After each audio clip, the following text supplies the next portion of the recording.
On va lancer la machine. Voilà, c'est ça.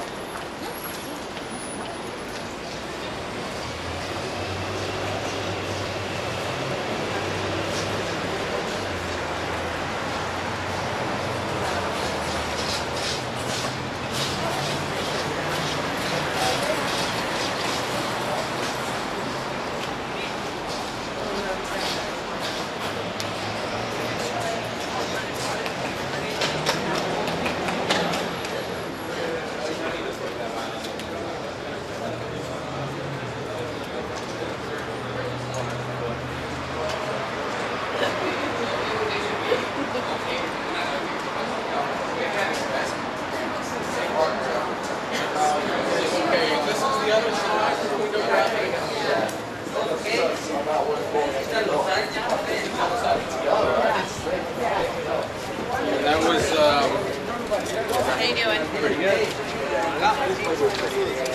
Anche all'infinito di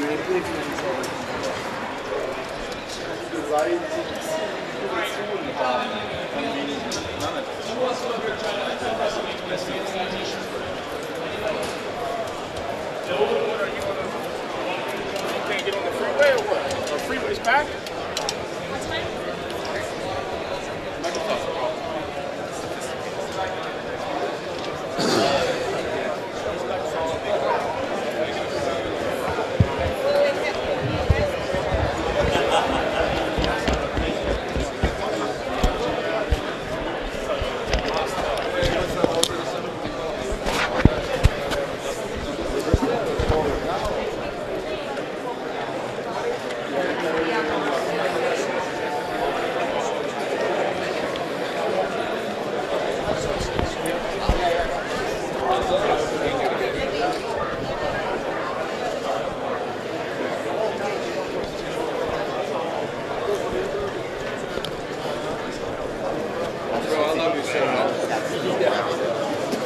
Oops, sorry about that.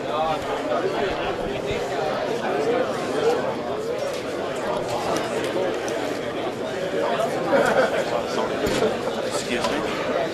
Excuse me. Because especially when we found like these parkland. Excuse me.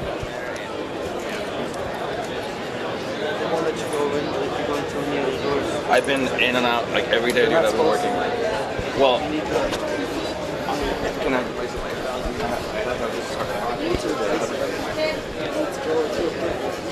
Can I do it after the show opens? I'm like rushing right now.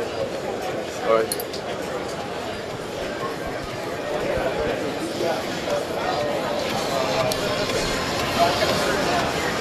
Alright, we're back inside. Now, I know that we've been starting early, so I don't know how early, like if we're already up.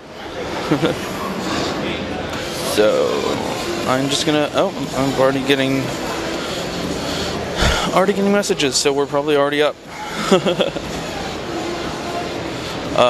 Still getting requests for GTA 5, which there's nothing to show. So no, you can't see GTA 5.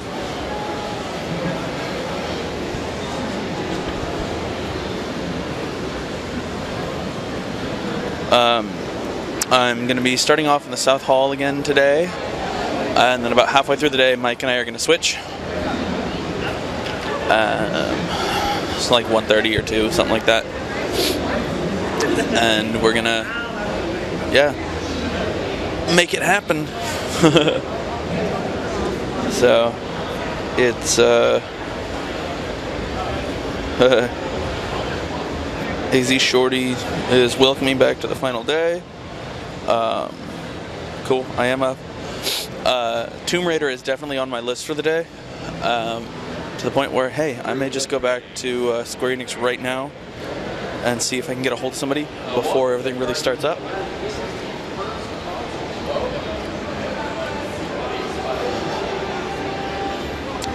I'm definitely feeling the final day. It's great fun and everything, but obviously, yeah, I am a little tired. But you guys are worth it. We've got Star Trek right here, which I need to make a point of coming to see some today, because they got this great captain's chair where you can take pictures with some very attractive young ladies dressed in Starfleet uniforms. Hopefully the audio issues and signal issues aren't a problem today.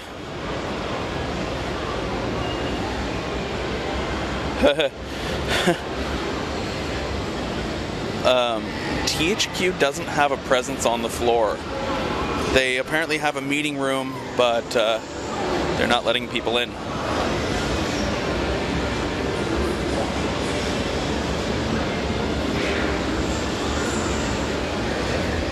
Yeah, One Piece is in this hall, so I can definitely check about seeing some of that today.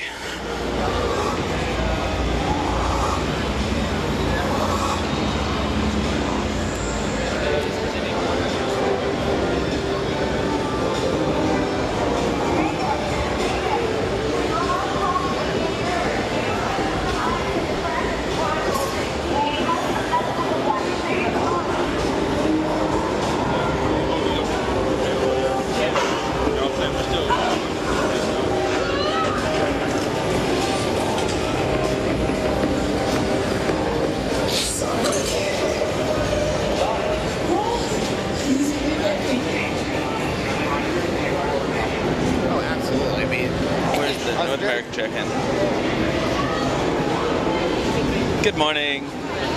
So at your tech demo the other night, I talked to Ron from Crystal Dynamics about coming in to see some Tomb Raider. Do you know if he's available to speak to? I don't have an appointment, but he gave me his card, which unfortunately I left in our booth. So, what was that? I can't really hear you. You spoke to Ron Rosenberg from Crystal? All right, let me see if he's available. Thank you.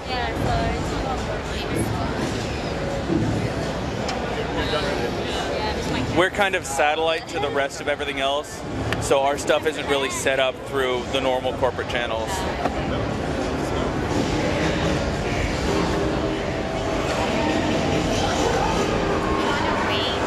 Right around there. You want to follow her? Oh, I'd love to. Thank you. You can do it, Laura.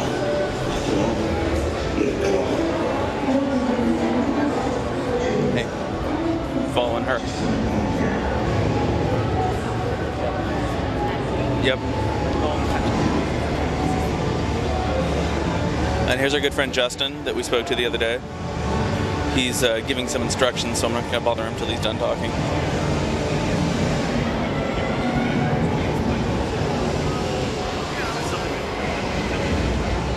Excuse me.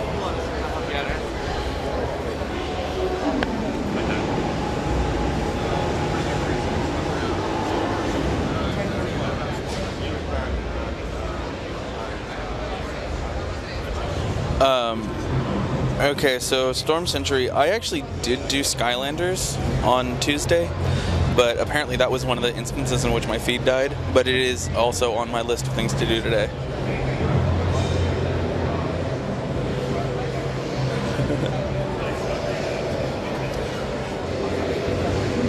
They do have Darksiders 2 at the Microsoft booth, and I spent a little bit of time looking at that yesterday, but there wasn't anyone there for me to talk to. I covered PlayStation All-Stars yesterday. Hey, Justin. How you doing today? How's your shoulders bearing up? My shoulders, do you mind if I look at you? Rather not. All right. Yeah, my shoulders are doing fine. Just, you know, of course it's the last day, and you feel it when you're carrying around this much equipment. I bumped into Ron from Crystal Dynamics on your tech demo thing the other night. So, sorry, what? We're going to have Noah from Crystal Dynamics do the interview for you. Sounds great. Hi, how are you? I'm doing good. What's your name, sir? Noah Hughes. Noah Hughes. And what's your position, sir? Creative Director on Tomb Raider. Very cool. So I'm doing a live feed for Gamespot, and I and all the fans back home are really excited to see and hear what you guys are showing off here.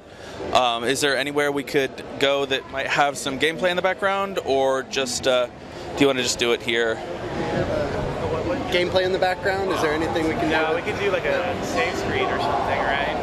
In that room there. All right. Well, yeah, we can do it in there with just the screen in the background a little bit. That's totally fine. Thank you. Can we do that then?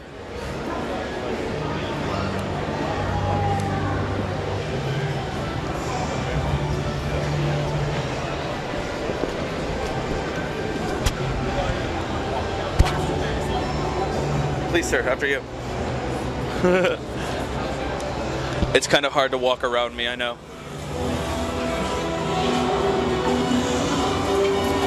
Something that pushes us. Welcome.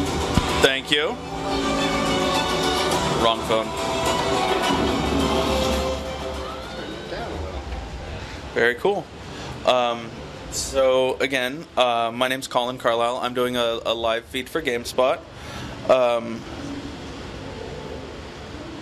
Sorry, I get user feedback from the live stream, and Yeah28 is specifically asking how free and sandbox this game is going to be, or is it going to be more linear than the previous Tomb Raiders?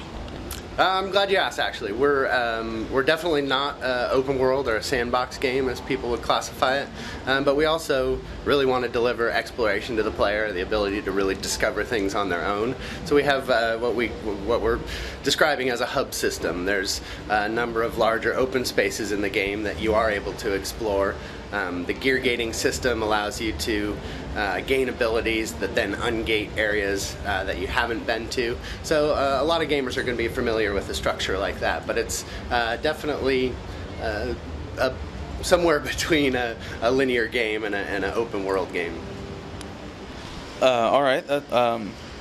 So I apologize if I personally sound a little disconnected as I'm trying to read and interview at the same time. Oh, and I forgot to put my cape on. Figure out this format myself.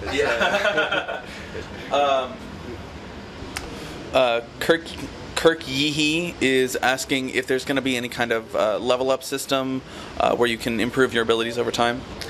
Yeah, that's a great question. This year we're actually showing some features at our base camp system. So when Lara discovers a base camp, she is able to, if she's earned enough experience, she's able to buy survival skills, and that's something where the player can sort of tailor the type of survivor that they want Lara to be, which for us is really important because in an origin story like this one, not only do we want to show Lara growing from a vulnerable young archaeologist into the Tomb Raider, we also want the player to feel like they're getting more powerful and have some choice in that matter. We also are showing just a taste of our salvage system, which is offers the players the ability to find things in the environment, broken weapons, things like that, and upgrade their gear, and in that case, ultimately, as I mentioned in the context of hubs, sometimes get to new areas, and in other cases just become more powerful in the way that they would like to. All right. Are you guys prepared yet to release any kind of information about roughly how many hours of gameplay you're looking at, and obviously if there's going to be planned DLC in the future? We have, in terms of hours of gameplay, it varies a lot for play style, but generally we're averaging about 10 hours for our play tests.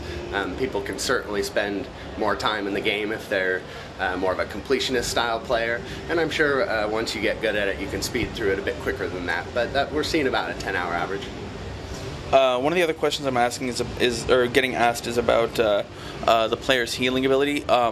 So what I'm going to guess is, since she's more of a survivalist situation, is her first aid ability going to be one of those traits that you can level up in the hub? We're actually not speaking to all of the ability choices, but we will actually be getting into the health system and a little bit deeper into the survival skills in the near future. Sorry, I'm checking for the next question that's viable. What's her age at this point? Lara's 21. This is her first big adventure out of university. Okay.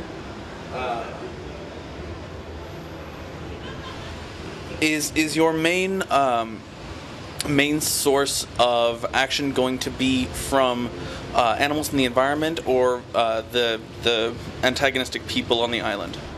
One of the things we're really trying to do is present the player with a variety of obstacles, and that's important for Lara as well, just because she has more skills than just aiming and shooting. She's a smart and resourceful character. But really, we present environmental challenges, we present challenges from nature, the wildlife, the environment itself, and also the hostile inhabitants on the island that we introduced in the demo. Very cool. So I'm getting a question about currency, which I think you've already addressed in the salvage system, is how that's going to be handled. Somebody's asking specifically about quantity and type of arrows that she's going to have. We're not getting into sort of the variety of types. In the Microsoft demo, we did show a sneak peek of fire arrow, and also I would say that resources in general on the island are somewhat limited, so that's sort of adding to the survival tone is an importance of finding things like that. Definitely not going to have her be all green arrow in this. Yes, less green arrow. More survivor. Yes. Although I did like some of those custom arrowheads. Yeah.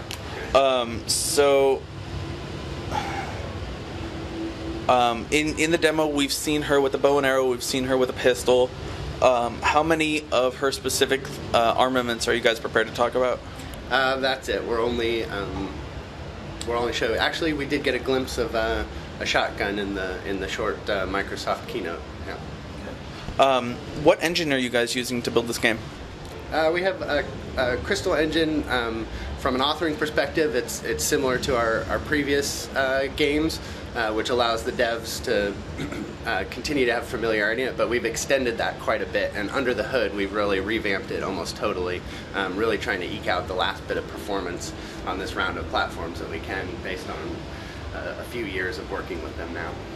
I'm getting a few questions about her wardrobe choices, which I'm guessing really aren't functional in the gameplay situation. We're looking at a survival situation, not one where she can slip into a bikini and go swimming in the ocean.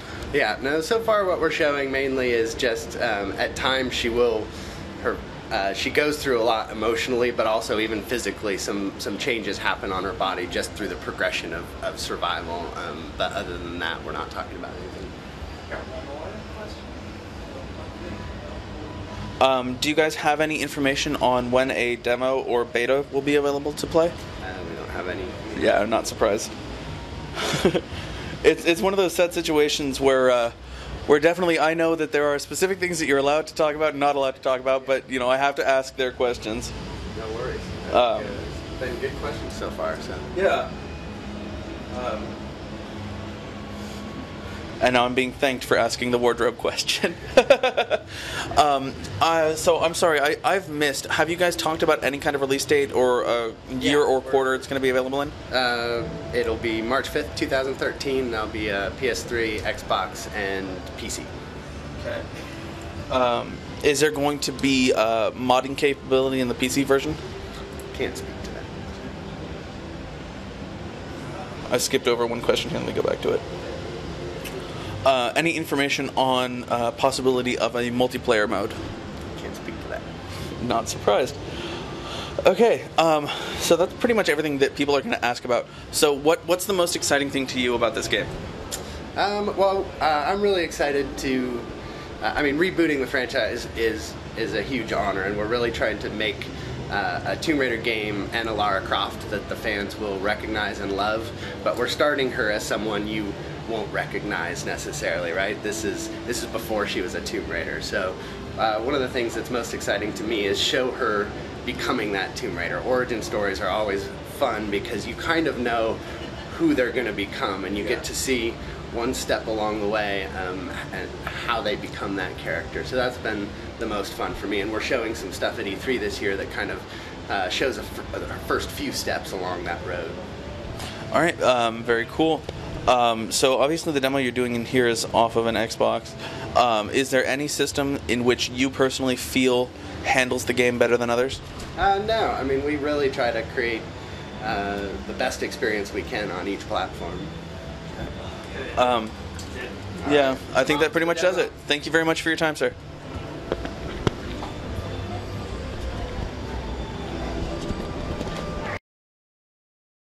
Thank you. So that was my Tomb Raider interview. Whoa! Apparently, you guys definitely thought there were more questions. We already covered how long the game was going to be. We covered what the sorry, reading my user feedback. I didn't mean to be staring at you. That's cool. It's a beautiful thing, Colin. Yeah. Yeah. What can I say? Yes, actually, it is. I will give you an exclusive. Will you? My desktop, yes. My iPad. Tell me if that rings a bell. That right there is Karate Kid. It definitely is. That's the sensei of the Cobra Kai dojo. John Kreese, the most legendary person ever. I honestly didn't know his name. Could you say it? John Kreese. What else has he been in? Beats me. Yeah. Once you've been in the Karate Kid, that's your pinnacle. You don't need to do anything else if you're John Kreese. It kind of happened to Ralph Macchio too.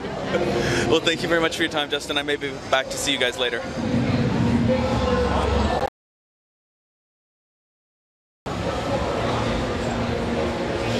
So that was Assassin's Creed, or I mean Tomb Raider. Assassin's Creed is somewhere else.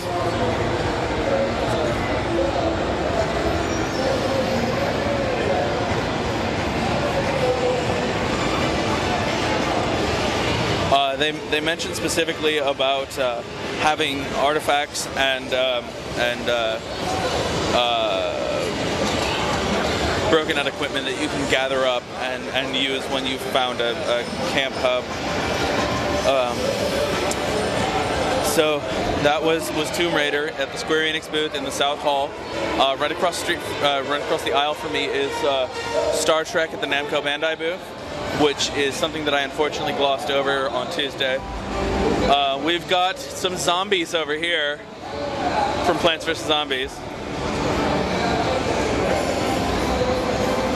So let me see if I can find somebody to talk to about Star Trek. Hello. So I'm doing a live feed for Gamespot, and when I was here on Tuesday, I unfortunately glossed over this wonderful Star Trek situation, and I was hoping there was somebody that I could talk to. I believe we can. Let's see if we can grab the right guy. You can talk to Brian or Sheldon. Talk to Matt Dorsey. What's your name? My name is Ben. And what do you do here, Ben? I am a PR representative for Paramount Pictures. Very cool. And Paramount is, of course, the people who are producing and co-publishing Star Trek with Namco Bandai. The game is coming out on PlayStation 3, Xbox 360, and PC in early 2015. Very cool. So I noticed on the other side of your display, you've got the captain's chair for people to take pictures with the Starfleet representatives. What kind of volume of people are you getting through here? It's been pretty stacked. I mean, we've been, lining up all the way around the side. On yesterday and before, it's like people for hours at a time waiting to check out Star Trek. It's pretty awesome. Very cool. So, let me introduce you to Brian Miller. Brian Miller is Senior Vice President and Producer at Paramount Pictures. Take it away, Brian. Hi, welcome to E3. Thanks for coming by the Star Trek booth. Hi there. So my name's Colin. I'm doing a live feed for Gamespot. And personally, I grew up with Star Trek, so I'm really excited to see this. And so I just wanted to talk to you about what you guys were showing off here. Yeah, we've got a really exciting demo that we have here today. It's some really great news we're breaking here at E3, one of which is that we have the cast of the 2009 reboot reprising their roles in our game. So Chris Pine and Zach Quinto and Simon Pegg and the rest of our lovely crew will be in the game. And also we announced that the Gorn, one of the most iconic villains in all of Star Trek lore, are our main enemy in our game. Very cool. How closely is this game going to tie into the upcoming movie?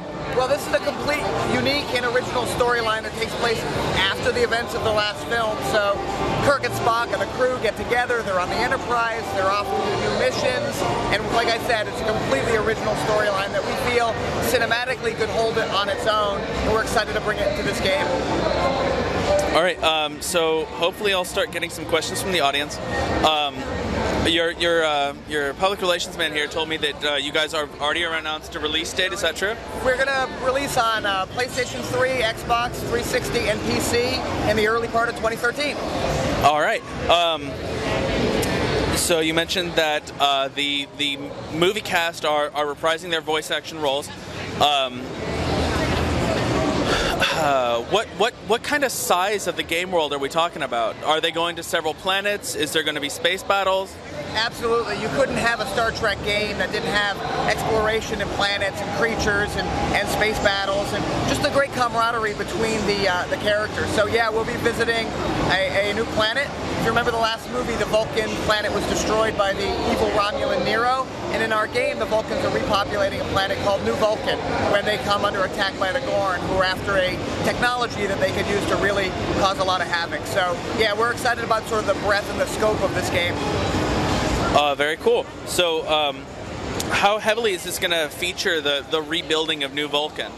You know, it's a pretty major plot point in our game narrative. We have a whole world we had to create, what the Vulcans do there, who are the Vulcan leaders trying to put that together, and sort of what the backstory is, and sort of what the twists and turns will be when that comes about. Very cool. Is there any sort of gameplay or demo footage that we could look at while you're talking to me? We could probably walk to the back. We have some screens that are going, but we're really lucky to have an amazing setup here at the show. We're doing a 3D demo, and our game is an asymmetrical co-op game. What that means is, for the first time in a Star Trek game, you get to play as Kirk and Spock. So in our demo, we have two giant 3D screens running off the same pair of 3D glasses. On one screen, you can see Kirk doing his stuff, and on the other, you can see Spock doing his, and that interplay and the way they have to play together is really what sets our game apart. Now, are these going to be concurrent storylines where you're choosing to play through one storyline and the other, or are they specific levels which feature one main character or the other? Well, you know, Star Trek's always been, the ultimate buddy cop kind of franchise, and so it would be a great idea, and what we've done for the game was to have Kirk and Spock sort of do that together. However, there's great gameplay where they both sort of have to separate and do their own thing, so it's a great thing both together with you and a friend on a couch or co-op, online, or you can sort of branch off at certain parts of the game. All right, so you just mentioned that there is multiplayer support in a co-op situation. Is there going to be a multiplayer versus mode? We haven't announced that yet, but right now we're really focused on being a great co-op experience. All right. So one question I've got right here is, in your opinion, what sets this game off and above from all the other movie-licensed video games? We all understand the problems that a lot of movie-based games have, and we were very careful to try to avoid those making this game. And what that means is we started working on this game almost 2 years ago. We got together as Paramount Pictures, met with the filmmakers, and we all sat down and said, how do we make a great game? And how do we make a great Star Trek game? So, we've made sure we had enough time to do it. We made sure we were working with the creative geniuses who brought together the new rebooted Star Trek. We have an amazing writer, Marianne Krosick, who worked on the God of War series, and Digital Extremes and Namco have come on board as well. So we feel with these together, enough time, enough resource, enough creativity, that we hopefully can break that mold. You mentioned that you got together with the filmmakers. Does that mean that you've got some of the screenwriters on staff for writing the video game script? Our main script, as I said, is being written by Marianne. However, we're working really closely with Bob Orsi and his team, and the rest of the guys who work on Trek. What's really our goal was to make an authentic Star Trek game. And with that meant you have to work with some of the writers. You got to work with the team from Bad Robot. We have to get the right files. So we have the direct input from the creature designers, the production designers, all of those guys that brought that world together. We've brought into the game to make sure that we're delivering really up to that standard. Another question I've got for you, just from pure fanboy standpoint. I remember that in the original movie, you guys managed to capture enough audio clips of Major Roddenberry. Does she return? Does her voice return as the voice of the computer? We haven't announced any plans yet, but we have some really exciting things that we're going to announce pretty soon. All right. That was a very fanboy question. We've already covered that all the original voice cast returns. Unfortunately, there's a small delay from the feed to when I get the questions in, so it sometimes causes some awkward moments in the interview. All about awkward moments, no problem. What's the most exciting feature of this game, in your opinion? Well, like I said, I think our most exciting feature is the co-op. I mean, the fact that you are allowed to play as Kirk and Spock for the first time in a game, and to be able to have a great drop-in, drop-out experience. So when you actually sit through the demo or you play the game, we want you to feel as if you sat through a very authentic Star Trek experience. And the reaction we've gotten coming out of the demo was like, oh my God, I feel like I sat through 13 minutes of a movie, and that's a huge compliment to us. I actually feel the same way. I've had numerous conversations in my private life recently about the suspension of disbelief in a video game situation and movie situations in which the compelling story writing really makes you forget that it's a game in a lot of ways.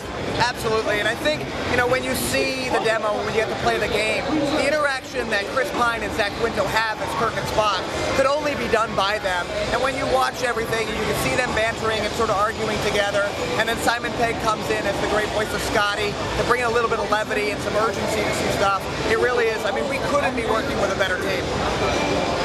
All right, thank you very much. So at this point, can we just go ahead and walk around to the other side, and we can finish up over there? Sure, let's come on, we'll go this way. All right, I'll follow you. No worries. Taking him through. Check it. Are we still on?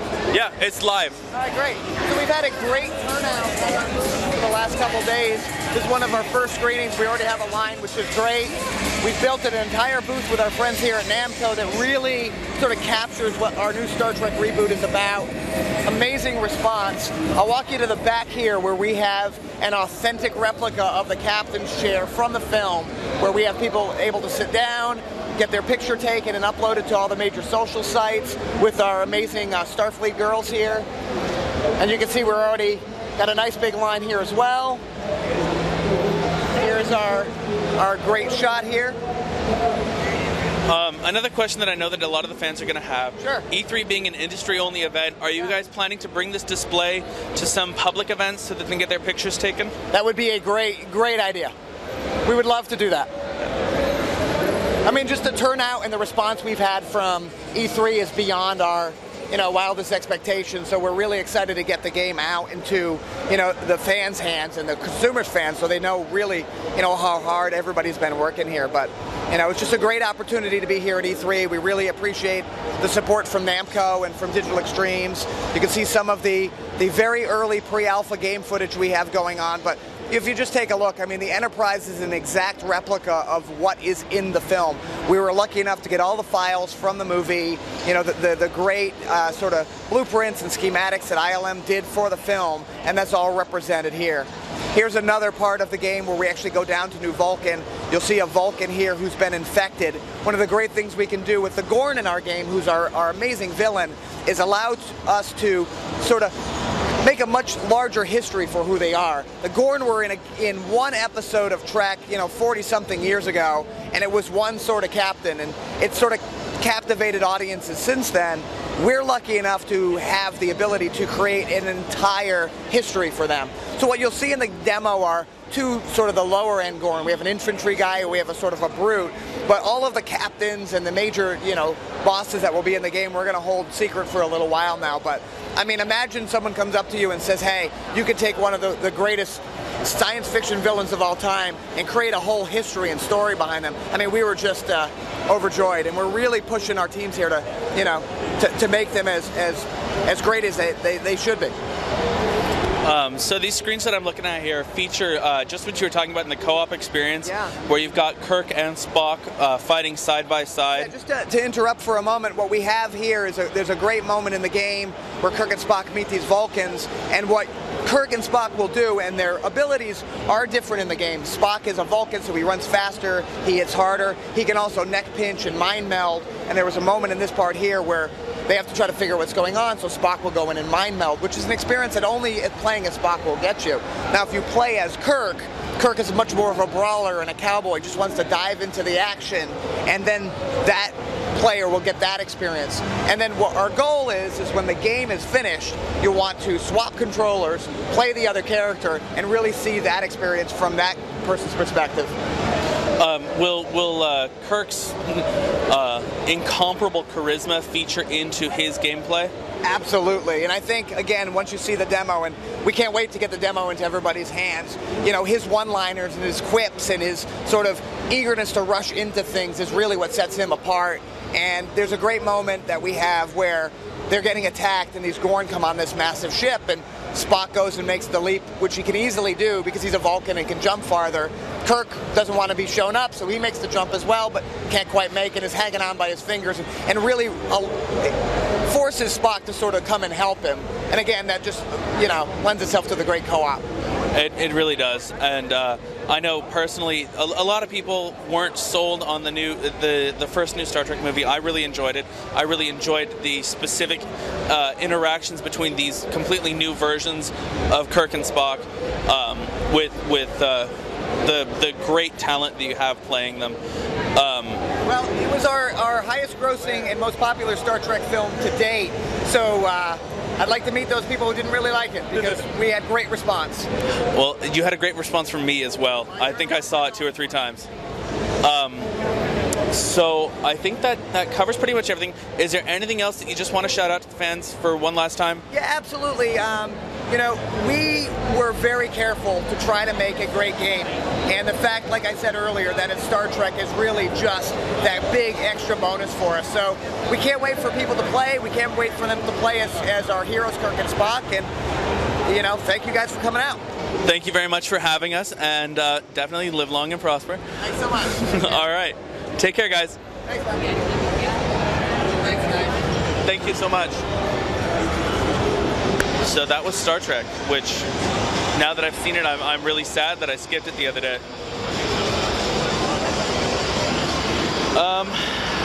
So yes, that was Star Trek. I'm in the South Hall, and actually the gameplay does look really good. He did mention this is early alpha gameplay, so stuff is definitely going to change. But you do see on the side-by-side screens the intense co-op with the different abilities. So that was really cool.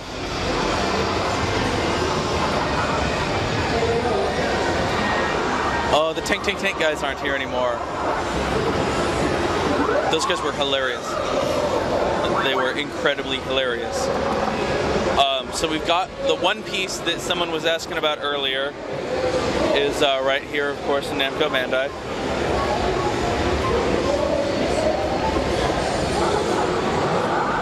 Hello. I'm doing good. I'm doing a live feed for Gamespot, and I've had some fan requests to see your One Piece game. One Piece. Alright. Do you have an appointment? I do not, no. Denny. Hello again. Hey, what's up? Not a whole lot. So I've had some fan requests to come through and talk to somebody about your One Piece game. Is there someone available that I could talk to? Absolutely. Let me find that person. I'll be right back. Thank you very much. For those of you who were with me on Tuesday, you'll remember he was the man behind the scenes coordinating our interview with Snoop Dogg, which was definitely the closest I've ever been to the most famous person I've ever been close to, which it was a little intimidating because, I mean, it's Snoop Dogg. What are you going to do? So he's finding us somebody to interview. We've got a serviceman over here playing some One Piece. Let me adjust my rig real quick. I'm sorry if the screen shakes. Got your man right here. Wyman Jung is the product manager on One Piece. So all right. If you want, we can take you over to the One Piece area and shoot there. Yeah, that'd be great. Hello. So is being able to do this part of the job requirement? Nope, it's... Yeah. You gotta take pictures and have no idea, so they'll like hold their hands. I just had a great Star Trek interview, and at the end of it, of course, the lovely ladies were showing me their live long and prosper, and I was asking her if that was part of the job requirement for getting the Star Trek modeling spot. Yeah, do it. Yeah, not everybody can do it. Yeah. If you're a Trekkie, you gotta be able to do this. Definitely. So again, sir, your name is? Wyman Jung. And your position is? Associate Brand Manager. Okay. Why don't we move you over this angle? So yeah, we're gonna come over here to where these guys are playing One Piece. So obviously, this comes from a really iconic franchise, and I can only assume that you're gonna do everything in your power to show off the specific abilities of the crew. What is the specific kind of storyline that we're looking at in this game? It's following the storyline from the One Piece series, the manga. So it's leading up from the kind of the start of the putting Luffy's crew together up until the Marineford our story arc. Okay. And so you mentioned actually a very important point. This follows the manga script versus the anime script. Yeah. Which not a lot of people know that. Not a lot of Westerners know that in a lot of cases there's a comic origin to a lot of the Japanese animation that we see, which has a very different storyline. Can you speak of any of the specific divergences between the two storylines? Actually, we just kind of, I think it's more of a mix of everything. They just wanted to create like a really, really great experience for all the players. So just creating everything really authentic. And not only taking that, but taking parts of the other piece of the game, which is Pirate Warriors, which is a mix of Dynasty Warriors. So taking that gameplay element and mixing that into the whole One Piece experience. So what is this boss fight that he's having right now? This is actually the first tutorial stage. It's one of the early boss battles, so it's really kind of basic. Just kind of showing off all the different moves. So you'll see him, Luffy, doing all his different gum attacks. So he has the special attack, which is the one where he has the big giant cannonball on his arm. Now, is there going to be obviously for the demo, you guys always kind of just ramp everything up so everyone can have fun with it. Is there going to be a situation in which he's like learning new attacks as he progresses through the storyline? Yes, absolutely. As you progress through the storyline, you'll learn new different abilities, and then you'll also collect coins, and you pair those up with all the different characters that you have. You can line those up for even more special abilities. So you'll be leveling up as you play through the game. All right. Will you, as you unlock your crew, have the ability to play as the other crew members from a first player perspective? In the single player story campaign mode, they'll kind of be around. You can actually have them fight with you, but then you can also go online, or there's another mode where you can play co-op. We have co-op missions that are separate from the single player story missions. Will there be a storyline for the co-op missions as well? Yes. All right. Do you have any kind of release date on this game yet? We are aiming to launch in fall of 2012. All right. On what platforms? It will be on PS3 exclusively, and in North America, it'll be a PSN exclusive title. Oh. Do you have a price point for it? Not at this time, no. Not at this time. All right. What's the most exciting feature of this game to you? For me, it's actually just keeping the Japanese voices. I think that's something a lot of the fans were asking for. So for all the fans, we have all the original Japanese voice acting, and we'll just have it subtitled for the US. I think that's definitely a much better option. I know personally I'm definitely one of the purists who prefer having the original voice actors because you lose out on some intrinsic aspects of the person's character. Absolutely. They definitely take voice acting far more seriously in Japan than they do here. A lot, yes. One Piece is huge in Japan. So we covered system, we covered no price point, we covered release date, we covered that there's a storyline mode with unlockables and level ups. Is this guy a cyborg? Yeah, he's a robot. Awesome. Okay. So the premise of the game is going to be following the manga storyline. I'm going over this in my head to see if I'm missing anything, because I'm not actually getting any questions, which I should be. But I've been having issues where my user feedback's been coming in bursts instead of real time. I guess that really pretty much covers it. Thank you very much for your time, and I've enjoyed watching your game. Great, thank you. Thank you. Awesome. Do you need anything else? Dragon Ball? While I'm here, we could do it, yeah. Yeah, definitely. This Homer is not here? No, this is a separate format. I do a satellite live feed in addition to all the other game coverage. We've got a really great guy named Carlos Rodella is filling in for Homer this year. And we were here doing the Snoop Dogg interview on Tuesday. Yeah. Did you get to see him when he was here? Yeah. He walked through and the place went nuts. He definitely did. And then going backstage and talking to him, he actually renamed Carlos. He decided that Carlos wasn't quite effective enough, so now he's been renamed Los, L-O$$, Los. Nice. Yeah. I wish he could rename me. That'd be awesome. Wouldn't it? So apparently, Danny's his name? Yes, Danny. Danny's lining up an interview for us for Dragon Ball. So thank you again for your time, and I hope you have a great few hours of the show. Oh, sorry. Hello. How you doing? Great. You ready to check out some Dragon Ball? I am definitely ready to check out some Dragon Ball. All right. What's your name, sir? I'm Brandon Williams. Brandon Williams, and what do you do here? I'm a localization producer at Namco Bandai Games. So how many languages do you speak? What's that? How many languages do you speak? How many languages do you speak? Just 2. Yeah, unless 3 if you want to count lead speak. That can be its own language, for sure. So this is... Yes. So we've got Dragon Ball Z for Connect going here. We've got this gentleman is getting ready to play.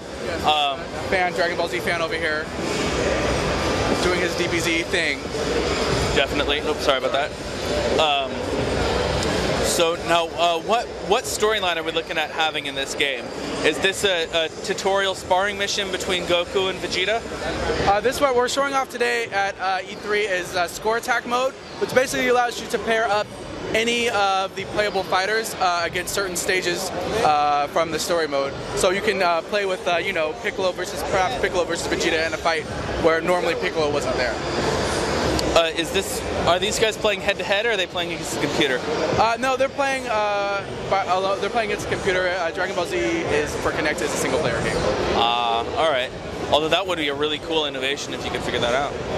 Being able to actually fight someone anywhere in the world. I can't. I know. Never mind. So, how many characters are going to be in this game? We've got over 50 playable characters. Wow. Featuring through all the storylines, Yeah, this from all across the GBZ saga, so all the way from the Saiyan saga all the way through the Buu saga. Heroes and villains. Very cool. Are you going to have the kids in it too? Like Trunks and Goten? Oh, well, we're not ready to quite reveal the entire roster, but you're going to see all of your favorite characters in there. Very cool. Yeah. So of course every character is going to have, they're all going to have their unique moveset in the game? You can expect to see all the signature moves from the game. So of course Kamehameha, Special Beam Cannon, Masenko, Final Flash, Spirit Bomb, all your favorite moves from DBZ are going to be in. Kaioken? Kaioken is in there. I watched a lot of DBZ when I was a kid. Yeah. I'd seen the whole saga before I even started working with Namco. So when I got to work on this project, it was like, you know, a DBZ fan's dream come true. Do you have any specific roster members that you have already released other than Vegeta and Goku here? Well, the only characters that we're showing off today are, we have Goku, we have Vegeta and Raditz as villains that you can play against, and playable we have Goku, Tien, Kid Gohan, and Piccolo. All right. What's the most exciting feature of this game to you? Really, just the fact that you can become your favorite Dragon Ball Z characters. Like when you get in front of the Kinect camera, you know, you're gonna be punching, kicking, uppercuts, hooks, however you want to do it. You're gonna be shooting Ki Blast, rapid Ki Blast, charge Ki Blast, and like when you actually get in the pose to do Kamehameha and you see your character powering up, you really feel like you're in the Dragon Ball Z universe. Did you guys? What do you guys have in the way of voice acting? We've got all of the voice actors straight from the show.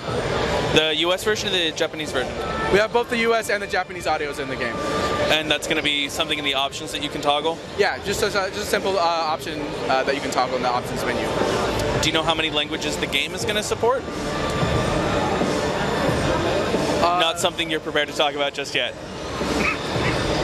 I don't think we can say that right now. Right. Do you guys have a release date for the game? It's going to be in October of this year, 2012. And obviously it's a Kinect title? Yes. Is it going to be a hard copy distribution or is it going to be an Xbox Arcade? It is going to be a disc-based distribution. We can say that, right? What was that? We can say disc-based. Yeah. All right. Disc-based distribution. Yeah. Will there be 3D support in the game? No 3D support. All right.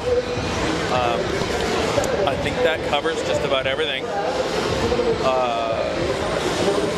If you guys aren't prepared to talk about the roster, you guys aren't going to be prepared to talk about how many costumes each character is going to have.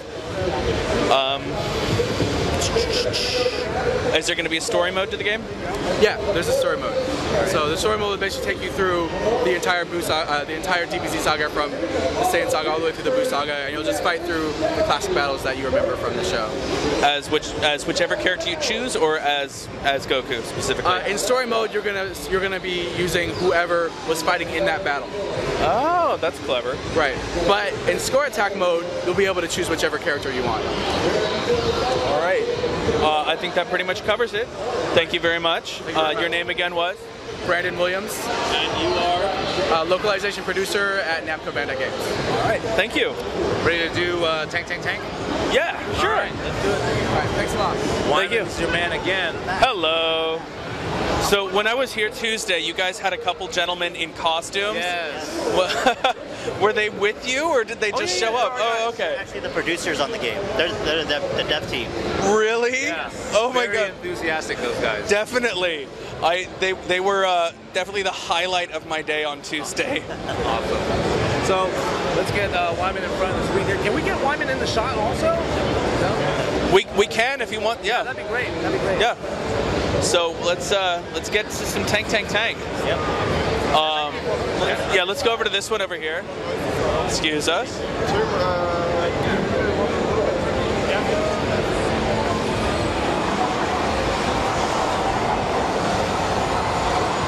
All right, so we got some Tank going here. Yeah. You don't want to be in the shot, do you? All right. I don't have to be at all. So, what's the premise of this game? It's really simple. Tank is all about shooting tanks. There's tons of different tanks, lots of different weapons, and you just shoot. Very cool. So this is then a versus game, like a party game where you're trying to blow up your friends? Yes, kind of like Mario Kart, where you have 4 tanks, and you can either play in a campaign mode and battle giant monsters, or you can team up and play versus mode, either team versus or just free for all, four people going up against each other. All right. So then the colors of the tanks are going to be the team membership, correct? Yes, you'll have Team Red or Team Blue. All right. I had no idea those guys were the producers. That just makes everything so much better. I wish they were here because those guys are awesome. They love just going out, talking, or not talking because they're Japanese, but just interacting with the fans. I definitely don't know enough Japanese to talk to anybody. I think I know enough to say, can we speak in English? Yes. Let me see if I'm getting any questions, which I hope I am. Hey, there's some questions, which I hope are about Tank Tank Tank. No, I'm getting my Dragon Ball questions now, unfortunately. Network errors. Yeah. So you said there's a story mode in this, or a campaign mode you specifically called it? Yes, campaign mode, so you can, up to 4 players can take out giant enemies. So there's 3-headed dragon, there's giant spiders, giant bees, all kinds of things. The environment is actually destructible, so all the buildings you can blow up and just kind of run through the environments. How many kaiju are there to blow up? How many what? How many of the giant monsters are going to be in the game? Oh, there's going to be a lot. There's 3-headed dragons, there's octopus, buildings, all kinds of monsters. All right. How is this game going to be distributed? It's actually going to be out for the Wii U, so it'll be out this holiday when the Wii U launches. All right. So it is going to be one of the Wii U launch titles. Yeah. Is this going to be disc distribution or digital? That we haven't determined yet, but we'll let you know when we have that information. Very cool. And as I mentioned, unfortunately, I was just getting my Dragon Ball questions. Oh, hey, that's a question we just covered. Is there going to be online co-op? Currently, we do not have plans for online. Okay. So I can see in your demos up here, you've got about 3 or 4, maybe 5 different kinds of tanks you're showing off. Yep. How many tanks are going to be in the game? We don't have a final number yet, but there's going to be a lot of tanks in the game and a lot of different weapons. So kind of like how Mario Kart, as you're driving along and you'll see the question mark boxes, so you'll randomly pick up different weapons. So you have a colossal missile, you have missile racks, you have a plasma bolt, all kinds of different weapons. Another cool feature, using the gamepad, using the camera in the gamepad, you can take your picture and add your picture into the game using different helmets, wigs, things like that. I just saw that guy setting up his little personal picture. I'm getting questions now, so I'm trying to figure out which ones we have covered. Oh, that's an interesting question you might know. What game engine does this run on? It's not we don't have a specific engine. It's actually based on an arcade game that we released recently. So in the arcades, there's a Tank machine. It's really cool. It has an air compressor, so when you fire, the seat and the whole cabinet shakes. That's really cool. So we're gonna kind of integrate that feel into the console version by adding rumble into the gameplay. How much customization control are you going to have of your tank? Customization, you can level up your tanks. So as you play through the campaign mode and as you play through all the different modes, you'll increase the strength of your tank, energy, things like that. Okay. So that pretty much covers that. Very cool. Thank you so much for your time again. Maybe if I'm lucky, when I swing by again, the producers will be back out here. Hopefully be out here later on. Very cool. Unfortunately, my feed was not so strong on Tuesday, so I didn't get a good shot of them, and I would definitely like to watch them do their dance again. Nice, definitely. All right. Yes. Should we do any other games? Are you good? Or? I think that's gonna do it for me. Like Dark Souls. Yeah. Well, this is gonna be an expansion edition of Dark Souls, is what you're showing here? Well, it's actually the PC edition. So. Oh. Yeah. So if we should. Yeah, we should definitely go take a look at that. Thank you.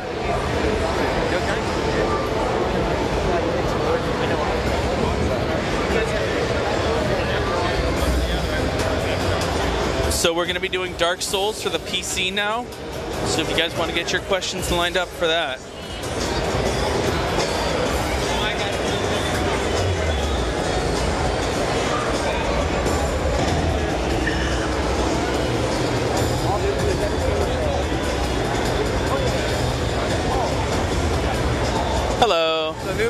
who's the localization producer on Dark Souls Prepare to Die edition, and he'll be talking to you about the game. All right, sounds good. I'll be here. All right. So he told me that this is going to be the PC version of Dark Souls. Correct. How much is that going to differ from the console version? Well, first of all, the PC version has an extended lore from the Dark Souls console game.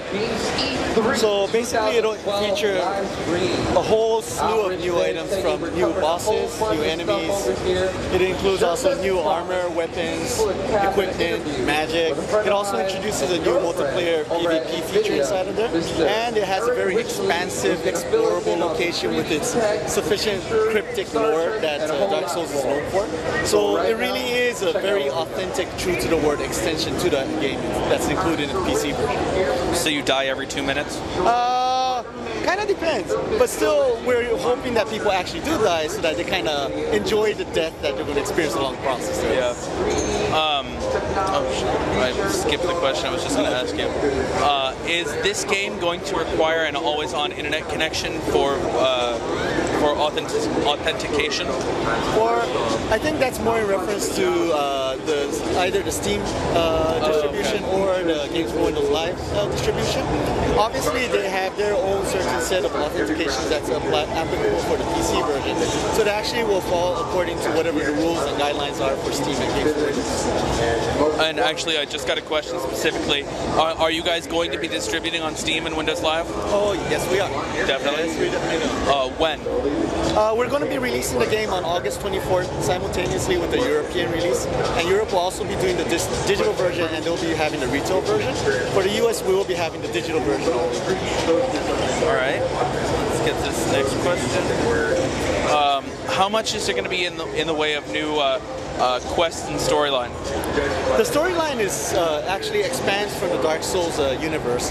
For the people who played the Dark Souls game, they'll notice that when they actually play either the when they play the PC version, that some of the content may differ from what they saw in the original Dark Souls game, and it kind of unfurls a very cryptic storyline inside, which naturally and seamlessly connects to the added content world. So I won't go into too much spoilers inside of it, but it does explain a lot of information. It explains a lot of questions that some people had towards what the background was in regards to the Dark Souls universe. I'm getting a question here of, thank you, how effectively optimized has this game been for PC? Well, I believe it's been brought up in a number of different interviews that we've already made released. But it has been, we are actually porting this from the console version. And it is basically to make sure that we have an authentic experience given to the PC gamers as well. And to kind of, not so much to compensate, but to kind of add to the content. The concept was we wanted to give us little extra to the PC gamers by creating all these added content. So in terms of optimization, if anything, it will be very reliant towards more like the PC's side of strength. But in itself, at minimum, it will definitely be at least console or maybe higher depending on the person's setup along the process. Now, how is the controller schemes going to work? Is it going to be like a standard WASD and the number keys, and also will it have game controller support? Yep, it will be supporting gamepad, game controller support. It will also be supporting keyboard and mouse support, so the standard for WASD is sort of like a common PC setting for a lot of gamers. And obviously it will have its necessary adjustable features to it. So in terms of the basic playability of what PC gamers would expect from the game itself, it will be in this game. This is going to be a question that Danny's probably going to have his own weigh in on. Is there any plans for you guys to hook up with any hardware manufacturers for specifically licensed Dark Souls game controllers or keyboards and mice? Well, obviously stuff like that, there's always talks in the works and whatnot, but currently we're not announcing anything just yet, but leading up to launch we might have some announcements to come. Very cool. And that's why I asked you specifically. Let me see if I got any more questions. There's a lot of excitement over the PC port of this game. So in the console version, there were, of course, trophies and achievements. Is that going to hold true in the PC version as well? The PC version for the Games for Windows Live, one of the features for Games for Windows is the concept that you will be able to use achievements along the process. So that would obviously be part of the feature installed with the actual PC version. And the other question that I've got is from one of the console gamers. Is the extended PC content going to be available as DLC for the console users? Yes, it will be. Actually, we are targeting fall winter of 2012. It will be authentic extension downloadable content for both the PS3 and the Xbox 360 system. All right.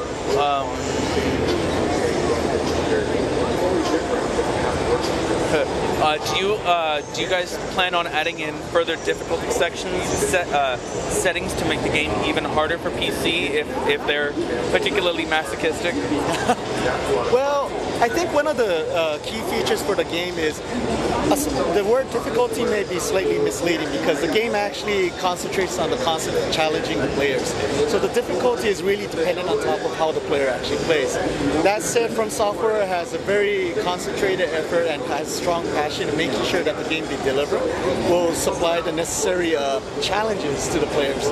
So in terms of the actual physical difficulty setup, there actually is not a difficulty setup feature, and I think it is with the concept of the balance that the game will be provided, and it will sufficiently challenge whether you're a veteran or whether you're a new person into the game series.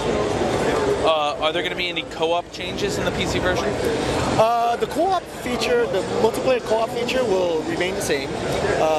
Again, one of the more newer features that we will be introducing is the new multiplayer PvP aspect of the game. So that portion we're kind of looking forward to people to have fun playing. Definitely. The last question, unfortunately I haven't played the game so I don't really understand the question. Can you fly with the dragon? Well, I don't know. There's a lot of other games that let you fly with the dragon. For the actual concept, if you want a straight answer, no. But we do obviously have a very awesome dragon that we have shown already. And we want the fans to actually play the game and kind of find out how that actually melds in with the gameplay that they're going to be playing with. Which actually leads me to my own personal next question. One of the most common things I get asked every time anybody's looking at a PC game, will the PC version feature player mod support? One of the key features for this game is, again, there's a very authentic, very strong ambiance feel that From Software has put a lot of effort into to make sure that the game feel stays very standardized throughout the whole entire gameplay. With that concept in mind, From Software has also made a determination that it will actually not feature specific mod setups for the game, and again that is to kind of maintain the integrity of what the game world is supposed to be and ensure that for other players who will be playing online, they'll both be interacting with the same type of expectations for the game to come. Alright, I think that's going to go ahead and cover all of my Dark Souls questions. Other than like specific hardware questions, like what resolution it's going to support and all that. Yeah, that does it for Dark Souls. And I've actually had specific requests to go check out Ni no Kuni next, if that's all right. Perfect. Come on over. I'll take you over. Thank you very much. What was your name again? My name? Yes. Nobuaki Taguchi. And what's your position? My position is Senior Manager of the Bandai Label Products. All right. Thank you very much. My take on it, and I think it's because technically been around.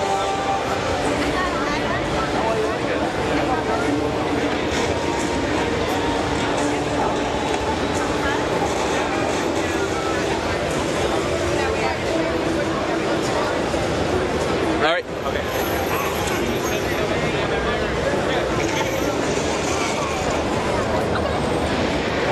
Let me station you here. I'm going to go grab my rep. All right. Right back. Thank you.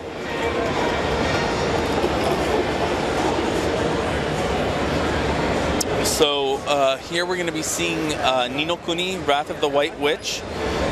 Denny's going to grab a representative for us right now. and hopefully we can see some stuff that you guys want to see, as my gear is slipping, which is annoying.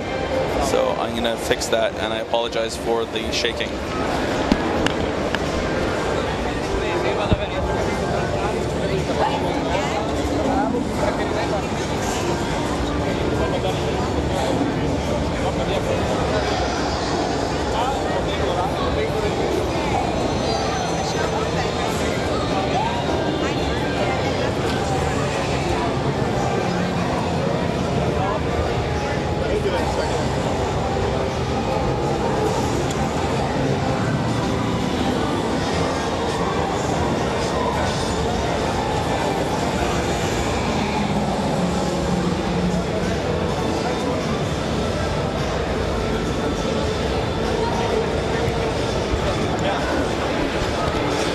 That should make things a little easier for me.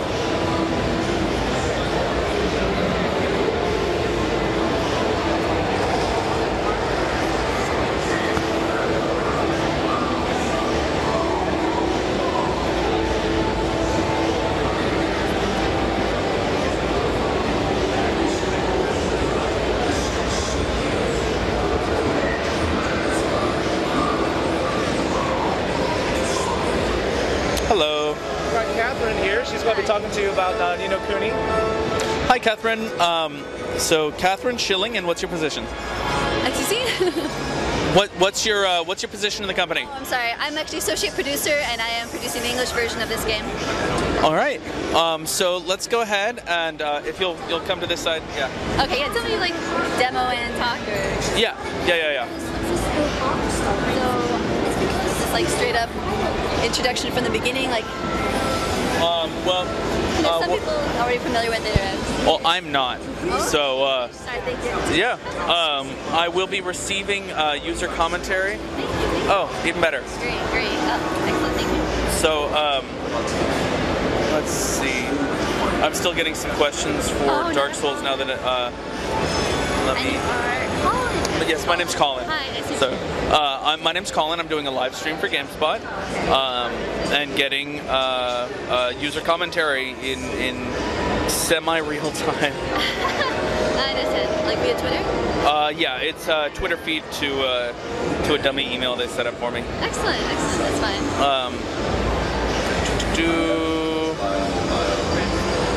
Sorry. All right. So that catches me up. Okay, so the name of this game is Ni no Kuni: Wrath of the White Witch. Now I was watching the little demo from the start screen, which seems to show a little boy who's lost a family member. That's right. It actually follows the story of Oliver, a young boy who has tragically lost his mother in an accident, and so is invited to this world of Ni no Kuni in the attempt to save her, and also save this world of Ni no Kuni that's also in trouble. All right. Now, I couldn't help but notice when I walked past here the other day, now the overworld to me looks a lot like the game Wild Arms. Oh, I'm somewhat familiar with Wild Arms, but I'm glad that you do notice the extensiveness of the field. If we, of course, like with a lot of JRPGs, you're free to roam around the fields and explore different areas, not a problem, different towns, and get into different kinds of combat. Later on, we can show in the demo just the extensiveness of the world if we get into the world map, actually. What we're seeing here mostly in the demo is sort of limited to the grassy field sort of area, but you can go anywhere from like a desert sort of world to a snow world, horror land, etc. All right. What did you say the name of the main character was? His name is Oliver. Oliver, all right. And during his journeys in Ni no Kuni, he is joined up by not just Drippy, the little fairy guide with the lantern on his nose, but also Esther, this young girl who is also having her own issues that you can help her get through, as well as Swain. And that those three party members come together, and they're trying to save Ni no Kuni together. All right. How many hours of gameplay roughly are we looking at to follow the storyline?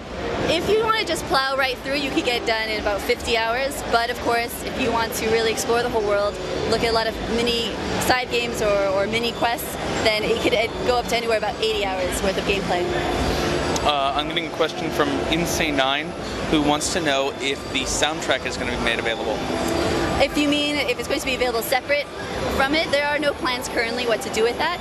Obviously, it seems like this fan is aware that the music is done by the very famous Joe Hisaishi, who has been known for doing really beautiful orchestral works with other Ghibli titles as well. So that's why it's a really great combination to have Level 5 with Ghibli Studio artwork. Now, I hear you mention Ghibli Studio, which the other thing that I noticed when I came by here was how iconic the art style is, and that it had been a specific question of mine that I completely forgot about until you brought it up, so thank you. No problem. Yeah, that's definitely one of the appealing things about this game. It sets it apart from other JRPGs or other games in general, because I believe this is one of the very first titles to have Ghibli's work and how they have contributed their very unique art style, as you said, to a game like this.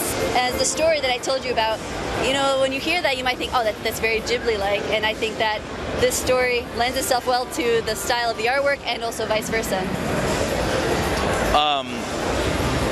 I'm getting questions, of course, being a JRPG, and a statement that we had when we were talking to the One Piece guys earlier. Will you have the option of listening to this game's dialogue in the original Japanese? That's right. Actually, the audio has two options. You can listen to it in English or the original Japanese for those who really want that more, maybe, pure approach. The original Japanese is still intact, and you can have it subtitled in English. We're also exploring other text languages, but at least the audio, you can also have the option of having the original Japanese. And I'm getting a question from someone in Pret 6. Will the English translation be literal, or more of the liberal, taking the spirit of what the Japanese is saying rather than making it... Because literal Japanese is actually kind of incomprehensible in English, I know. Well, if you play through this demo, you'll see they definitely have taken, I wouldn't say liberties to just completely go off from the original meaning, but they are, Level 5 is actually handling the localization, and they have a really great team that's dedicated to bringing out the essence and the spirit of the original language. It's very colorful. It really captures the fantasy elements of Ni no Kuni. It is a whole world that has history to it and culture, and a lot of the translations, what they capture in the characters themselves or the terms, really embraces that. Which consoles are you guys planning to release on? This game is only out for the PS3, actually, just like the original was. All right. And what distribution method and when are you planning on? Right now, there are just plans to sell normal retail. All right, yeah. Yeah. Do you have a release date yet? Oh yes, the North American version is coming out January 22nd of 2013, and the European version is January 25th, 2013. Okay. I've actually got a question here. Is Oliver his name in the original Japanese version as well? It is, Oriba. Oriba, yeah. Another question I've been receiving, being a JRPG, obviously you're going to be leveling up. Do you have the option of leveling up your equipment as you proceed? I believe that it's more along the lines of getting leveled up equipment. It's not like your sword transforms, but speaking of leveling up, not only does your character individually level up, but the combat is so based on the use of familiars, these cute little creatures we see on screen. And those creatures, at the end of every battle, will level up, and they kind of have different, almost like evolutionary forms. In here, this demo, we see just little mighty guy. But he takes on different forms as he becomes more powerful. How closely how closely was Ghibli involved in the creation of the world and the storyline? The world and storyline and the gameplay, combat, everything was handled by Level 5, as they are the developers. But they did approach Ghibli, hoping with the proposal of this game and the story. Ghibli was very taken by it. I think it's very similar to other things that they've done. So they decided to, well, we have time and we're very interested. So they lent their artistic skill to all the storyboards for the cinematics as well. And I believe a lot of the character design and at least visually the world. All right. Will there be any cameos from the iconic Ghibli characters? Ghibli characters? There's sometimes little references. The other half of this demo, you'd actually see the boss. The final boss is Porco Grosso, which is kind of similar to Porco Rosso from the original. As long as I get to blow up the cat bus, that's all that matters to me. That cat bus freaked me out.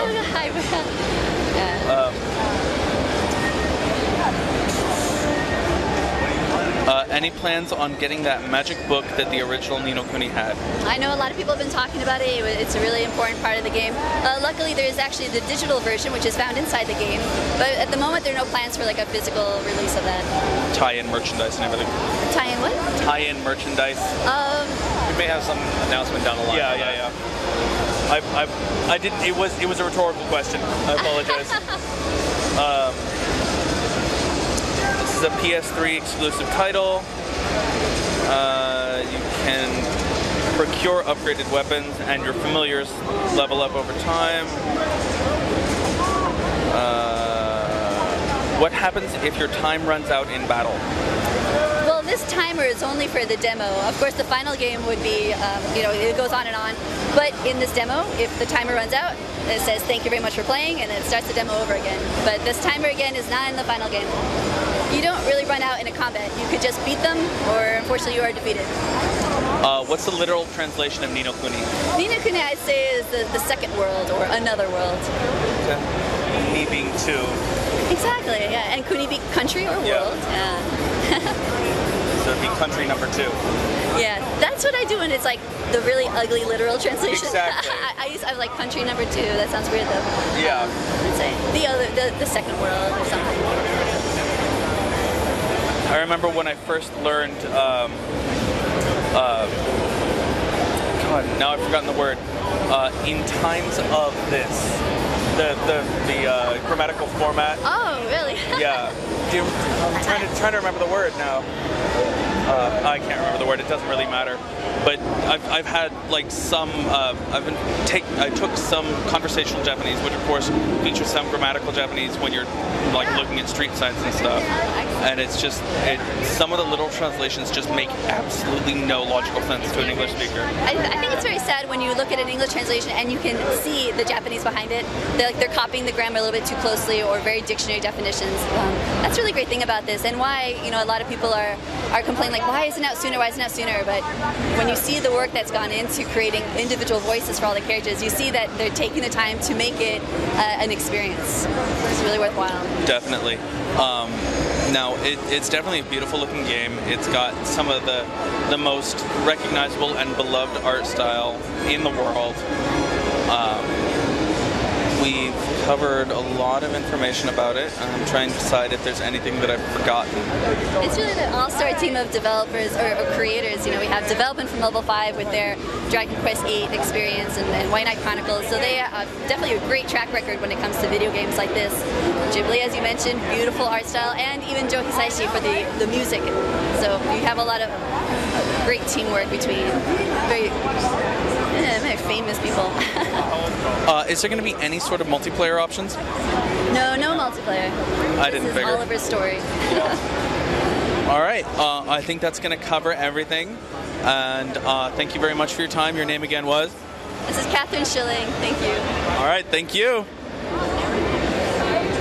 I think that covers everything that I need to see here at Namco Bandai.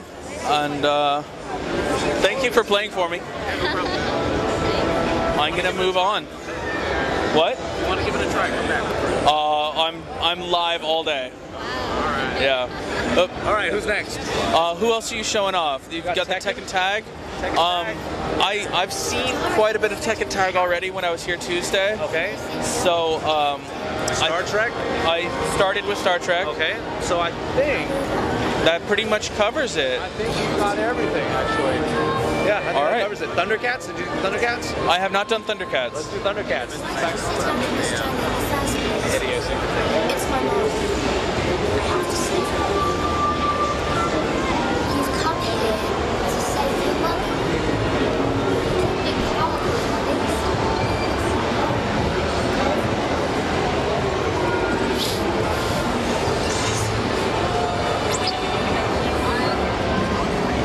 This is my man Mark. He's the product manager on Thundercats, and he'll be talking to you about it. All right. How you doing, Mark? Good. Sure, whichever. So I'm doing a live feed So I'll be getting questions from the audience, kind of asking about it as you work through the game. Unfortunately, I don't personally know anything about the new Thundercats world. So what can you tell me about how it differs from the original anime of the 80s?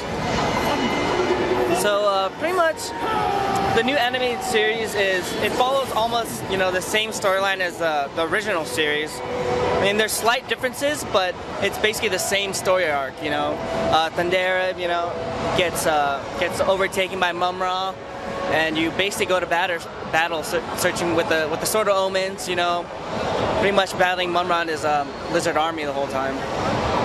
All right. So, what aspects of the storyline are we going to be covering in this game?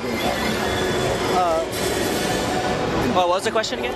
What aspects of the storyline are we going to be covering in the game?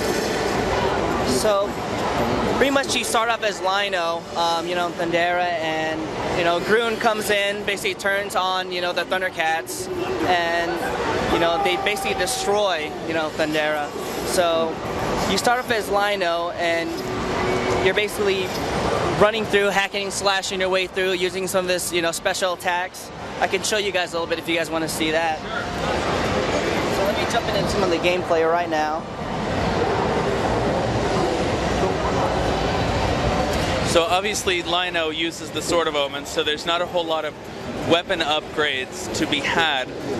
Do you instead unlock different attack techniques or just level up your personal stats? Yeah. So if you look at the bottom of the screen, you see all those question marks. Basically the whole Thundercats gang is in the game. You have Chitara, Tigra, Panthro, and what you do is you collect these little icons in the game, the Thundercat icons, which enables you to use the actual character. Right now they're not unlocked, but if I get a little bit further in the game, I can show you guys what those do. But Lino himself, he has a couple of different attacks. Let me show you guys some. Let's go. So we have simple charge attack, which takes him out in one hit, a slide attack, and also a jumping dive attack as well. And if you look under my energy bar at the top, which is green, there's another separate Sword of Omens power bar. So once that gets filled up, I can touch the bottom of the screen on the sword, and basically he shoots like an energy blast out of his Sword of Omens.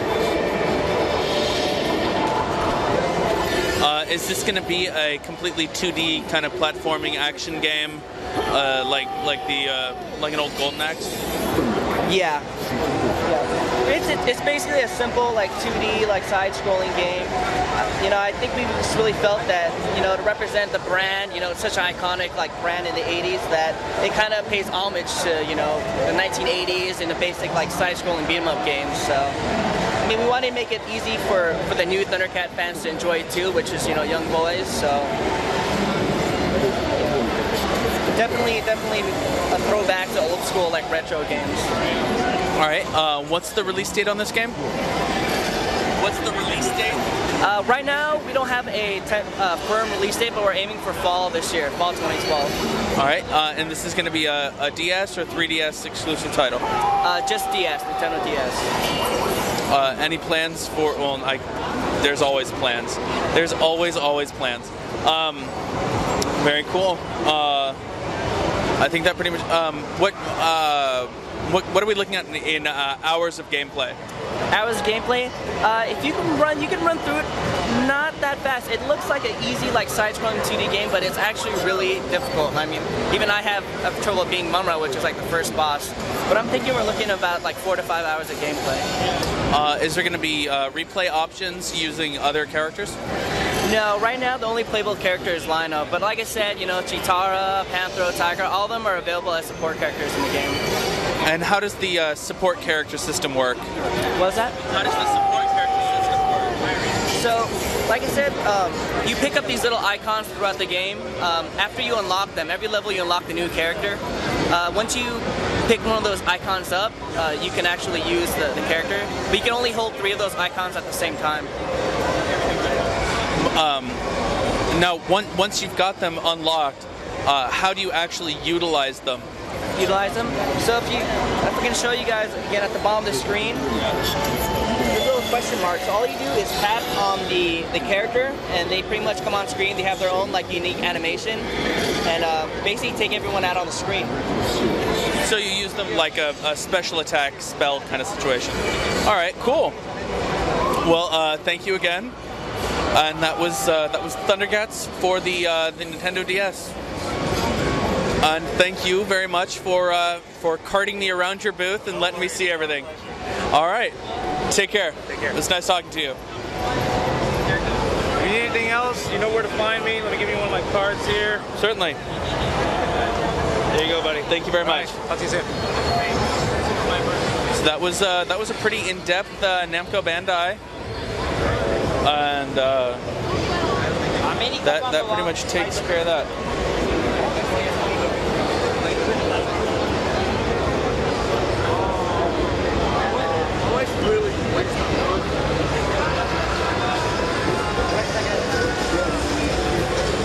Let's definitely move on.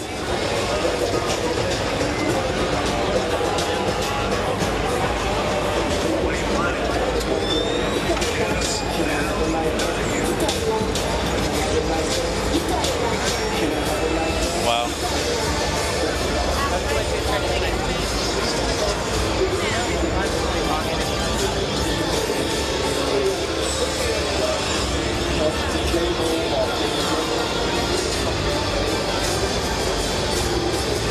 Hey there, how's it going? So I'm doing a live stream for Gamespot, and I was wondering if there's any way I could get a shirt. I can't really wait in line, but I did have a great interview with the producer earlier. Short guy, glasses. The like executive VP kind of, huh? Tom. Okay. Do you know how many names I hear in a day? It's so hard to remember, even the most important people you meet. I was just hoping that I could get a shirt before moving on.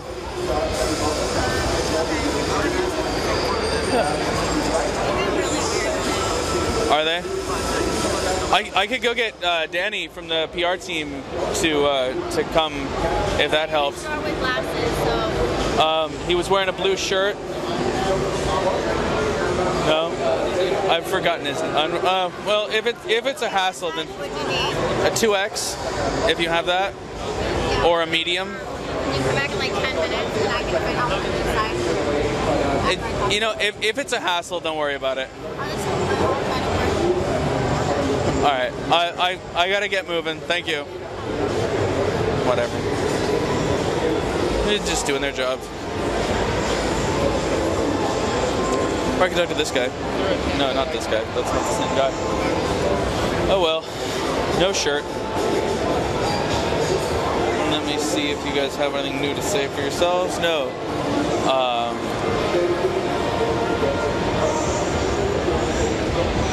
So here's the Square Enix booth, and I'm getting still a lot of questions about Final Fantasy.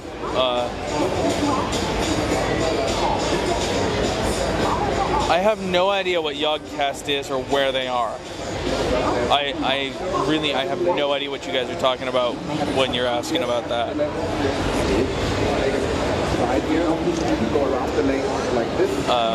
Oh, there's Turtle Beach. They sell some pretty good stuff.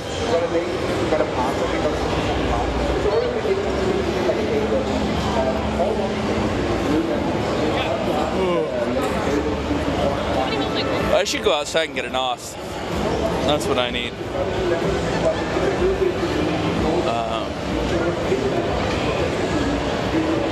Hey, a lanyard. Excuse me for a second while I flick this. Wait, that's not a lanyard. Yes, it is. There we go. Huh.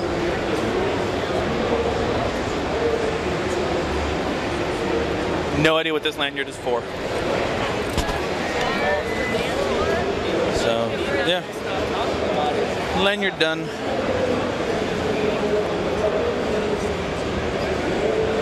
So over here, we have Turtle Beach, who makes some seriously high-end gaming headphones and mic sets.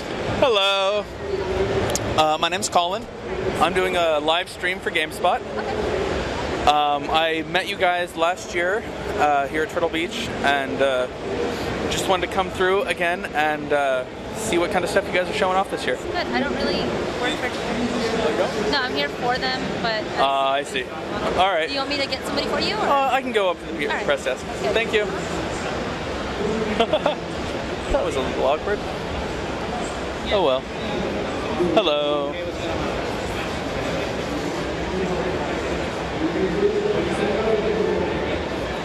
All right, I'll head over to Yogcast as soon as I'm done here, since it's right on the other side of this display, basically. Hello. Hey, how you doing? Good, man. What's going on? Doing pretty good. What are you doing at Turtle Beach? We're showing off some new MLG stuff. Yeah, has it been a good show? It has been a great show. All right. Hello. How are you? I'm well. How are you? I'm doing pretty good. I do a live feed for Gamespot. Okay, very good. And ran into you guys last year, and obviously things are bigger and better than ever for you here at E3. And I wanted to talk to you about what you guys are showing off. I guess we can talk about headsets. It sounds good to me. All right. So let's meander over this way. Definitely. We're talking about a lot. Talking about a lot. We are talking about a lot. We have a few big key announcements here. You know, we're number one. We're really proud to be solidifying our position as the number one headset maker here in the U.S. and also the number one third-party accessories manufacturer as well. We've also announced a relationship with Nintendo as an official or an officially licensed manufacturer of products for the Wii U. So we will be developing a full line of products for that. Starting off hopefully with a product at launch. We've also been very pleased to announce that we have a new line of very budget-friendly but very high-quality headsets that we've got. If you want to shoot some over here on this one, that's the ZLA on this side. The ZLA is actually going to be an entry-level PC headset. One of the things that we believe in here at Turtle Beach, though, is that no matter how much or how little you spend on a product, it should sound fantastic. As an audio company, the sound matters. And so even if you're spending 25 to 40 bucks on an entry-level headset, we believe that it should sound fantastic. And that's what we're aiming to provide people with the ZLA, PLA, and XLA, which are for PC, PlayStation 3, and Xbox. We're also really pleased to announce that we've renewed our partnership with Activision for Call of Duty. So we do have a full line of 5 headsets for Black Ops 2, and we can take a look at those over here.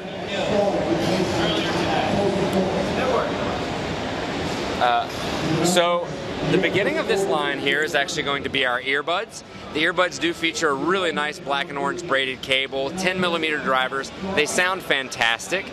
And then moving into more of the traditional gaming headset look that you are probably more familiar with, we've got a couple of really cool features that we've put onto the Black Ops 2 headsets to make them just a little more premium. We've added a nice braided cable to the wired ones, and also protein leather and memory foam ear cups for a really nice luxury feel. Starting off here, even on the entry level at the Kilo, we do have both of those really awesome features on there. It's a wired stereo headset. It's amplified for independent game and chat control. Works on Xbox 360, PlayStation 3, PC, and Mac. Up from that, we have the X-Ray, which is a wireless surround sound headset with a rechargeable battery, an interference-free dual-band Wi-Fi transmitter, Bluetooth for wireless chat, all the bells and whistles. Sounds really fantastic. Moving up one more, we have the Sierra, which is our wired tournament-grade surround sound headset. You see that it does feature really prominent Black Ops 2 call-outs on the ear cups, on the ear plates, which are interchangeable for a custom look if you want to. This is a fully programmable headset using our award-winning preset technology, so you can actually shift through the presets on the control unit, which is the oblong device you're looking at right now. And the presets on these headsets are actually going to be developed by Treyarch for the definitive Black Ops 2 sound experience. And then moving up from that, at the very top end, we have the Tango, which is wireless. It's surround sound. It has a stereo Bluetooth for streaming music to the headset. It has a rechargeable battery. It has dual-band Wi-Fi. It has everything. It talks to you in the voices of game characters. So it really is the absolute luxury experience for home play. And then the next thing that we're proud to announce here is that we are partnered with MLG as the official headset of MLG. So fine affiliate of ours. Yeah, absolutely.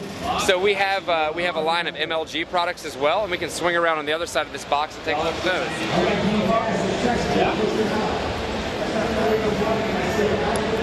So as you guys know, if you go to a tournament, it is widely accepted that it might be helpful to talk to your teammates.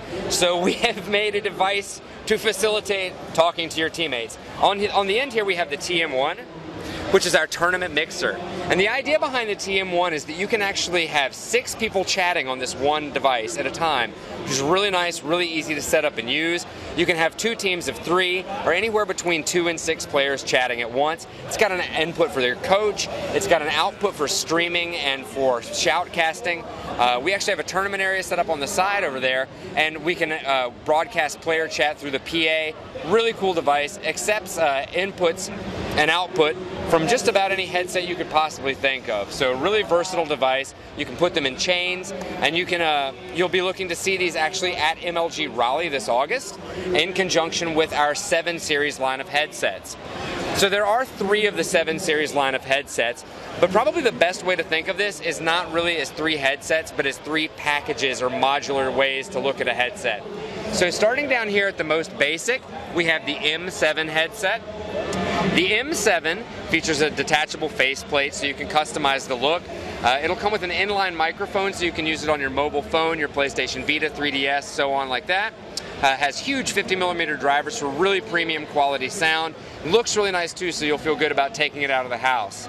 Moving up from there, the Z7, you'll see that it is the same headset, but it does incorporate the XP7 or Z7 control unit rather, which once again is the oblong device you're looking at there. This allows you to mix in your own music from an MP3 player, talk on a phone. It has an input for Xbox Live Chat if you want to use that. It has all the buttons that allow you to adjust which preset you're on, mute the mic, adjust the angles of the virtual surround sound speakers, adjust the volume of each independent surround sound speaker, pretty much everything in the kitchen sink. And then when we go to the XP7, we add the console interface unit, which is the black box you're taking a look at there. That actually just basically gives you an input for an optical connection so you can connect this to your Xbox or your PlayStation 3. So those are the 3 lines or 3 big announcements we've got. And if you guys want to walk over here, you can actually take a look at some of the folks using the prototype 7s and TM1s right now in our pro area. Let's do that. What game are they playing? Good feedback. That's great feedback. Let's see. Could it be Call of Duty? Maybe. I believe it is. So we've got our team set up here running on TM1, so everybody does have their own chat.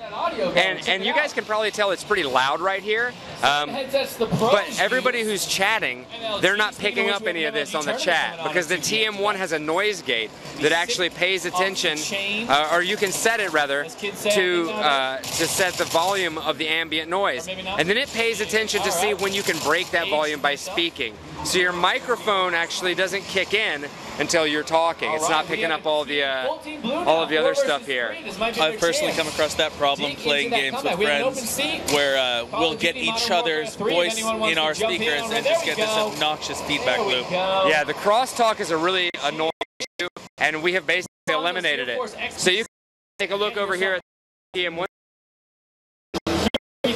Kill everyone.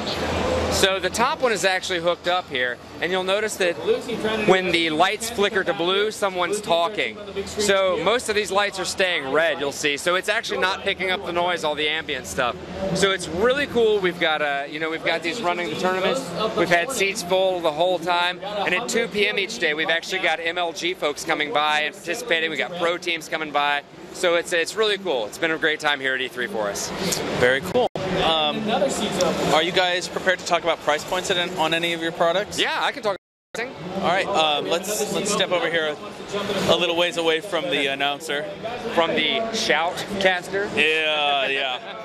So you've got your Call of Duty line. Yes. From bottom to top with the earbuds to the Tango.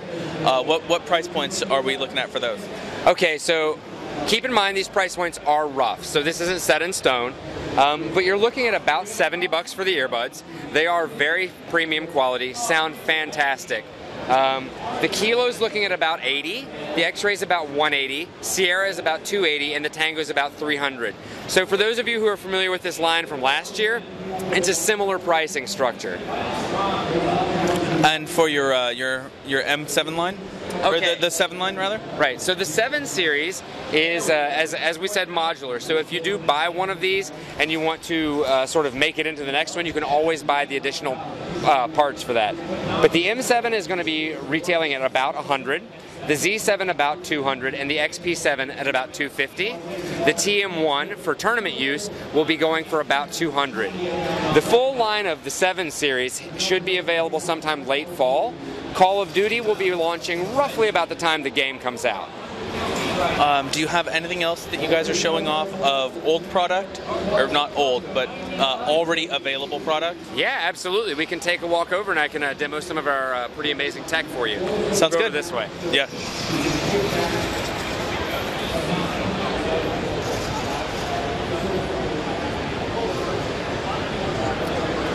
So one of the things that we have is a proprietary technology that we use that's called dual band Wi-Fi. And I talked a little bit about this earlier, but basically the idea behind dual band Wi-Fi is that you can eliminate all of the interference that you receive from other wireless things going on, like a router or a cell phone, which can cause pops and dropouts. So you'll see that some of the folks here are putting on XP300s and XP400s, and the transmitter's just hanging out here, and they're working fine. You get crystal clear audio even in a place like E3 where, I don't know about you, but my phone hasn't worked really for about 3 days. I get really intermittent signal and sending a text message takes about 5 minutes. So having headsets like this that are fully wireless that you can use in a situation like this, it's really pretty impressive.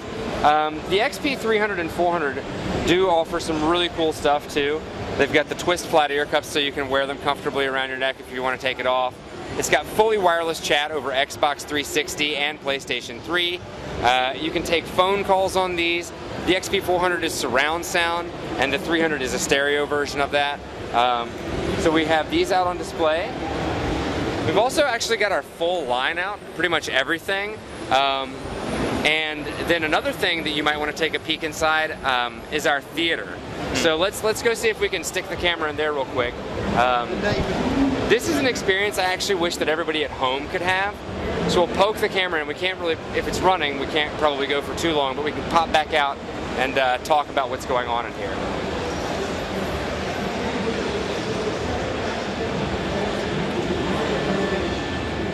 Film a little.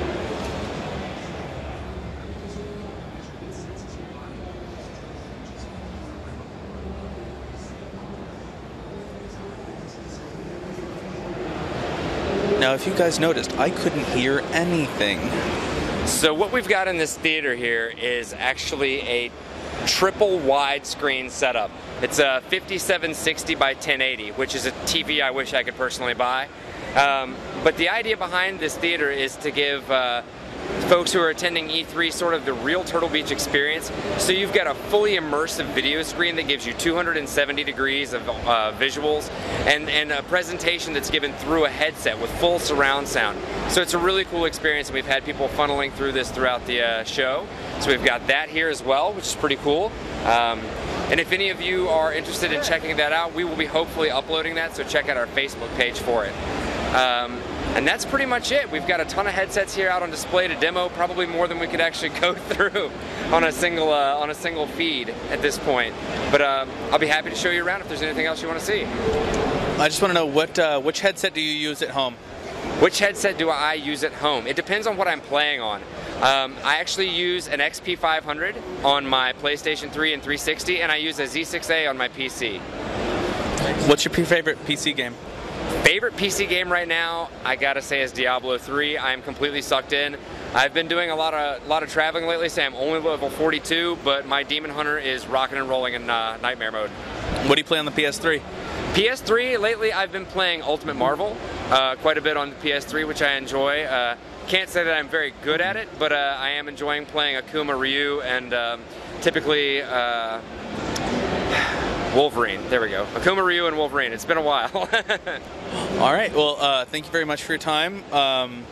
Maybe one day I'll be lucky enough to buy some Turtle Beach. Absolutely hope so. Thanks for stopping by. All right. Thank you. Take care. Thanks.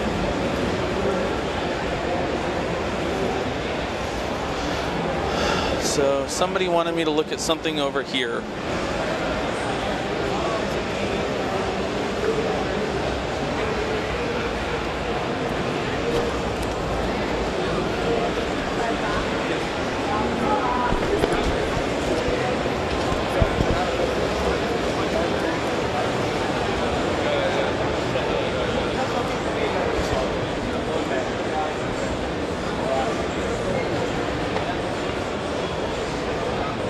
How's it going?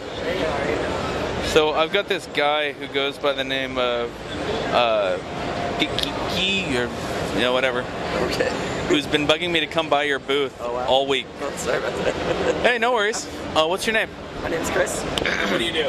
I'm the lead developer of Yog Ventures. And what's the game about? Yog Ventures is the game by the Yogscast. We're creating a build your own adventure kind of game where the users are actually going to be able to build their own quests and share them online. And the Yogscast are going to feature the ones that they like from time to time on their channels to give them a chance to get exposure out there. So I've got to admit, I've never heard of you guys. Right. So when I started getting requests to come by your booth, I had no idea what the hell was going on. So who are you guys really? So the Yogscast are the #1 British comedy channel on YouTube right now. You know, they've got a huge following on YouTube. They're just funny guys, and we're Winter Cool Games building the Yog Ventures for them. You know, we ran a Kickstarter campaign back in April that was wildly successful. The fans really came through in a big way to help us create this game, and we're here just showing off where we're at in the development.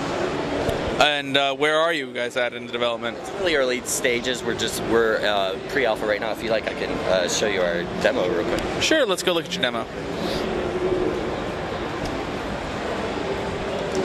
Sorry. I'm going to get on the other side of you. It's just a lot easier for me to have the mic on my left side. Yeah, no worries. So this is just an example of a map that users could build for themselves and share online. So it's kind of a can demo, but they're going to be able to control every aspect of the game, including like the NPCs, what the NPC quest text is, and things like that. It's all going to be built in-game on a different level for the level editing and things like that. What engine are you using? Using Unity as our base engine. One of the cool features of the game is that the terrain is always deformable and in real time. So as these meteors strike, you'll notice that it's starting to destroy the terrain around us and reveal the lava down there.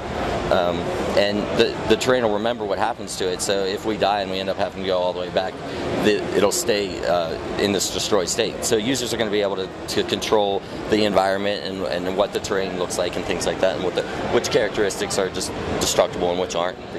So it makes for some unique gameplay. Like if they want to make a lost civilization deep underground, you'll be able to excavate down in there and find clues and things like that.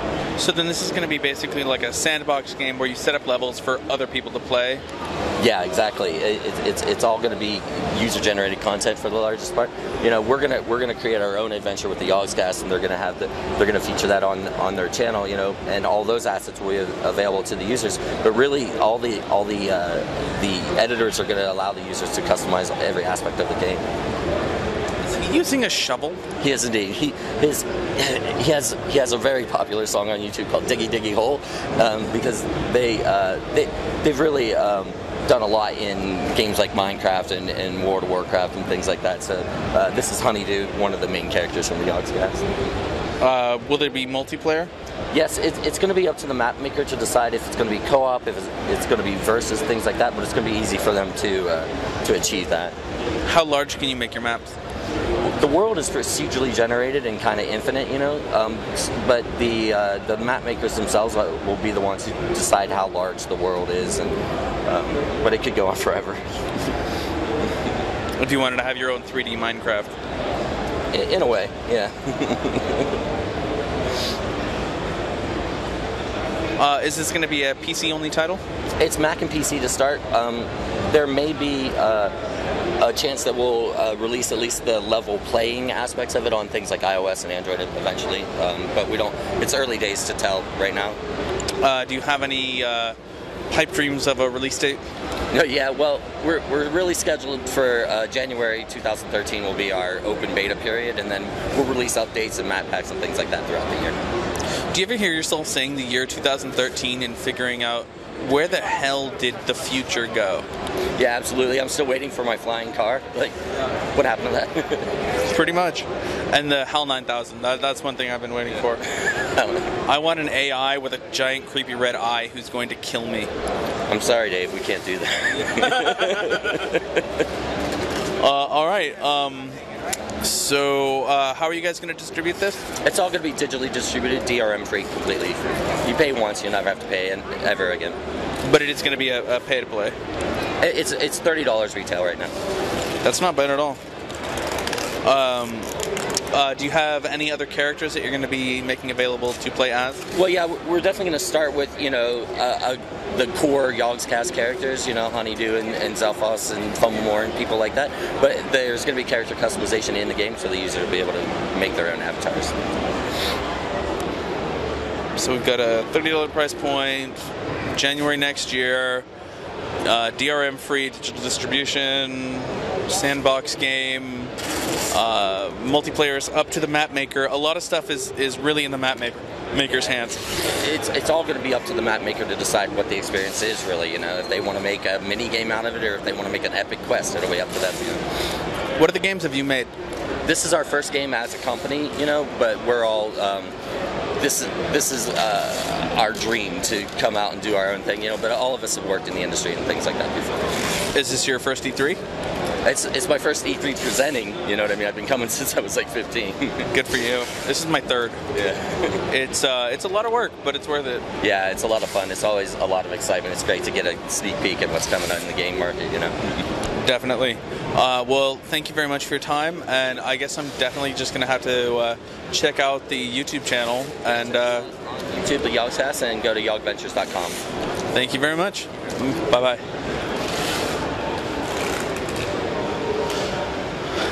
So right across this little relaxation station here. About distribution to Latin America?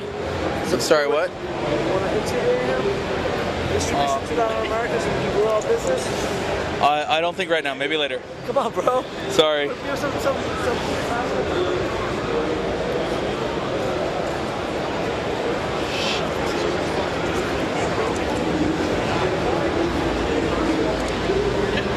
So now I'm going to head over to Sega.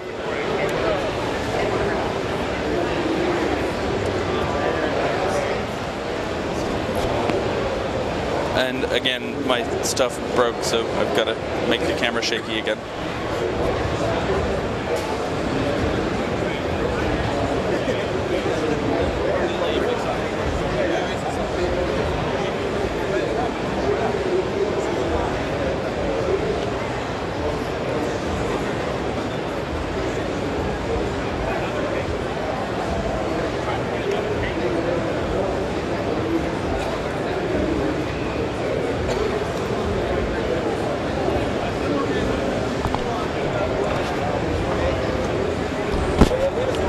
The backpack has like a chest strap that I've been using to hold the camera in place, and one of the clips just came off, and I don't know if I can get it back on. So things are going to be a little less comfortable than they have been. So right in the middle here, we've got Aliens Colonial Marines, which I did a great interview with them, kind of like randomly ran into the trifecta of the head of Colonial Marines, with the art director, the executive producer, and that was awesome Tuesday night that I got to do that. They've got I definitely need to go get one of those NOS energy drinks. What time is it?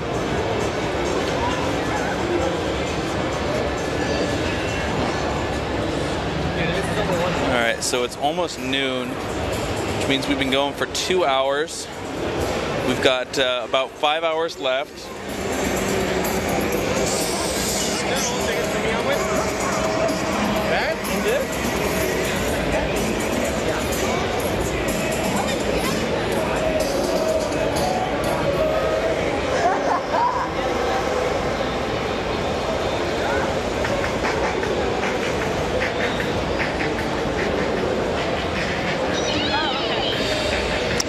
There's no South Park display out, unfortunately. Otherwise, that's definitely on my list of things that I want to see.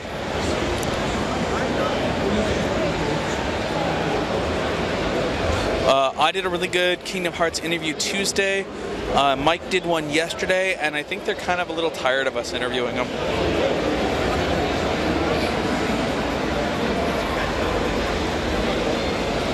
Yeah, that guy really wanted me to just give him free advertising. Oh, thank you. I'm just getting battery swapped while I'm catching up on my emails.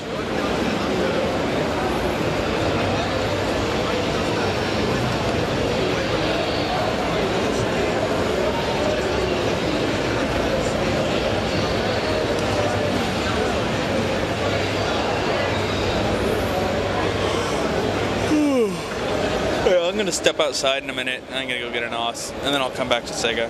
I hope you guys don't mind.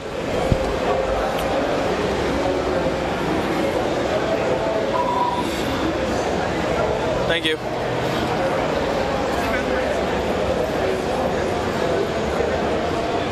So you guys get to see what's going on outside real quick. Oh, Lollipop Chainsaw. Unfortunately, what's her name? Jessica Nigiri isn't here right now.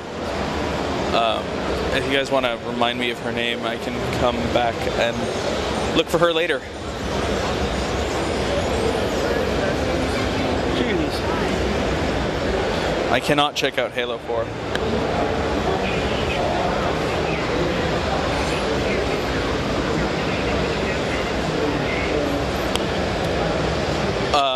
So, to the Guy Fawkes, Roxy is actually out on maternity leave right now. E3 is not open to everyone. It's an industry-only event.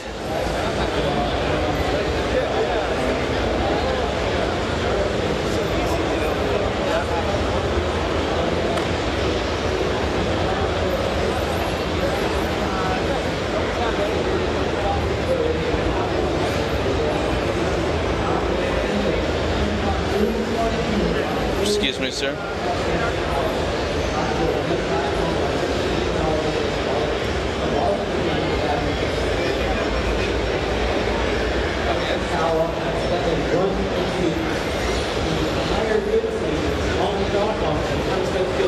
Does pick up on the same situation where both that tower is almost down, which King does try to keep the safety base constantly. The tower does go down by helicopter possible. Train tries to close the gap, but which can speed versus the load barely help the last. Like they put so much weight in the top lane that they're actually lost like to I just got a question. Do I like this E3 better than last year's? That's a really hard question to answer. I think there were some cooler displays last year, and I had some really great times. So it's really hard to like apples and bananas.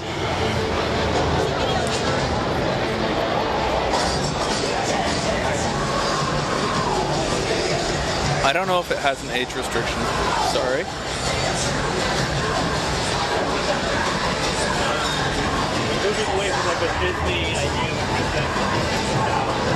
Whoop! I just walked into a door.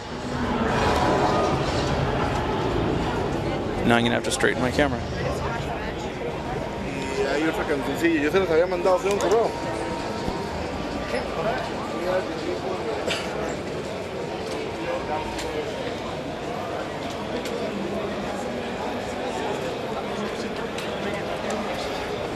Where are the down escalators? All three of these are going up. That's lame.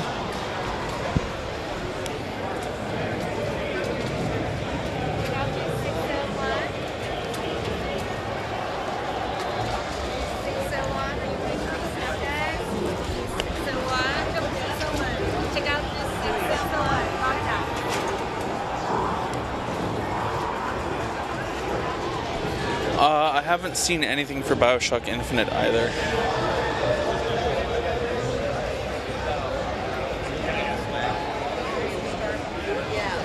Homer's not here because his wife is getting ready to have a kid. It'll be number 2. I'm using a Canon XHG1.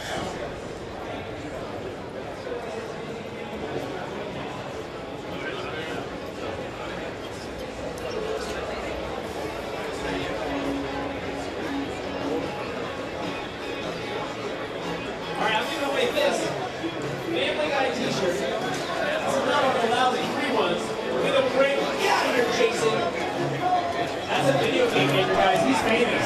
He's a very big deal. I know he looks just devastatingly handsome, but he's also brilliant. Ladies, his name is... I'm slightly smarter.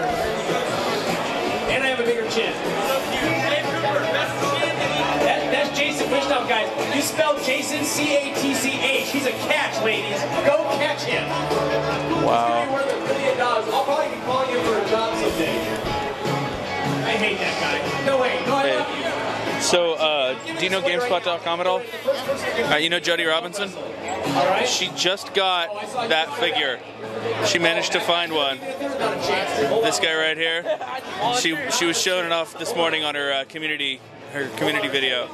And I just saw it on your arm. I was like, wow, I just saw that. Yeah. I had to hand sketch that one out because I couldn't get a good enough picture of it. So, what else do you have? I got a Zelda, of course, good old legendary from Halo, good old Quake.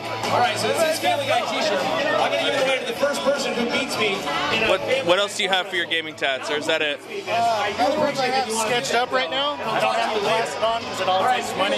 Oh yeah. I got my Mega Man and Zero back to back, and then itching for my Command and Conquer one next. Very cool. Well, obviously you love your gaming. Have a great time here at E3. Okay, so he's the rest of us a kid, so he doesn't have a lot of experience. We're ready for this team. All right, so are you a Family Guy fan? All right, he's a Family Guy fan, so you know about, have you ever seen everybody on chicken? Look at that.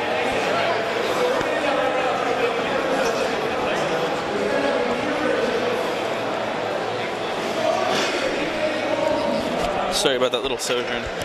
I'm trying to get out front here and not lose any of my gear in the process. Rated. Getting some other stuff wrapped up where it's not.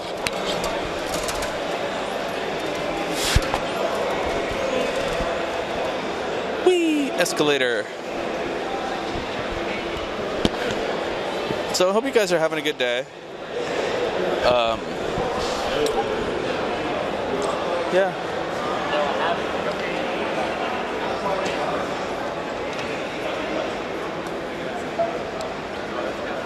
It's also a dance.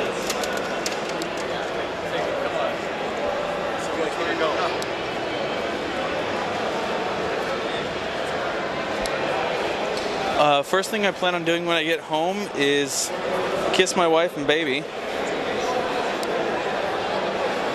And the next game on my list to play, as in game that I haven't started yet, or what game am I gonna be playing?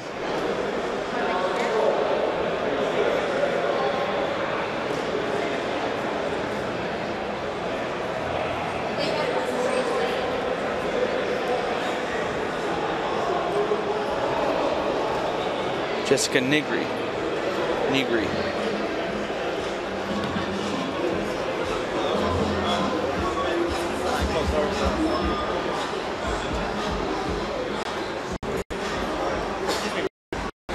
What you said, did she just post it this morning, or? Yeah, it was this morning's breakfast post. Oh, nice. Yeah. Because I was even trying to put it on like gearboxes, and they won't even let me post it. I was like, whatever. Oh, you're gonna use it. Well, this is a live feed, so now your arm is on the internet. There we go. I'm a whore on the internet. So I'm coming to get knocked. Yeah, nice work. So I'm thirsty, and it's a handheld camera that we have on a shoulder mount. Hello. How are you? Tired. So that's why I decided to come out here to the NOS booth. What's your name?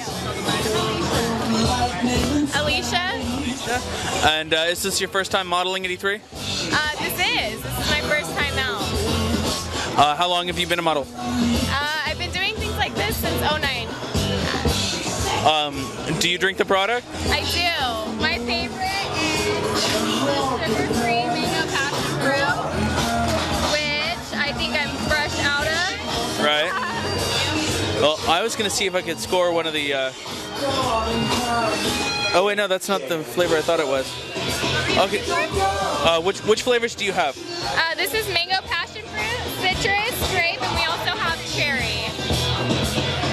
Would you like to try the mango passion fruit? Let me see if any of the other girls have any of the other flavors, and I'll come back to you.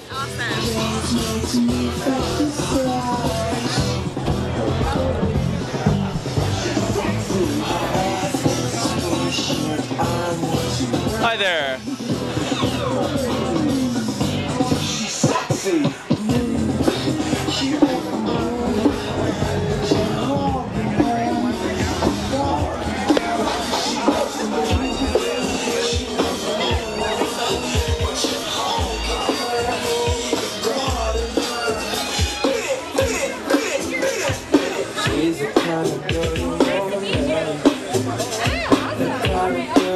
So we got some Street Fighter going here.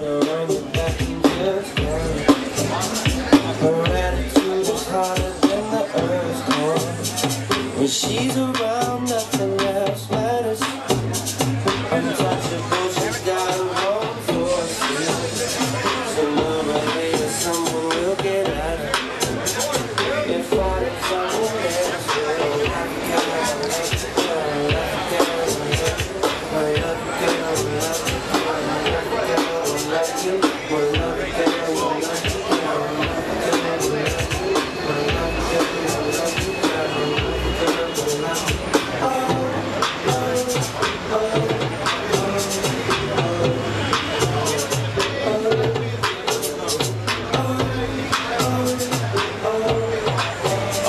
you have to have like legitimate press credentials to get in.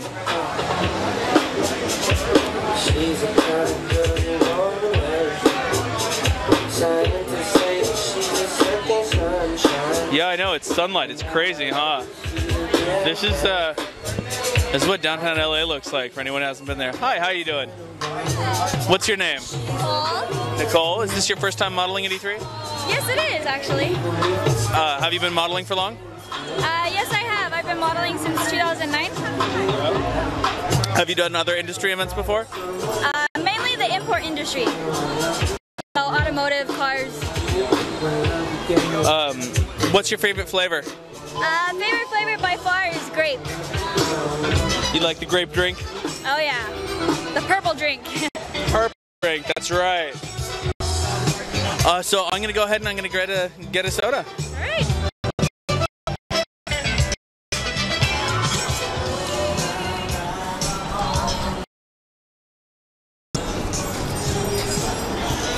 Hi there, what's your name? Hi, my name's Julie. Julie, is this your first time modeling at E3? Yes, it is my first E3 ever, and I'm really excited to be here. Did they let you inside at all? I do have a pass to go inside. Have you seen anything exciting in there? Everything.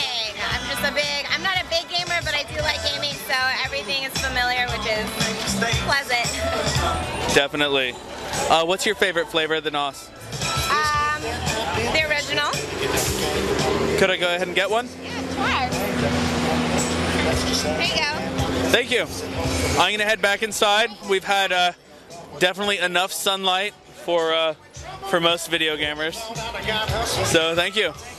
Now I can't take over because when man ain't born for smiles and guns. Please tell me, please tell me, please tell me, I'm just LB. Is it my fault? A little less bones, cause I only just see the past before. It's a shame nowadays I got a question though. Once big and time shines the expression goes.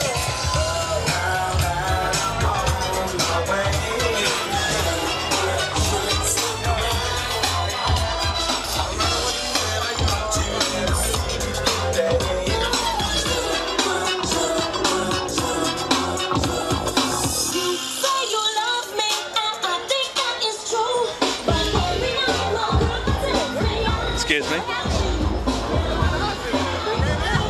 So let's head back inside, and I'll check out the merch store on the way.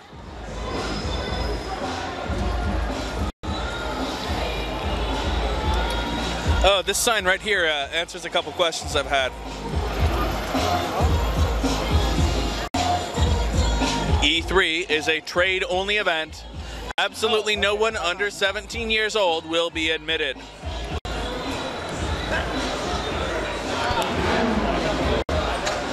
So that answers that question. I know I'm having an os because I'm tired. I hope you guys aren't tired. Hope you'll stick it out with me. We got something fun planned for the end of the show.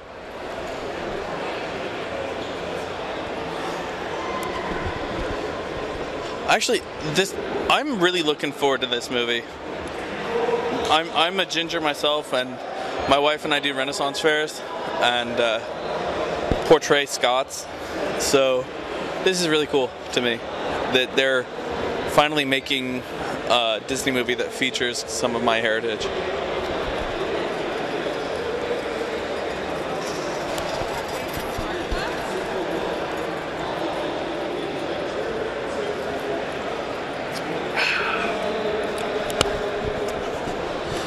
I've always forgotten that the original flavor of Nos kind of tastes a little salty.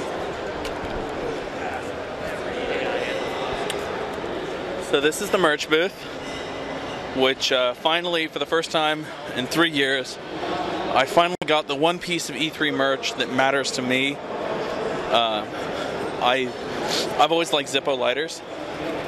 I don't smoke very often, but when I do, I just appreciate a Zippo lighter. So, hello. Here we've got skate decks. We've got cups and mugs. We've got an iPad case. Different kinds of shirts. Duffels. What's great about these guys is hats.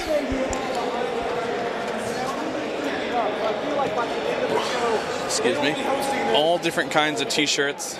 Live hands-on demos you're going to see on the show today.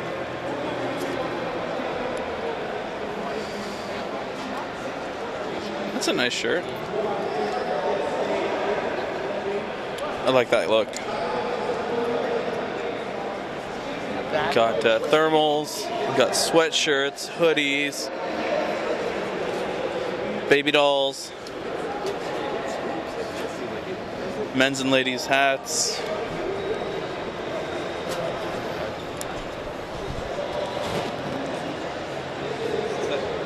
Since that chest strap broke, this is far less comfortable. Oh well, you guys are worth it.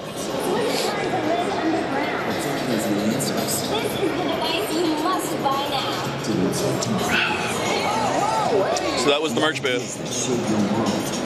Let's head back upstairs. Why this has become an issue. Welcome to the show, Tyree. It's your daily download of all the stuff that matters. It doesn't matter to me. 7 on G4. Screw that. I don't watch TV myself. I'd rather just get my media in convenient chunks of what actually matters to me. Energy drinks are bad for you. What are you talking about? All energy drinks are bad for you. The original flavor is kind of citrusy and tropical, and it leaves kind of a salty taste on my tongue. What's wrong with the camera? The main entrance, I think it's...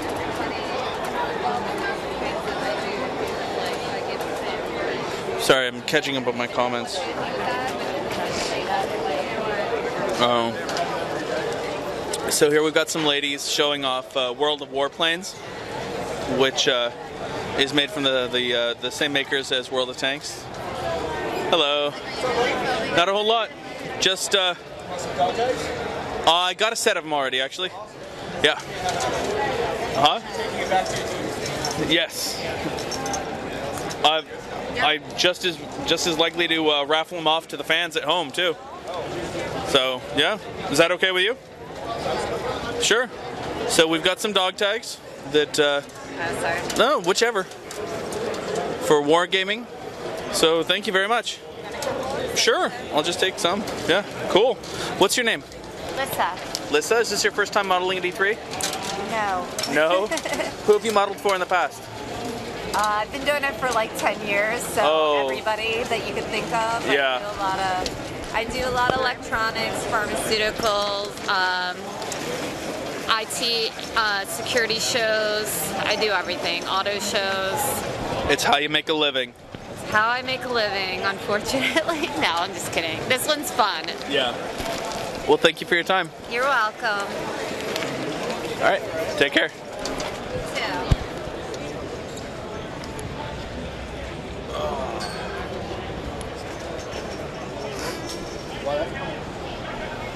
Hello.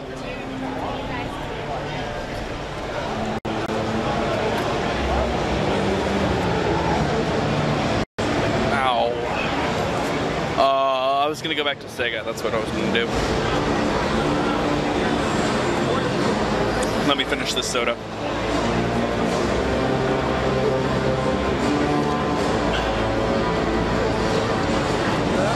All right. That's the end of that.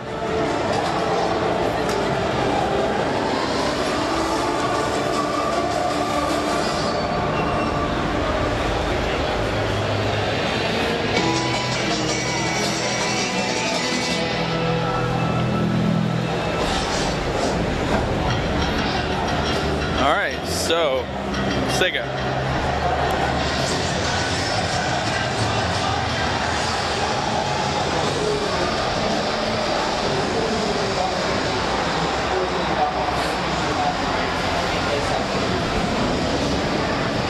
Hope you guys are having fun. This is my third year doing E3 as your LiveCam tour guide. Really love doing it. Getting to see everything I can. I really don't get to do any hands-on stuff with the games, unfortunately, but it's still worth it just to come watch.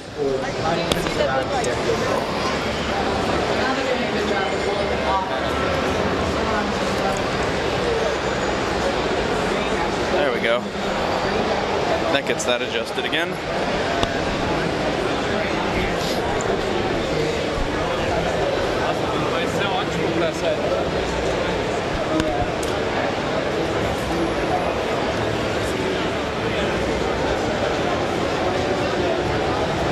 So here's Sega again. Like I said, I actually had already gotten a really good Colonial Marines on Tuesday, so I'm not going to go for that again. I hope you guys don't mind too terribly much. Although there's some cool things that I'm going to say about this. So they've got their little photo booth thing right here, which is the power loader with an alien on the front. And then this guy over here, this giant thing. This is actually the Queen Alien from the movie Aliens. This is the actual one, the animatronic death machine from the movie, which is so incredibly cool to me. And I just... Viewers, talk a little bit about just the game in general. Sorry. So that's really cool. We've got Sonic All-Star Racing over here, which I don't have any access to the Danica McKellar footage, so I don't know where exactly you can find that. Or Danica Patrick. Danica McKellar is the actress. Derp. Although I like Danica McKellar too. So if I had footage of her, that'd be awesome.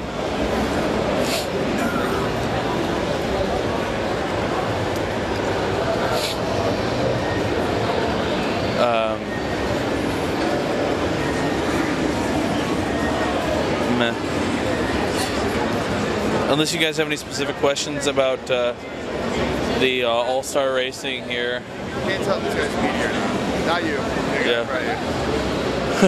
It's kind of obvious. No. Guy with the camera. Yeah. Do you have anybody doing PR for the game? Yes. Patrick over there can actually help you out. Do you want to schedule an interview or just need to get on? I'm doing a live feed, So I'm kind of just... Patrick can actually help you with that. Hi, Patrick. My name's Colin. I'm from Gamespot. I'm doing a live feed. And I was hoping you had someone available that could answer some questions. Yes, I do. I will. He's going to answer like a couple questions, and then Joe right here is a senior producer from Sumo, and he'd be the perfect guy to talk to. All right, I can just wait a couple minutes, too. Yeah, 2-3 minutes. Cool. So I'm just going to come over here and watch some people playing. Absolutely. You've got Crazy Taxi here. You've got... Is that...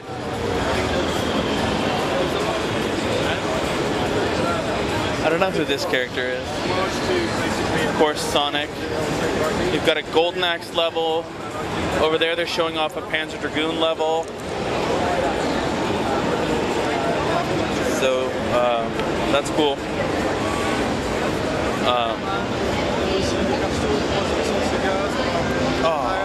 Pop. Can't get both of these to pop.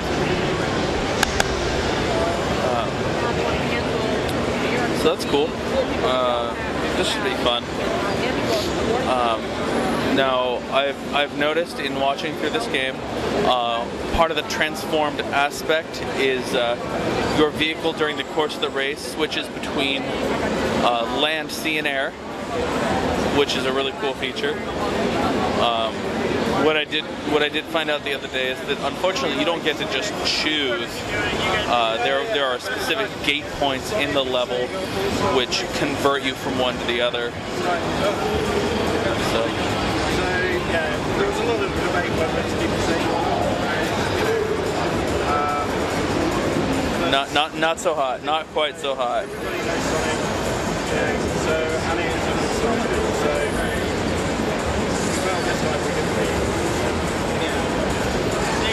Sonic and Sega brings it on to this.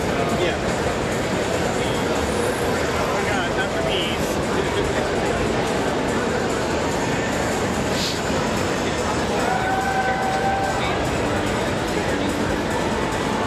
One thing I think is really good is the soundtrack. We've really for this game, gone back to this approach. Like, I think some games whenever you're ready. All right. Hey, buddy. Joe. Hi there. My cables are all hung up. How's it going? Not too bad. Not too bad. How are you? I'm doing all right. I'm back to up hold this, so I can get you on.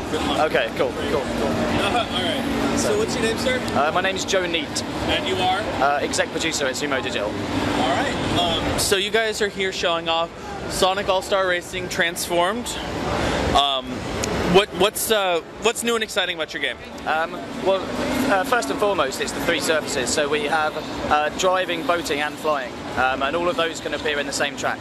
So the second kind of thing is that the transformation doesn't only apply to the vehicles; it also applies to the tracks. So throughout the game, we've got roads collapsing, bridges catching on fire, just all sorts of crazy things happening, which like basically means the track transforms as you play, and you never really kind of, I don't know, you can never really rest easy because you don't know what's going to happen on the next lap.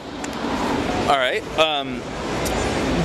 Have you guys released yet how many characters are going to be available in the game? I think it's 20 or 21, I think. At the moment we've announced, we've got 14 in the playable build, so there's still some unannounced ones. All right. So I'm noticing Sonic, I'm noticing Crazy Taxi. I've noticed this guy's playing some sort of ninja character. Who's that? That's Joe Mishashi from Shinobi. So. I haven't played Shinobi since the first one on the NES, so he's made some style changes since then. Indeed, but yeah, and we've got Vice from Skies of Arcadia, which is another real fan favourite. Yeah. So and Gilius from Golden Axe, who's just got the most incredible vehicle. It's like a mechanical bull, a mechanical turtle, and a mechanical eagle. Like it's kind of like, you remember the old Ray Harryhausen movies, the kind of stop motion stuff where statues come to life. That was what inspired that character. And then, but the actual forms that it takes are based on the Golden Axe levels, where you'd be on an eagle or be on a turtle. So yeah. I was thinking that exactly was the inspiration, picturing the old map in my head. Yeah, that's it, man. It's like it's fan service, and that's like what we love to do. So. All right. So I'm noticing also you're showing off up here. You've got a Panzer Dragoon level. and a Golden Axe level, which we were just talking about, the Golden Axe character. Who's your representative from Panzer Dragoon? In terms of the playable character? I can't talk about characters that aren't announced yet, so I can't say if there's one from that game or not, unfortunately. So at this point, we have announced that there is a Panzer Dragoon level, but we have not discussed whether or not there is a Panzer Dragoon character in it. Who's your favorite character so far that's been announced? Gilius, just purely because of his vehicle. It's just, every time you see it, it makes you smile, right? And it's like the little boost kind of indicators on the back of the vehicle are the potion bottles from Golden Axe, right? Awesome. Yeah, there's just so much. Is his steering wheel the chunk of meat or something? Sadly not. I'm not sure exactly what it is, actually. I don't think I've looked at that bit. But, have you guys discussed a release date yet? Well, it's holiday season, like 2012, so yeah, it's not a specific date announced yet, but... have you discussed systems yet? Yes, so it's PlayStation 3, Xbox 360, 3DS, Vita, and Wii U. So everything, basically. Yeah, everything, except for PC. Yes. No, I'm not sure if that's... I don't know the answer to that one. It's no big deal.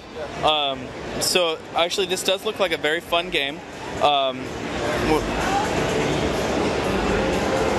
Sorry. Oh, are you asking about the NASCAR over here? Is that going to be featured in the game at all? What's that, sorry? I get a live stream comments from the audience. Right. Is the NASCAR going to be featured in the game at all? So Danica Patrick is a playable character, but that's not the car she'll be driving. There's actually we haven't actually shown that car, but it's very different to that. But it's a really, really cool vehicle. So we're really looking forward to that, kind of announcing that and showing that. I'm not sure when we'll be doing that, but yeah.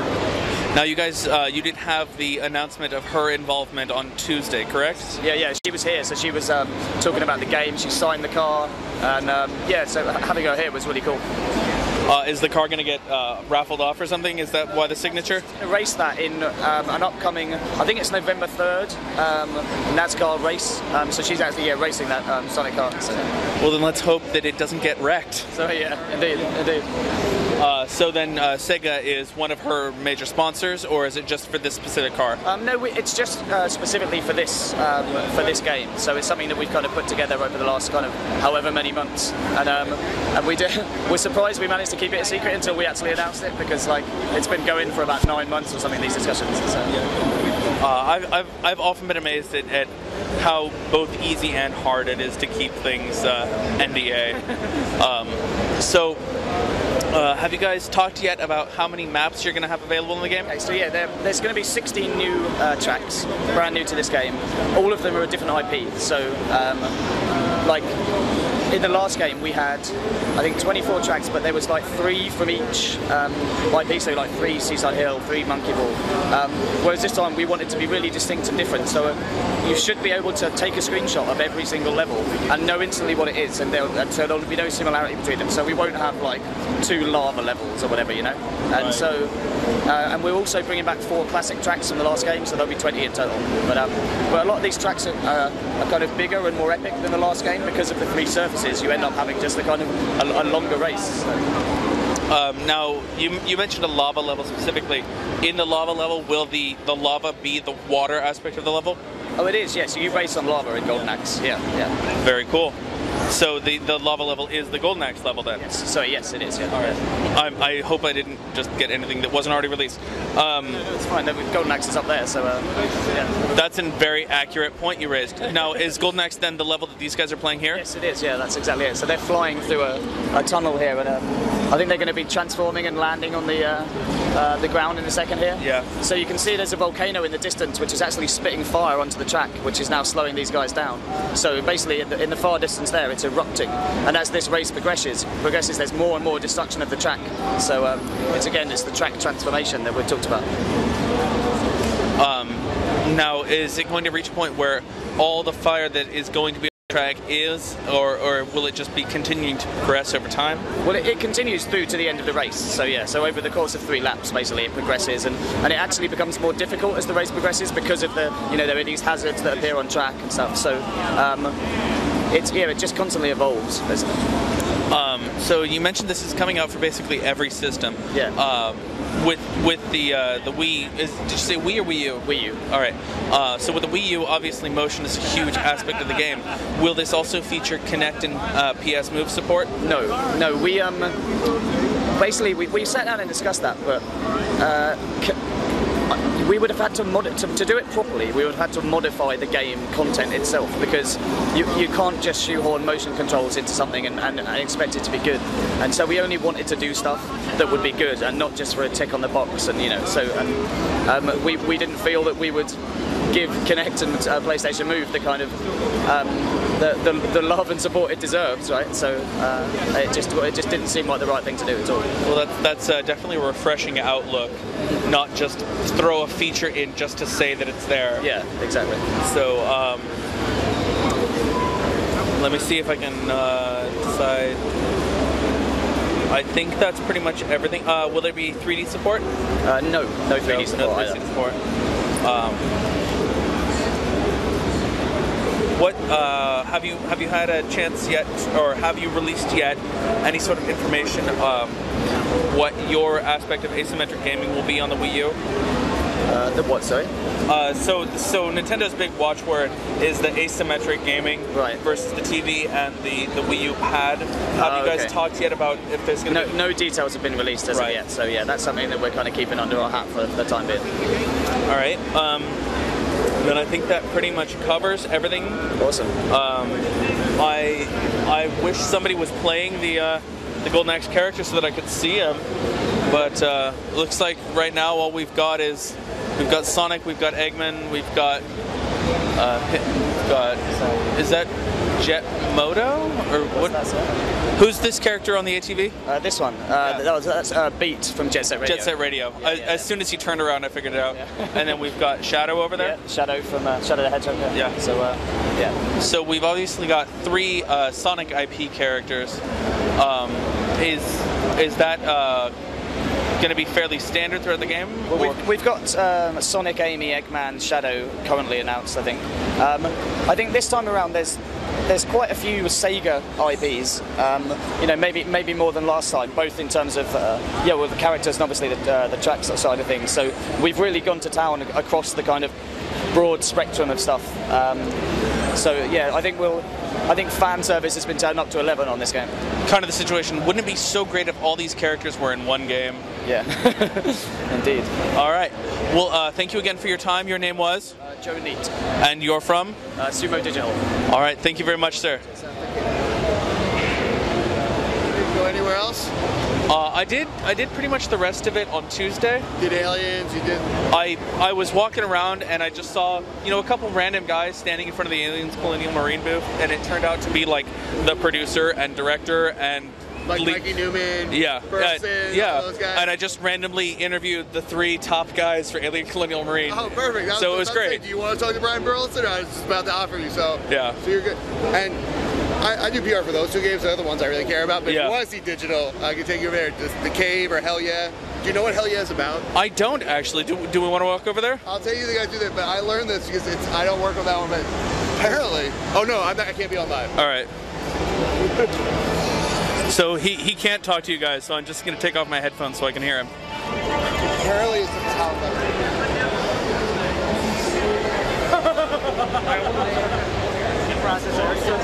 Okay, I'll make sure to get that. Thank you. Everybody foo-foo, I don't want to see you jerking out the little everything. Every single time everybody says watch dogs. That is such an awesome. I can do that. Let me grab it. All right. You'll grab one of the guys and you'll be taken care of. Thank you. Do you have a card? I do not. I'm a contractor. Oh, okay, no worries. Thanks, guys. Aaron, I'm Ryan. Hi, I'm Colin. Oh, you're borrowing someone else's? Yeah, my card says otherwise. That's okay. Camille. I had no idea. He'd like a quick word live about Hell Yeah. Never! No! What's your name, sir? Oh, my name is Camille Guermont-Pré. Sorry about that. And you're from? In your opinion, France with such a silly name? What's your position in the company? In Arcado, I'm the least talented guy, so they made me the boss, unfortunately. All right. So I was hoping I could see some of your game and talk to you about it. With pleasure, yeah. All right. So let's walk over here to one of your screens. Emil, you're good?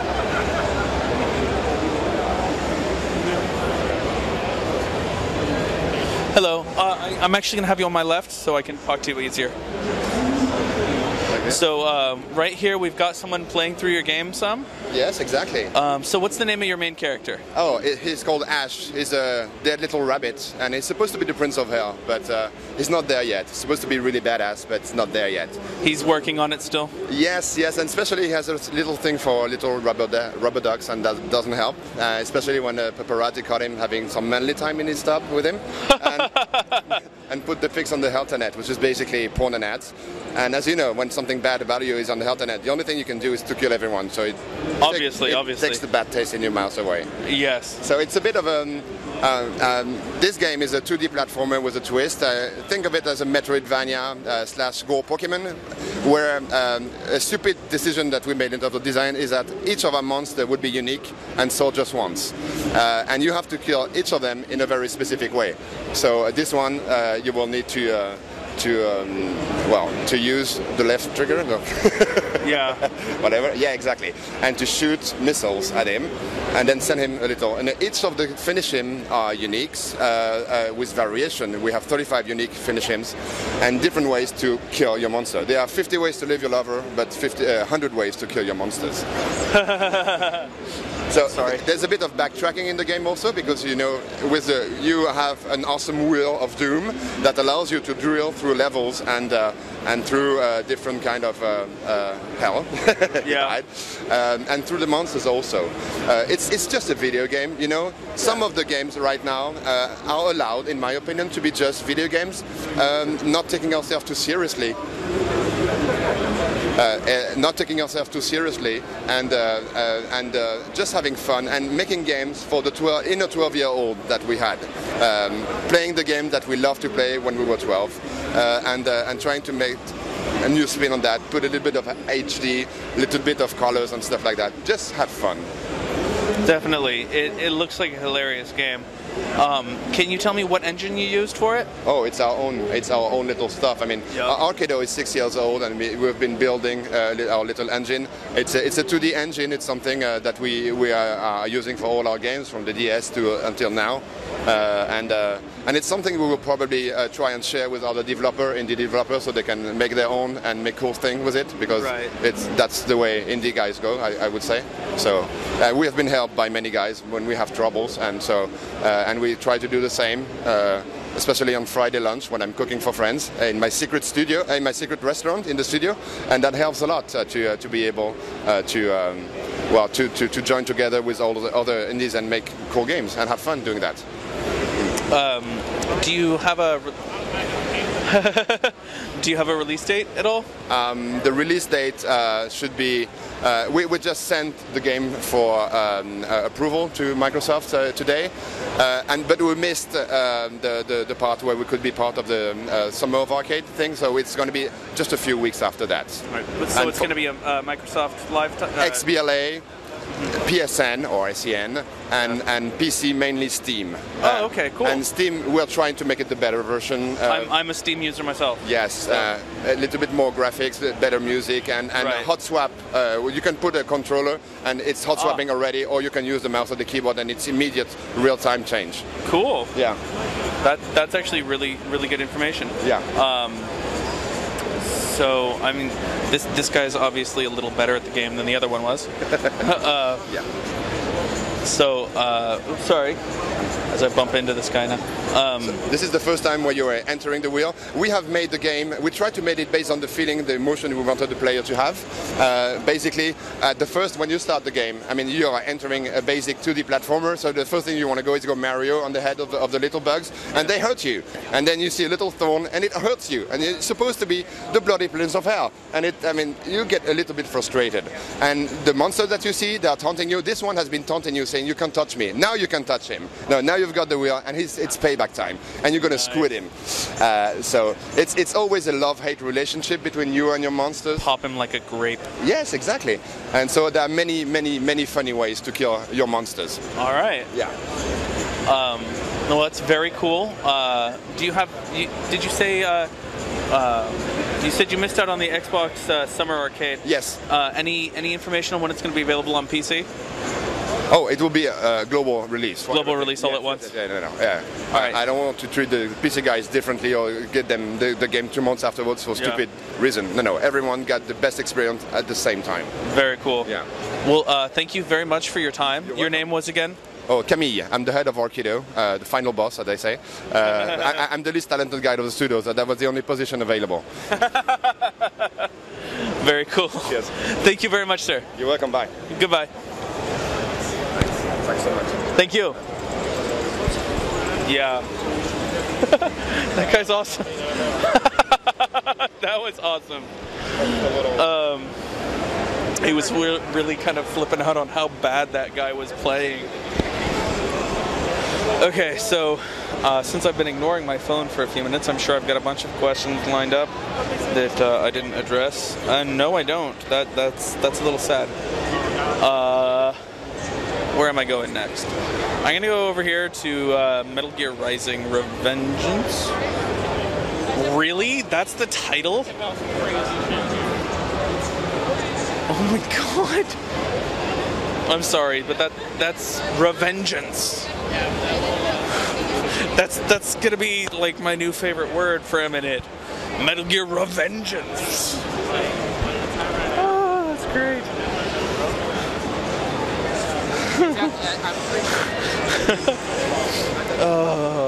But I'm definitely gonna make sure that I can save some money and get Hell Yeah when it comes out on PC. That looks freaking hilarious and fun. I'm gonna recommend it to all my friends. And anyone who doesn't is gonna get a revengeance upon them.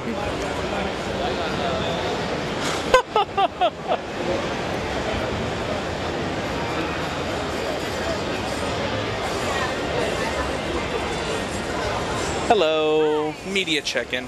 My name's Colin. I'm doing a live stream for Gamespot. Unfortunately, my format is kind of satellite to all the rest of it, so I don't get to go through the normal corporate channels. And I was hoping there was someone available that could do a quick interview about Metal Gear with. You know what? We're not doing any on cameras for Metal Gear, so we're not able to offer that. All right. Do you have a press kit somewhere that I could apply later? All right. Is it all right if I let the fans know where to go to look for the assets? Yeah. All right. Whatever you want. Very cool. The only one we are offering on cameras for is PES 13. Is which? PES 13, Pro Evolution Soccer 13. All right. Could I get someone to talk to you about that? Yeah. Do you have an appointment already? No, I don't. No? Okay. Because it's kind of, if someone's available, I'd love to talk to them. If they're not, I'll just keep moving on. Okay. Did you get that squared away? How's it going, man? So you guys know, if you guys want to go find stuff, this is where Konami's information is. If the damn thing will focus. Come on, focus, focus. There we go. How's it going, man? It's your first time at E3? No, this is my 11th. 11th? Crap. You've got me beat by 8. Right. Have you always been with the Us Gamers? The last 7 I have. Yeah. And then before that, I used to came 1 year as a freelancer, and then a couple of times before that, the 3 years before that, I was an editor of Nintendo Magazine in Australia. Oh, nice. Do you know our Australian team at all? Yeah, good friends with all of them. Yeah. So this is actually something that I was thinking about. 2 years ago, my first time here, we had Cause. Do you know him? Yeah. Do you know if he's still with them? No, he's not. He's actually working for the company that handles Konami in Australia. Oh, okay. He moved on. Yeah, he was a really cool guy. Yeah. Which was great because, like, at the end of the day, I'm walking along and he comes up and just like this string of profanities. Like, you can edit that out, right? No, I'm live. All right. Why didn't you tell me? That's amazing. Yes, it was great. It was great times. What was your name? Stephen Farrelly. Stephen Farrelly? From Us Gamers. Oz Gamers. Cool. Which I'm sure are some of our competitors, but right now I don't care. Well, we're small enough not to be too much of a worry for you guys. Yeah. Whatever. Everybody gets somewhere eventually. Are you enjoying the show? I am in fact. I'm like I said, I do a live thing, so I'm live for the entirety of the show. I'm live right now streaming. Do you have anyone at home you want to say hi to? Actually, yeah, my 6-month-old son, Lanny. Yeah, I've got a 10-week-old at home. Yeah. It's crazy. It's pretty hard being away, but I mean, obviously awesome being around all this, gaming stuff. So yeah. Definitely. Are you guys waiting for an interview too? I've got to set something up now. So. All right. Well, what are you using? What's your gear? I've just got like a basic, really simple Canon HD setup. It's about 4 years old, but it's just for online stuff, so it's it's not that bad, and we get some pretty good stuff out of it. I'm using a Canon also, but the XHG1, I guess, yeah. So it's good. It's very user friendly. Yeah. All right. Well, good luck getting set up. Thank you for talking to me. Thanks, guys. And hopefully somebody can come by and we can talk about soccer, I guess, or football for everyone who's not from America, since American football really isn't football. I really don't even understand why we call it football. There's so little time in which the ball and the foot are in contact. Do you know why? What's that? Why we call it football here? Because there's really only like, a dozen times a game where the ball and the foot meet? That's a Wikipedia question. Yeah, it's pretty much. There's probably some rule about it though. Yeah, it's weird. I don't know. So, what's your name? Sterling. Sterling, and who are you with? I'm with Games Radar. Cool. Yep. Yep.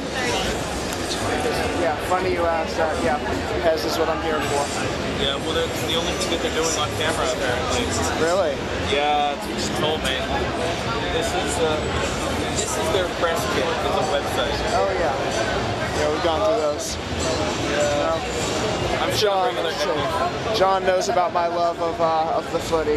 Yeah. Yeah, I'm a big fan, so I'm like, this is like my last one of the show, but I want to find out about Metal Gear while I'm here. I'd love to too. I gotta say, I'm kind of a grammar Nazi, and have you looked at the full title? Yes. Revengeance. It's a lovely portmanteau. Yes. So, good times. Totally. You're based out of SF then? I'm actually from the North Bay. I'm a contractor. They bring me on to do a live feed. Oh, right. So we're live as I stare off into the nothingness and talk to you. Okay. So. Wait, you're actually streaming this live? Yeah, I'm actually streaming this live. Oh, okay. Yeah, let's hope your bosses don't get upset. Oh, I'm sure they won't have an issue. Yeah. They shouldn't have too much. I think actually, you said Games Radar, right? Yeah. I think we actually just recently lost a couple staffers to you guys. You did? Yeah. I work with them. Yeah, whatever. They're nice people, and Tuesday night at the Square Enix Tech demo, I ran into one of them, and I couldn't find our editor, so I walked up to her and, hey, do you want to do an interview for us? And she said, sure, but my bosses might not like it. Yeah, it's, people talk about, I'm talking to them now. No worries, go ahead, talk to them. Good chat. Yeah, people talk about, all competition and stuff, but really, so many of the people in this industry have known each other for so long that it's almost more like sibling rivalry than it is direct competition. It's just when you get into marketing deals that it becomes actual competition. Because, all of us get pretty much the same information. It's just a matter of personality and handling from that point. So, good times.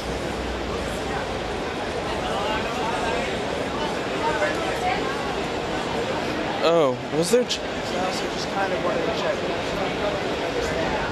I wasn't facing that guy because, as I mentioned, he's from the competition, so it would not be quite. What's the word here? It was a professional courtesy to not put employees of other companies on my feed. That's why. Actually, it's coordinated through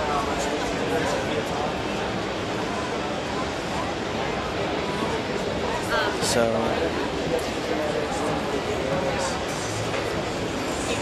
are you having any luck? Otherwise, I can just go find something else to do. Brandon, it's Julia. Hey, are you nearby? We have Gamespot here that wants to do an on-camera interview for pets. And Tim's in a meeting. Can you come back in 10 minutes? Yeah, I can. All right. Yeah, so I'll just come back in like 10 minutes. Thank you. No, I'm a contractor. All right, I'll be back. Let me see if I can go find some Jet Set Radio for you guys. Oh, I gotta ask.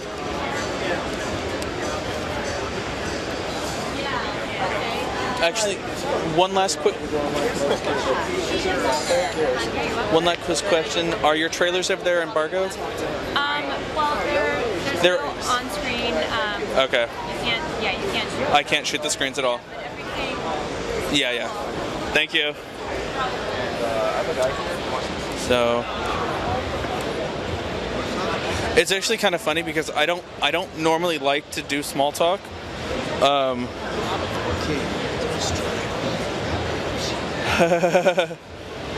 Zippo was 25, but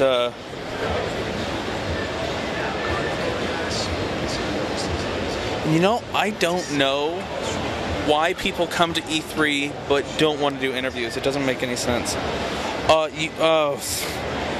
Fanaticism or fanatism?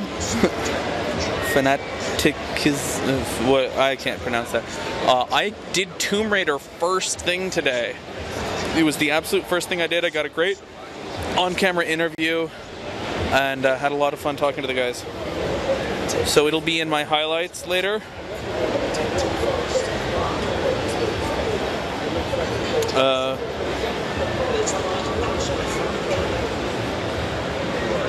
Alright, so I'm going to see if I can find the Jet Set Radio. That should be Sega, right? Isn't it? I didn't see any Jet Set Radio other than what was in the All-Star Racing. Oh, there it is. I see it now. So I'm going to go look at that. And yeah, see what I can see. Yoink. Camille was great.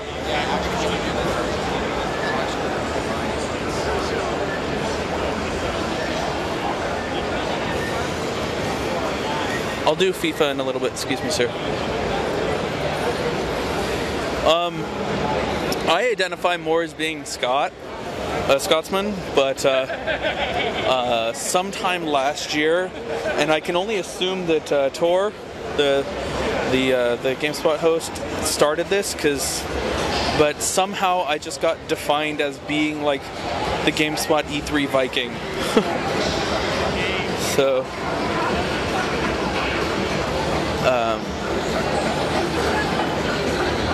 Excuse me, is there anyone here doing on-screen for Jet Set Radio? Yes, I'm the brand manager for Jet Set Radio. That would be you? Yes, it is. All right, hi, how you doing? I'm good. I'm just you finishing up something? This guy and yeah. Come and work with you? Sure, sounds great. Ben, by the way. My name's Colin. Colin? Nice to meet you. I'm doing a live stream. Oh, cool. Yeah. Sounds good. Yeah. I'll just find another screen and wait for you there. Okay, sounds perfect. Thank you. So we've got some people playing here. Now this is a PS Vita title that people look like they're having a lot of fun with. Now the screens here aren't actually showing what the people are doing. No, please. I've got full hands.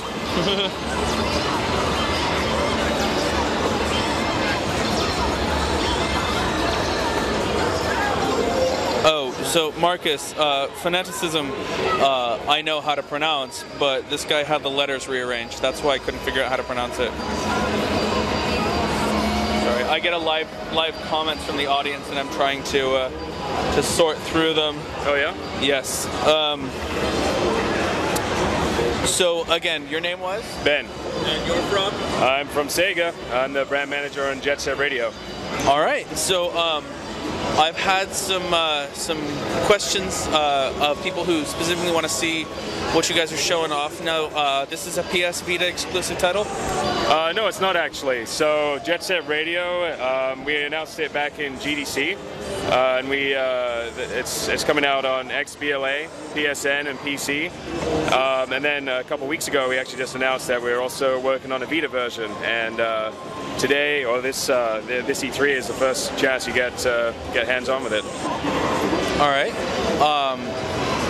Now, I've got to admit that I'm not completely familiar with the franchise. I recall the game coming out. I remember seeing things. Obviously, these guys are all inline skaters and graffiti artists. Yep, definitely. So Jet Set Radio came out for the Sega Dreamcast. It was first shown off in 1999 at E3, and it was the very first cel-shaded video game to be revealed. So the goal of Jet Set Radio is you're in a graffiti gang, you're on your inline skates, going around doing tricks, finding areas to tag, and scaring away rival gang members and watching out for the police. Does the song Yappy Feet return? So yeah, we had a lot of questions about that one. Yappy Feet was in the original Japanese soundtrack. There's actually been a couple different versions of the game. So there's the original launch in Japan, and then when it came out in the US and in Europe, the team added some new levels. So they added Grind City, which is based on New York, and each region got a few extra songs as well. Now the game was so successful that the Japanese headquarters decided that they wanted to re-release the deluxe edition called De La Jet Set Radio. And when they brought that one out, they actually had replaced Yappy Feet with another song called The Dunny Williamson Show. So that is and this version is actually based off the De La Jet Set Radio version with the extra tracks from the US and UK soundtrack thrown in. So that's why Yappy Feet is not in this one.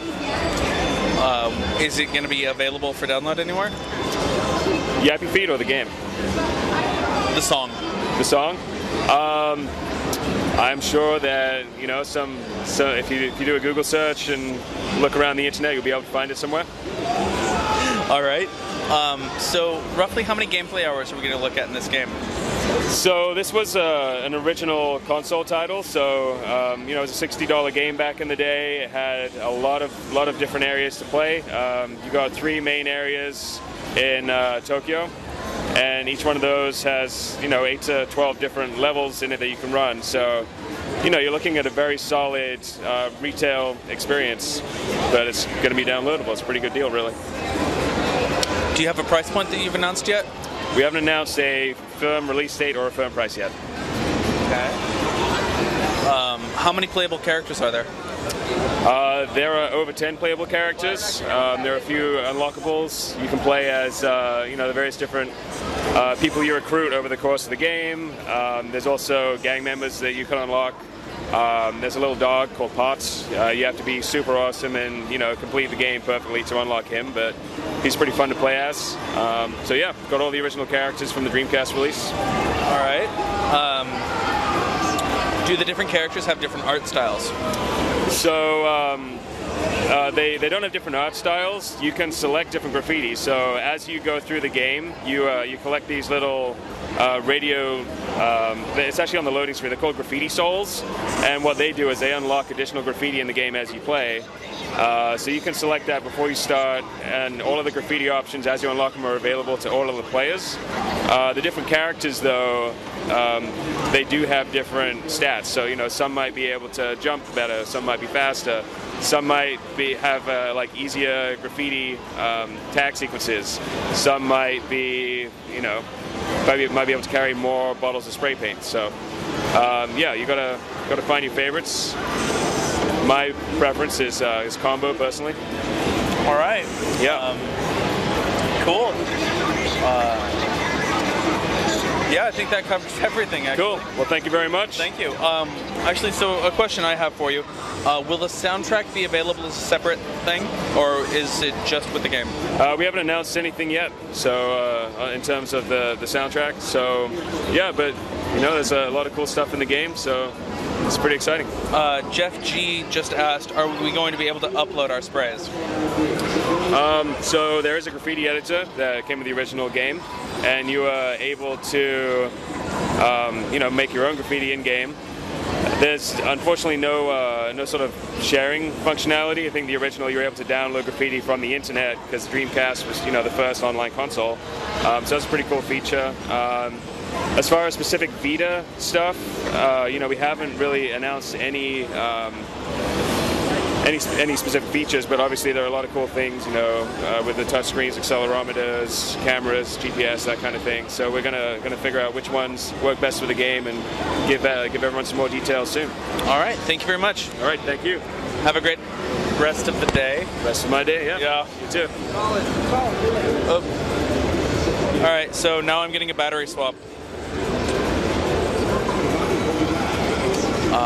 And I'm going to look at the Queen Alien because she's awesome.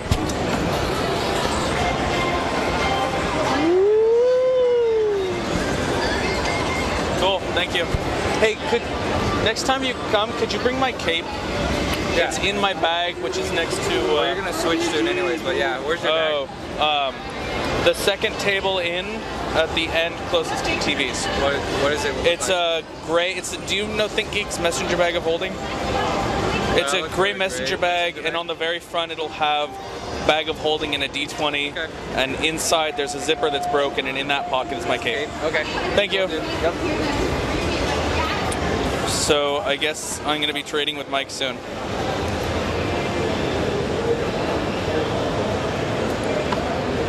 The best thing that has ever happened to me, my wife had a baby. We had a child on purpose. Hello! It's our favorite Colonial Marines again. And I'm still zoomed in, which makes walking a little more motion sick. Hello. How's your day? My day's going pretty good. How about you? It's good, thank you. What were your names again? Chris and Angie Duplass. We'll let you figure out who's Chris and who's Angie later. Yeah. All right. So I've already done actually a really good Colonial Marines interview, but I always enjoy talking to you guys. Unfortunately, I have a scheduled interview I have to go do real quick. But good. Well, I hope you guys have a great rest of the show.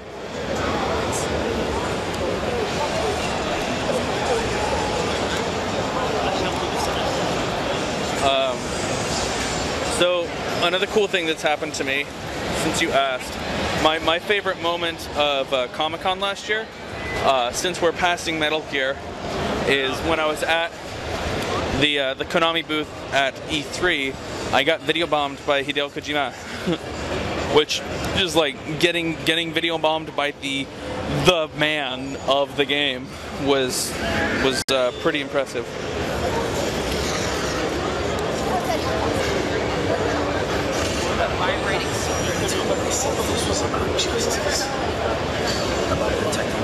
Oh, my phone locked.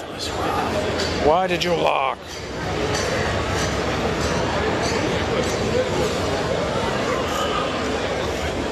I did PlanetSide 2 yesterday. Tom! Hello again. I'm back. Did I wait long enough or not? Or too long? Did wait long enough. Good. Get on these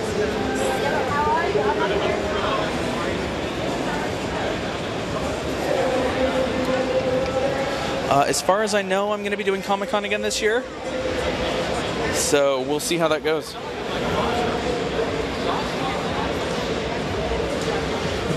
Fnatic SM wants my job. Well, I want to keep it.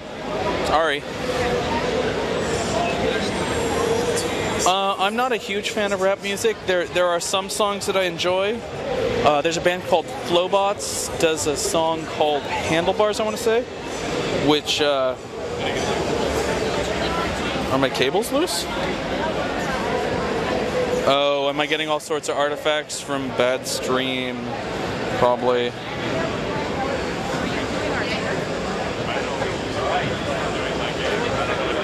Oh, I was talking about a song. Yeah, No Handlebars, really good rap song, which I rather like, and now I'm really in the mood to listen to it. So sure. So now I'm waiting again. I love waiting. You mind if I lean against your counter here for a second? So see the world through my tilted view.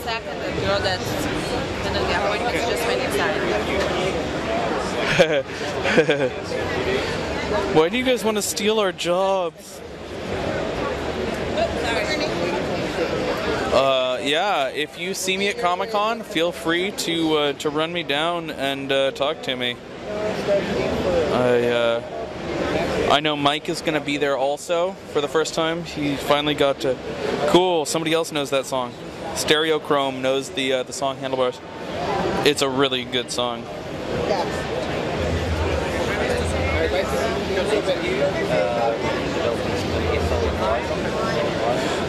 So somebody wants me to talk about what I learned about Aliens, which I'm happy to do.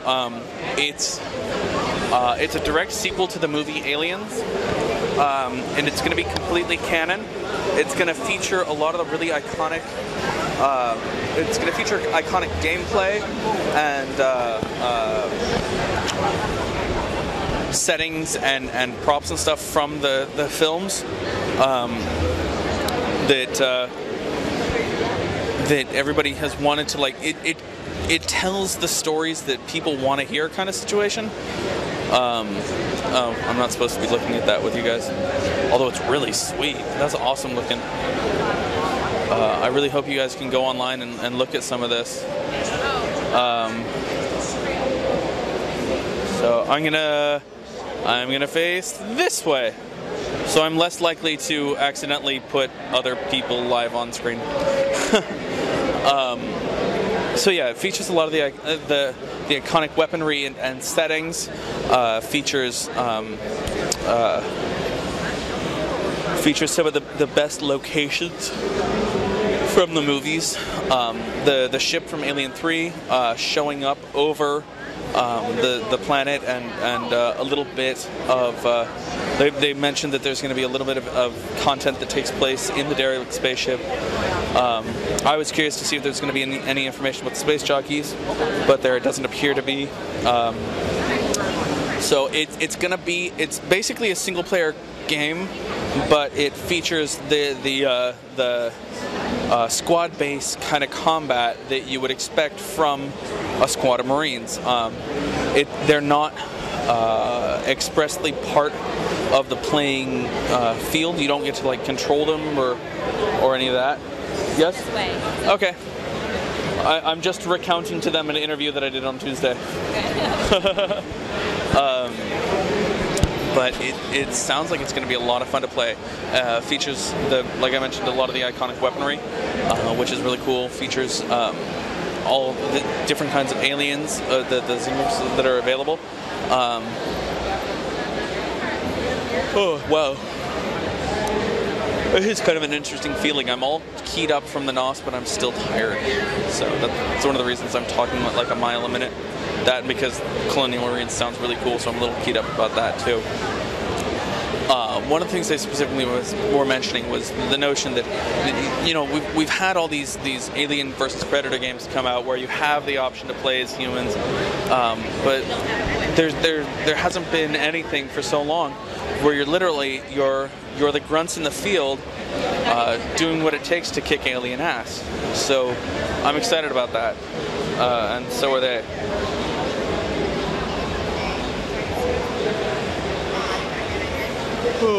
Marcus asks a question about Comic-Con.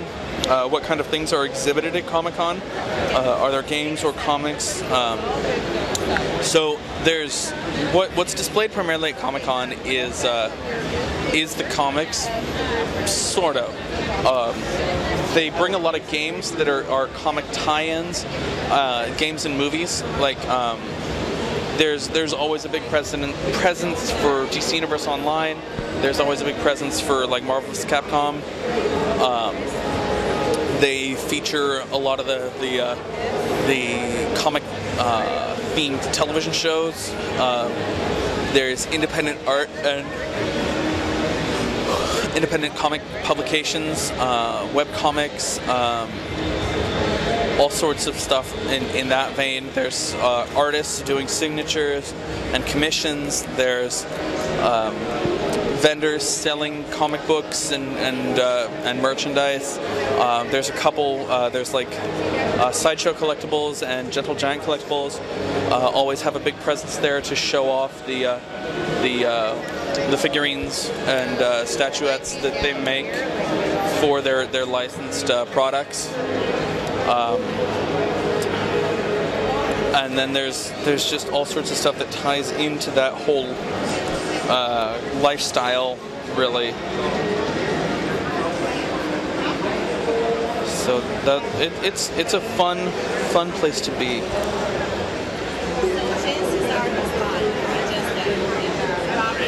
My favorite movie. Hello. I think I spoke to you some time ago. You probably have. Yeah. I normally do all the pet stuff, so. All right. My name's Colin. Nice to meet you. So I'm doing a live feed for Gamespot. Yeah. So. You want to go over to the yes. Yes, please. Okay, great. We'll go to the backdrop. Background art or what? Whichever. So. You're the press man, basically? I'm the brand manager doing most of the interviews and talking points. So I guess I just want to figure out if you want to do, we got this backdrop here, if you need that on camera, or what exactly were you? Well, honestly, I came in to look at that other stuff, and they said that this is the only game that they're doing anything on camera about, so I figured I'd just do a short interview with you about it. Sure, yeah. We're not showing any gameplay live on camera right now. If you want to play, you can go in the back. We're just not, I see. Not able to capture a broadcast. All right. Well, then I'll just do a quick interview with you against the backdrop. So again, for the record, for everybody at home, your name and position? Yeah, my name's Tim Blair. I'm the brand manager for Pro Evolution Soccer in the Americas. All right. So what sets Pro Evolution Soccer apart from all the other soccer games that are available? I think our heritage has always been about making the most realistic game. We've never been one to hide behind licenses, although we do have a lot in there. We try to focus on exactly what makes the beautiful game, beautiful. And so you'll see in this game a lot of focus on realism, a lot of options in terms of control and freedom, and basically recreating the game and the players in the most realistic fashion possible. All right.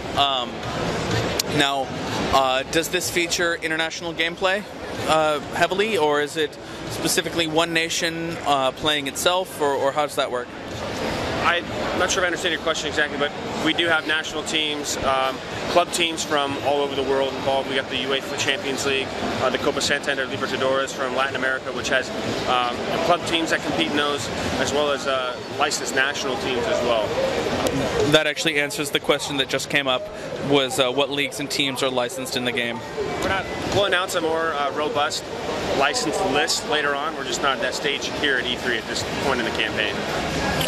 What's your opinion on why we call football that here when there's so little time between the foot and the ball in that game? You want me to comment on NFL? Yes, I do. I don't know. How did they manage to steal the name so completely that most Americans can't even fathom the notion of calling soccer football? I don't know. It's funny internally when the English guys from Konami and the American guys, it's the first thing they always ask. They make fun of football, you know. But I can't speak to why they named it decades ago, 100 years ago, why they called football this and soccer that. We just use the terms interchangeably. Are you prepared to give any kind of comparative statements of your game versus, say, FIFA? I generally don't get in the business of trash talking. They make a good game, we make a good game. We come from different heritage and different backgrounds, and I think as they're merging together, the ultimate thing, the reality is that it's good for both of us. Let's be honest, if we weren't around, I don't think they'd be as honest with improvements, and if they weren't around, we wouldn't be as honest with gameplay improvements. And I think that's just the reality that while they make my job interesting and very exciting, it's better for the fans at the end of the day, especially if you're a soccer fan, football fan. Insane9 wants to know if Liverpool is one of your licensed clubs. We'll have a full license list later on in the year. Questions. I'd love to answer them, but it's just trust me, I completely understand. Licensing goes up to licensing is one of those things where it goes all year round and it never ends, and it's always you're including as much as you can at the very last minute, and then even post launch you're including more that gets licensed after the code is approved. I got a question specifically of improvement between the last game and this game. They did not feel that the AI controlling the goalkeepers was sufficient last time. Has that been improved? Yeah, that's actually a big talking point we're having this year is the improved goalkeepers.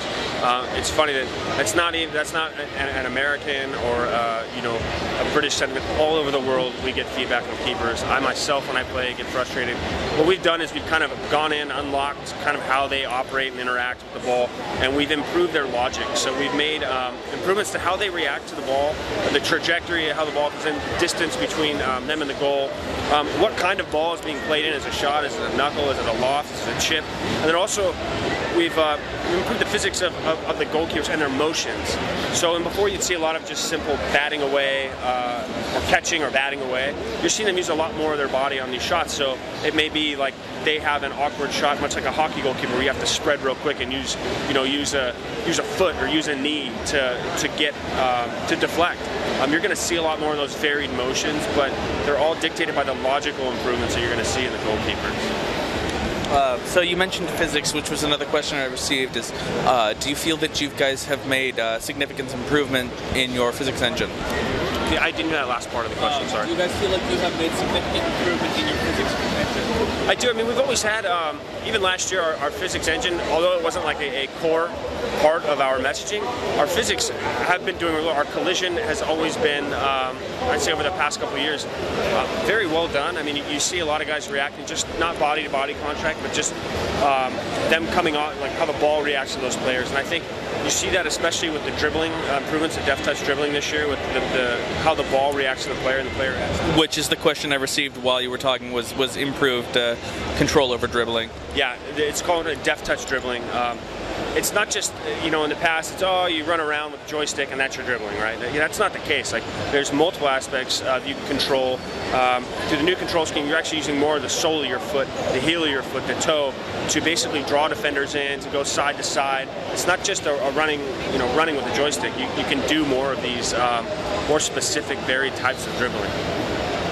So another question I've actually received, is this backdrop behind us going to be reminiscent of a working cover for the game? Well, that's all still way up in the air, isn't it? I can't really say at this point. I mean, the question I specifically received was, are you guys prepared to release yet who your cover sponsors? No. Okay. Actually, I mean, obviously Cristiano Ronaldo, but we're not.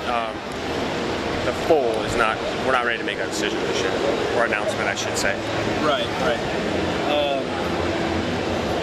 Stay tuned, though. Yeah, definitely. One question I keep getting.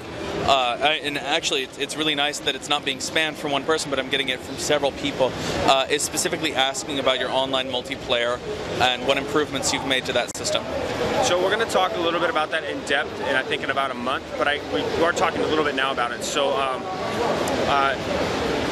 we're going to make elements so that as you're playing and you're able to fall in your ranking, you're able to compete and have rivals against people that are closer within your performance bracket, as opposed to, you're matching up against like this, you're a newbie and you're matching up against this guy that just dominates people. No, it's more about within like your range and how you perform. The other thing is we're adding a widget that will be in the background as you play that makes it a lot easier for you to stay up to speed on when your friends are online, offline, send invites, connect with them for games and such.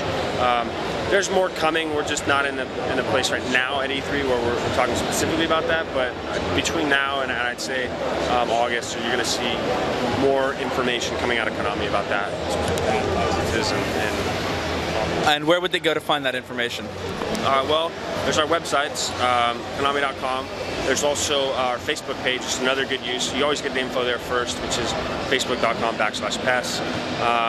And then we'll be announcing, actually there's Konami-PES2013.com as well.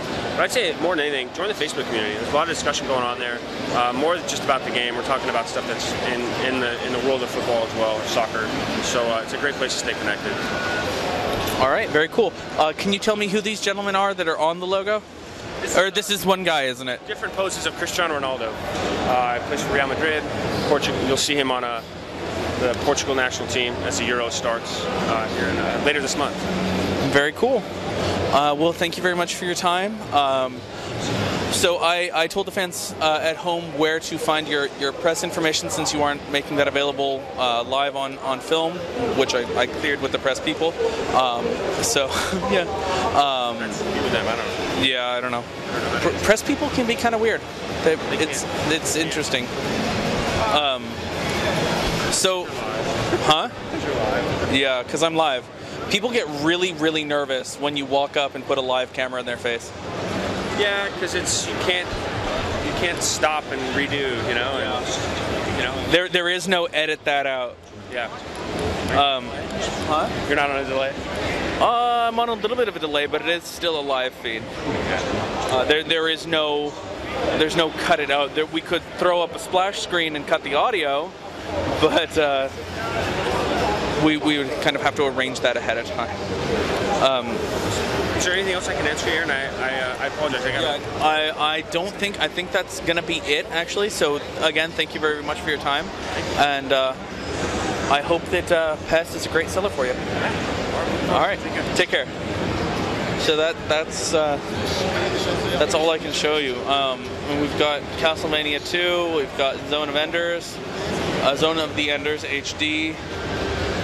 There's some Silent Hill, and again, I'm not allowed to show the screen.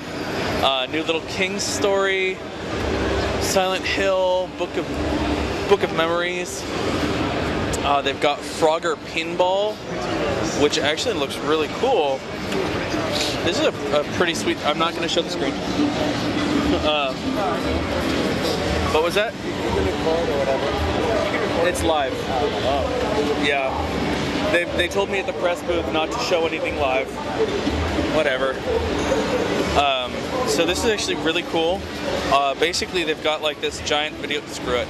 They've got this giant video screen in here, where the pinball setup is playing on this video game in the pinball box. So that's actually a really cool thing. Are these going to be available to buy? The machines themselves? Yeah. Unfortunately, no plans here. All right. What system's it on?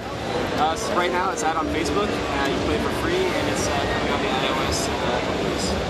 Awesome. And what are you handing out there? Silent Hill soundtrack. The Silent Hill soundtrack? Very cool. Music by Daniel Light. Awesome. Free stuff. Thank you.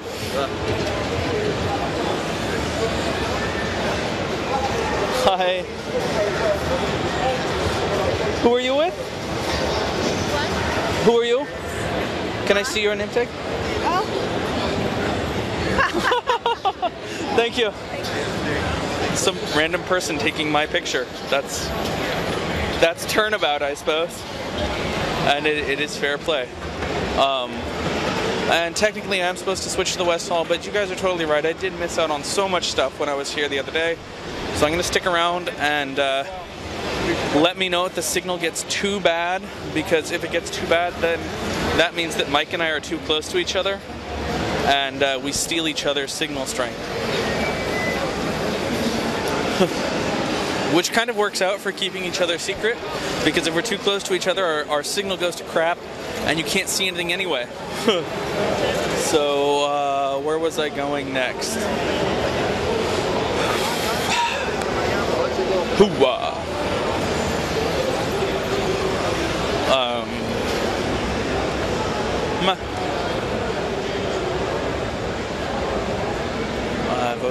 already at Turtle Beach, who are some pretty cool guys. I was kind of hoping that they would, when I mentioned that I couldn't afford their stuff, I was kind of hoping that they'd offer to give me one, but hey, you can't always get what you want.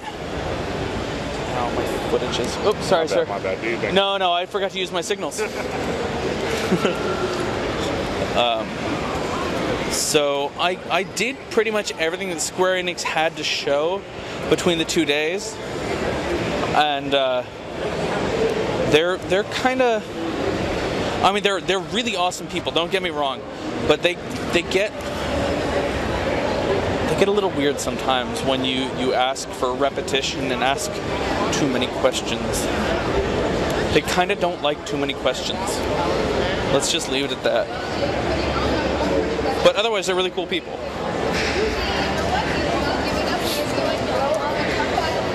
We've got Tecmo Koei, sorry, which basically they're showing off Ninja Gaiden and DOA 5.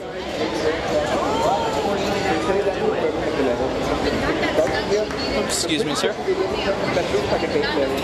Hello. What's your name? Hi, I'm Callie Chung. Yeah, no. Doesn't matter. Oops. My phone is ringing. And I've got too much stuff in my pocket. Yes.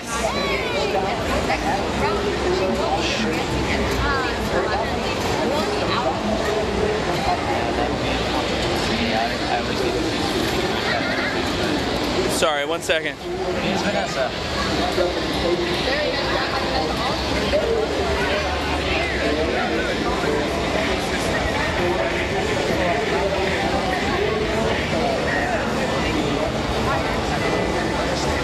What?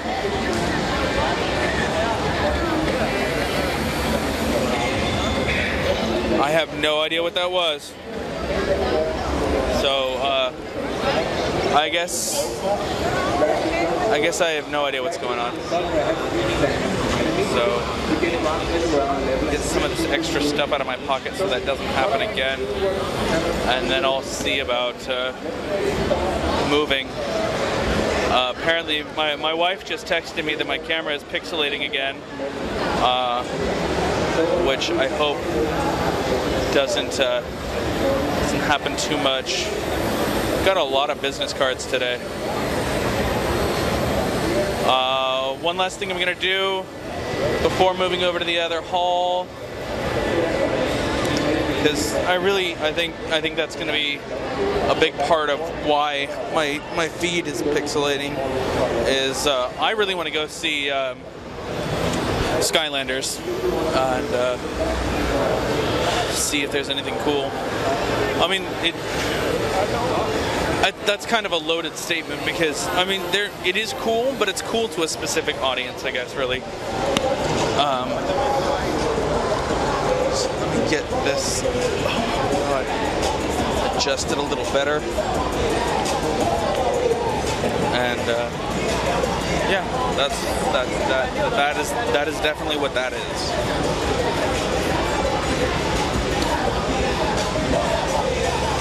Am I still getting all pixelated out and looking crappy? Let me know, guys.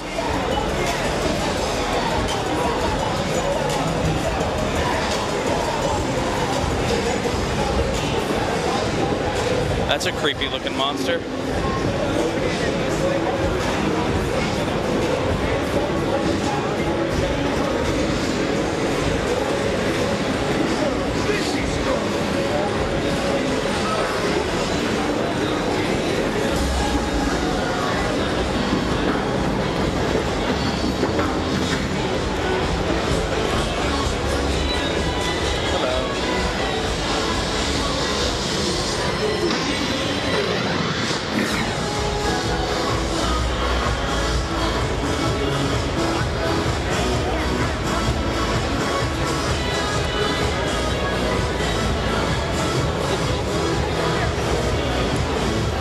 So it's 1:24 or so, which means we've got about 3.5 hours left of the day.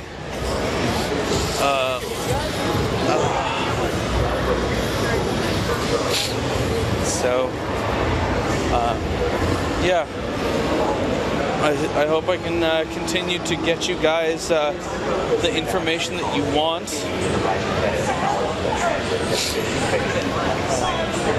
Right over here is Tryon Games, who I've ignored completely somehow.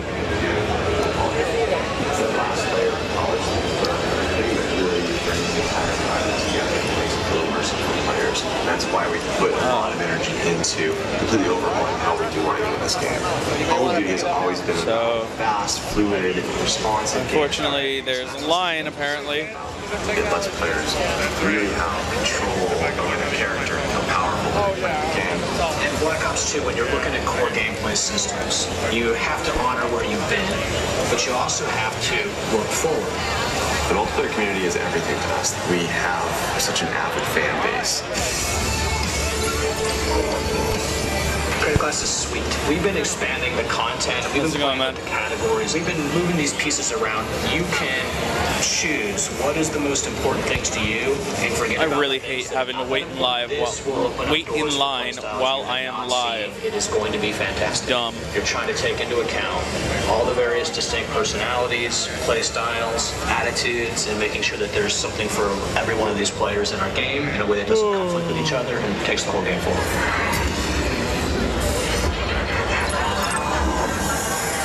Zombies Artisan unlocked at the end of World at War and became many people's favorite part of the game. The map is going to be bigger than any map we've ever done. It's about just making it more open for the player, more choices, things to do. It's going to be exciting. Call of Duty Black Ops 2, whether it's the campaign, the multiplayer, or the zombies, Treyarch's going to be breathing new life into the franchise. It's magical stuff, and I think finally Black Ops got all of it.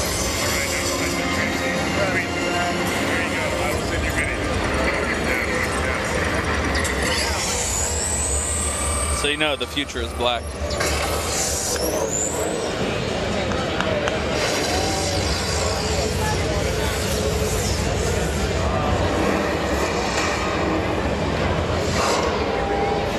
Hello, how are you?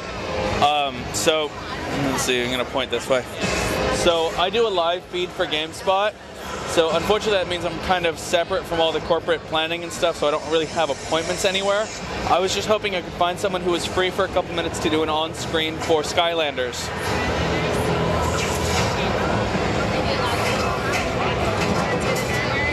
Yes, please. Certainly.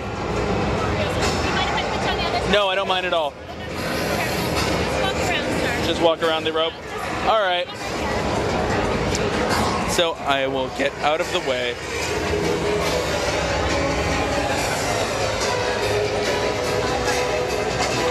We've got one of the Mos Eisley girls here. Hello. Yes, I was. Well, I was talking about you, but to you is good too. What are your names? I'm Mary, also known as Kessel Run, and I'm Cesare, also known as Infamous Ches. All right. Now you guys are the Mos Eisley girls, apparently. I heard about you guys, but I have no idea about who you are. Let's turn so we're not in line. So, who are the Mos Eisley girls? The Mos Eisley girls, we're basically a startup girl gamer community. We're going to have tutorials, we're going to have gaming contests and tournaments, and hopefully end up doing charity events at some time in the future. All right, and we've got a new addition. Who are you? I'm Darth Kitty. What's your actual name? My name is Lily Lou. All right, so that's kind of a noble pursuit. What sets you guys apart from some of the other girl gaming communities out there? Well, everyone's unique in their own way, and we just try to be as honest as possible, and we let our personality shine. We're not sponsored, we're just doing it. No corporate sponsors from big name developers who shall name nameless? Yeah, pretty much that. Yeah. Cool. What are your favorite games? I'm a bit of an RPG nerd, so anything that is playable with a story is my thing. Right now I'm still on replaying Mass Effect 3 for like the third time, Old Republic, I'm working through Borderlands now. I love everything. I'm an FPSer, so right here in front of Black Ops I'm really, really excited. So super excited for that. Definitely a fighting game and hack hack and slash. I like to beat people up. Do you practice any martial arts in real life? I do know some wushu, a little bit of white crane. I did some lion dancing when I was younger, and I know some kung fu as well, kung fu and karate. Very cool. So is this the first E3 for any of you? No, actually, second. Who were you here with last year? Pardon? Who were you here with last year? GameCrush.com. Then that's where I know you guys from. Because have you guys since branched off from Game Crush to form your own community? Is Game Crush still around? Yeah, GameCrush is still around. Then I'm very surprised that he hasn't ambushed me yet. Because 2 years running now, he has ambushed me and said the right names to make me think that they were actually scheduled interviews, and instead kind of shoehorned me into giving him free press. So, and actually I noticed one of the other Game Crush girls is a booth model for Ubisoft. Yeah, she's here too. Supervillain is yeah. Actually, I got her the job because an agent hit me up and I told them, hey, this is a really wonderful girl, and they hired her. Very cool. Yeah, I interviewed her 2 years ago at my first E3, and she had a great personality then too. Yeah. So, what's your most look forward to game here? Oh my God! Right now, I think Star Wars 1313 sort of blew everything else out of the water. Where is that on the floor? I haven't seen it. It's not on the floor. So I don't get to see it. I'm sorry. So far, the most impressive gameplay that I've seen would have to be Splinter Cell. I'm really jazzed. Splinter Cell, Black Ops, all the FPSs, I'm just like really dying. For me, I haven't gotten a chance to, but as a fighting game girl, I want to see Injustice. Because it's DC and I want to play as Batman. Did you play Mortal Kombat in DC? No, but I played the new Mortal Kombat, and that was amazing. Well, I do have Mortal Kombat vs. DC, but I haven't played it yet. I played it, and Batman is an obnoxious, spamming juggler. Yeah, I just, it's Batman. Yeah, it's true. So I'm kind of waiting for somebody still, or not. It's too bad because Empty Clips had a big career ahead of them. They're playing one show in Seatown. Could I wait out here? This month. No more.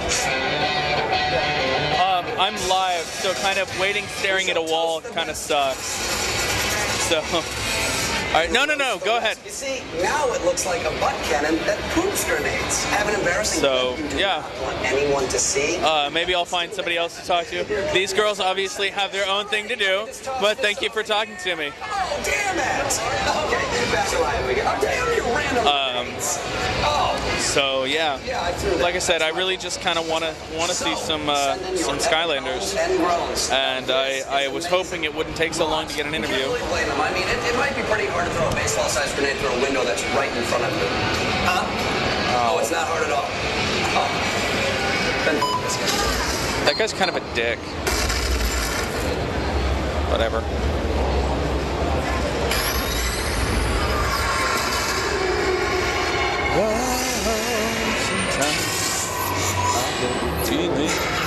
Yeah.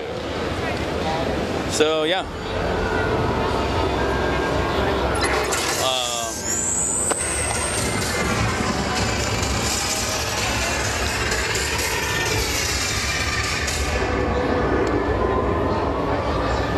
Coming off of Black Ops, we were really energized. The team had done its best work ever, but we knew we could do so much more. With Call of Duty Black Ops 2, the team was pushing the boundaries of Call of Duty on every front, providing maybe I should have gone and waited him back after all. For something for every kind of player. The single-player campaign, the multiplayer, and the zombies are our team's most ambitious developments. Do you think it's okay if I still go find her back there and wait with her? Do you think it's okay if I still go wait with that girl that tried to get me back there? They'll take care of you here.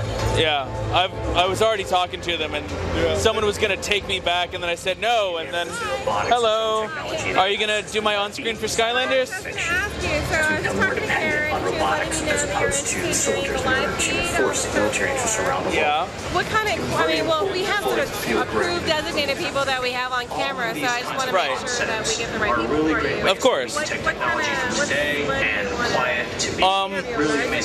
Just, it's primarily an interview, yes. So, I mean, of course, I know what are the acceptable questions and stuff at this point. I do get fan questions, but I try to weed out the ones that are unacceptable, or I'll just answer that, hey, they can't answer that question. So, yeah. He just started a demo. He'll be done in about 10 minutes. First Cold War. This game, maybe 15 minutes. Right. Will that be okay? How much time do you have? Or Well, I'm live currently.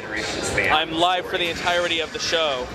So it's kind of like, what can I do for 10 minutes and then come back situation. Okay, gotcha. Do you have anyone that could do an on-camera sooner for one of the other titles? I don't know. You don't know, yeah. I know. Well, that's one of the things with a company this size is everybody's got everything to do. So, but if you want to, I just don't want to put you on like out. So if you want, we can bring you back and you can check out, like, you know, see who we've got available at the time. What is available back there that I'm allowed to put on screen? Pushing the boundaries on Call of Duty, it means providing a better technology that translates. Yeah, like, is there anything back there that I'm not allowed to look at that's not behind a door? We started with lighting. Lighting is really basically what we've got are just like poster type of artwork. It's that last Okay. layer. Would it be acceptable if I just made small talk with people back there? Immersive for players. That's why we put a lot of Not really. I'm so sorry. I don't. Well, no, it's don't feel sorry. I did kind of just walk up and tell you to give me an interview.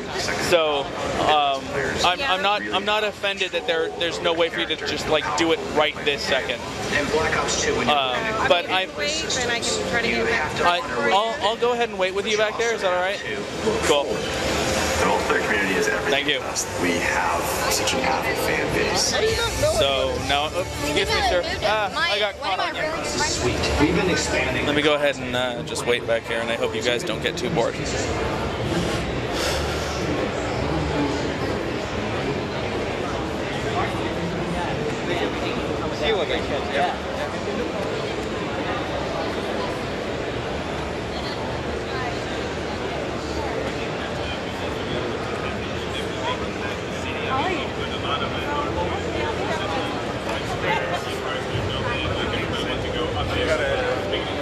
Follow up with the PR team.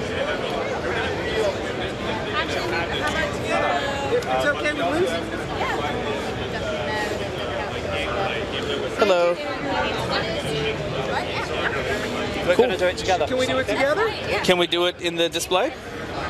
There's one right behind you. For Legends?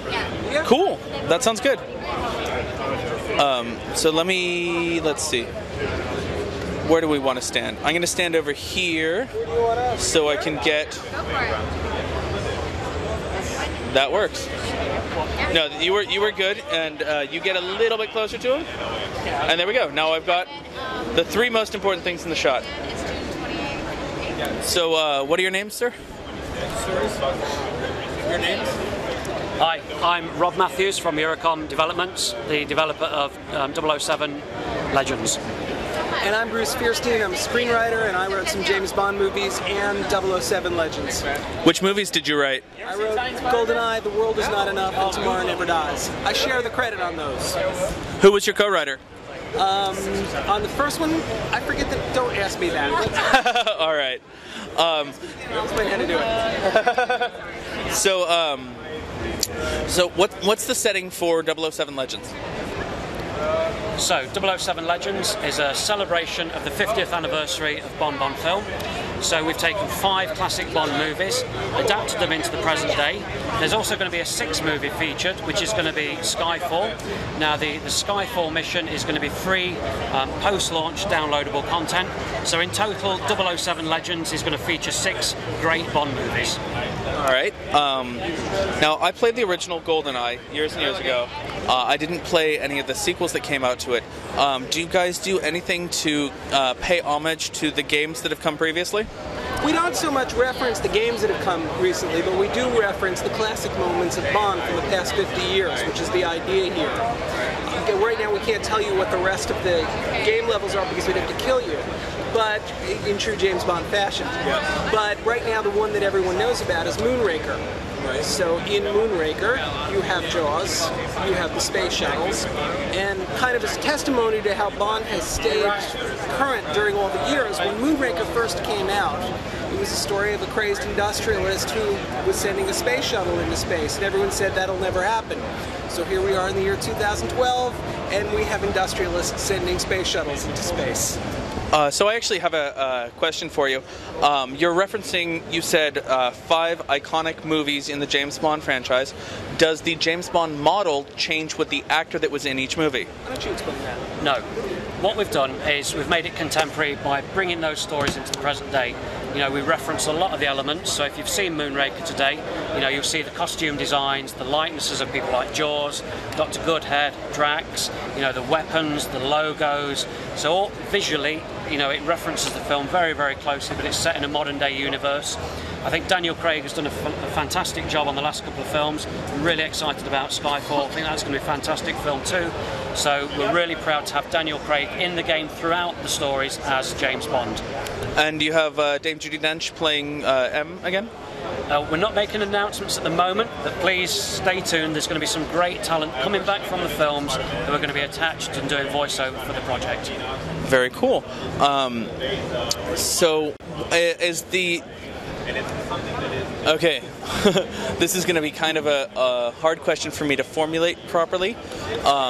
Being a James Bond movie, port basically, James Bond's kind of stealth and action style doesn't fit into a lot of the traditional molds of current video games. Do you modify things a little bit so that people have a little bit more leeway in whether or not they're playing more of a stealth game versus more of an action game? Yeah, definitely. We've tried to really give the player a lot of choice in how they approach playing the game. So in the Moonraker demo, you could see that the first area, you could play it entirely with stealth, using all the great gadgets. You know, Bond's got a dart pen that he can use to tranquilize people, create distractions. He's got a radar built into his watch. He's got his smartphone. Now, we can use all those things to our advantage if you want to, or you can set those aside, just get your gun out and just start running and gunning and killing people. So it's really down to player choice how they want to experience the game. Now, are the levels going to be, again, you mentioned that they are based on the iconic movies. Are we going to have more of an open world take on each level, or is it going to be more linear driven like the storyline of the movies? Well, the storylines follow very closely the events in the original film. So if you know the film, you're pretty much going to know what's going to happen at the end, but it's all about the experience and the journey to getting there.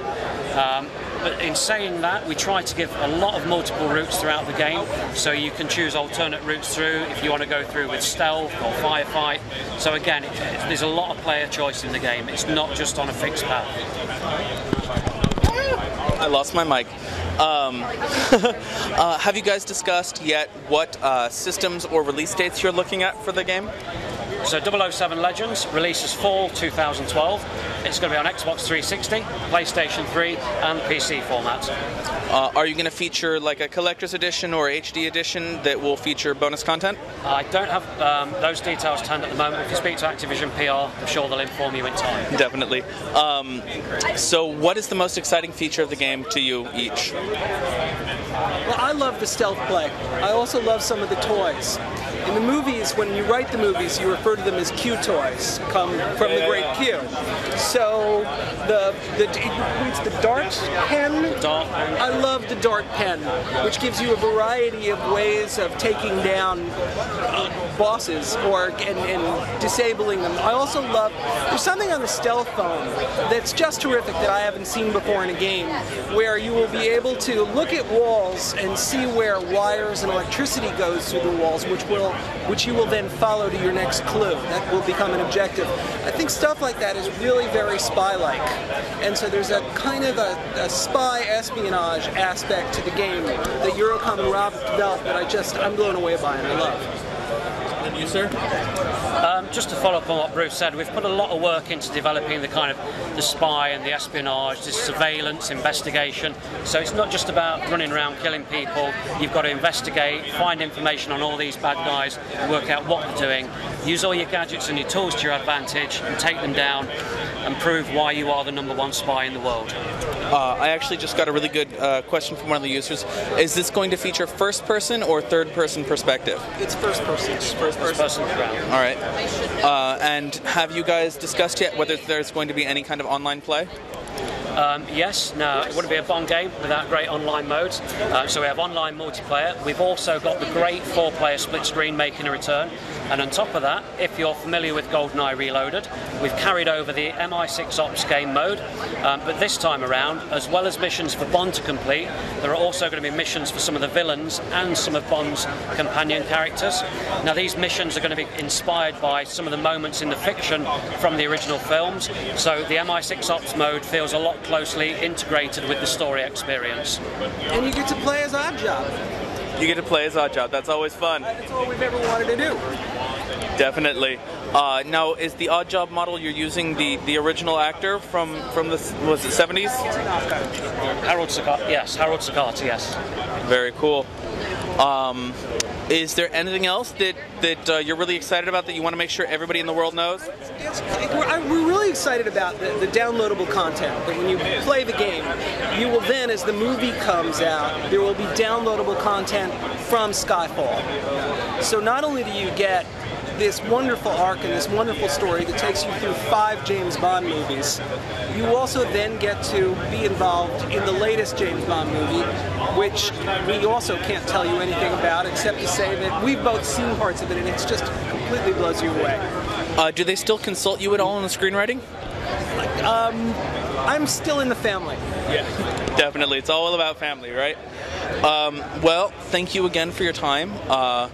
I was completely surprised. I honestly hadn't even heard of the game, and now I'm super excited for it, and definitely looking forward to playing it. Well, thank you for your role in this. Right. Yeah, definitely.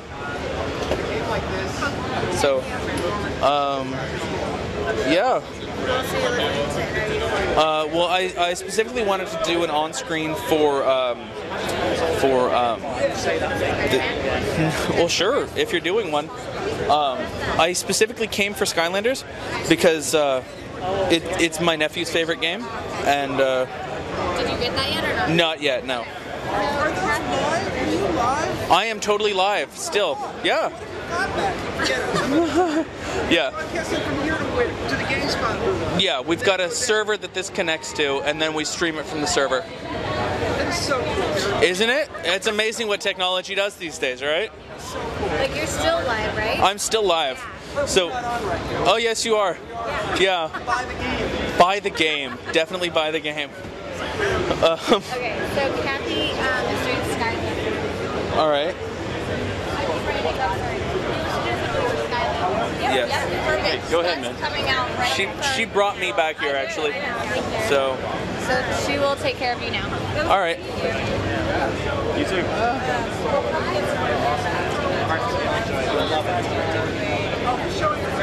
Okay. Hello. How you doing? Hi, Scott.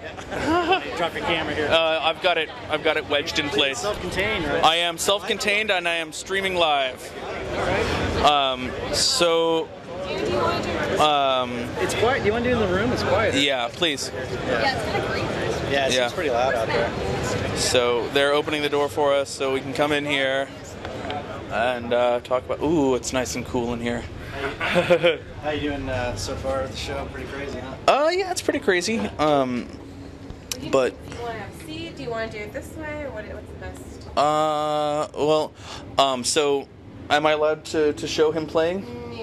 No. So then I'll just do it kind of like this. Yeah, have you stand basically right there so that you're in the logo. Okay. So for the record, your name is? Scott Krager, Krager. I'm the executive producer at Activision. All right. Now, I've come into the game because my nephews are huge fans. So I've played with them and I've watched them play, watched them go about doing everything they can to collect all the Skylanders.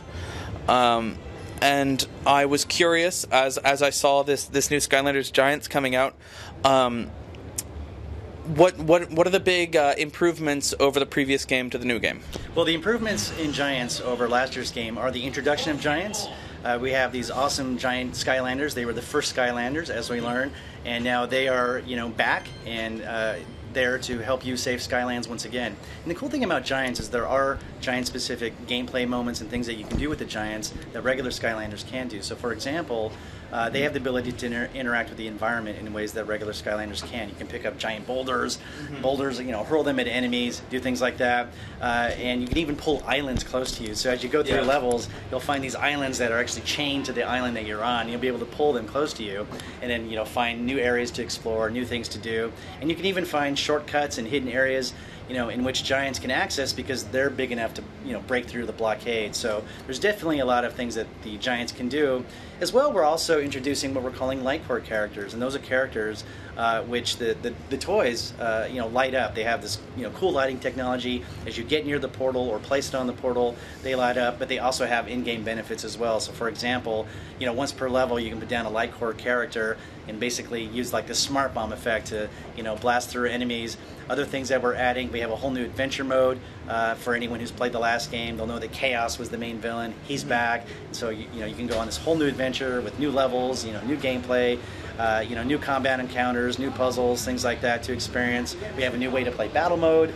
There's definitely a lot of new things to do, but at the core of it, though, we're really building on that magic and innovation that we introduced in the last game. So it's exciting. A lot of cool things. Now, obviously, at this point, you've only released 2 of the Giants. Can we expect that, much like the dragons of the previous game, there's a giant for each element? Yes, there will be 8 giants, 1 for each element. We're also introducing 8 new regular Skylanders, like the Giants, 1 for each element. And then we're also introducing what we're calling Series 2 characters. And we'll have 24 of those, and those are returning favorites from Spyro's Adventure. And on the toy side, they come with a new pose. So if you were, someone like me as a kid who collected, let's say, all of the Star Wars toys, you wanted, the 10 different Lukes and Han Solos, etc. We have these new Series 2 characters with a new pose that plays to that collector instinct, but there's also an in-game benefit too. If you've played the last game, you know that each character has an upgrade chain where you can upgrade their different powers and abilities. And Series 2 characters will allow you to access a new, upgrade that we're calling like a Wow Pal. And that's going to be really awesome. We're also increasing the level cap too. And so, whereas you could level up to level 10 in Spyro's Adventure, you'll actually be able to level up all your characters, including your toys from last year, to level 15. So lots of different characters, lots of different ways to play. So obviously we'll be able to play our Spyro's Adventure characters in Giants, correct? Correct. Will the Series 2 characters be compatible in the original version? Yes, they will. And so if you, let's say, are new to the franchise in the sense that you don't have all of the characters for Spyro's Adventure yet, if you buy a Series 2 Cinder or a Series 2, Trigger Happy or Prison Break, whatever character may be, you can actually bring them into Spyro's Adventure and bring those characters to life in that game as well.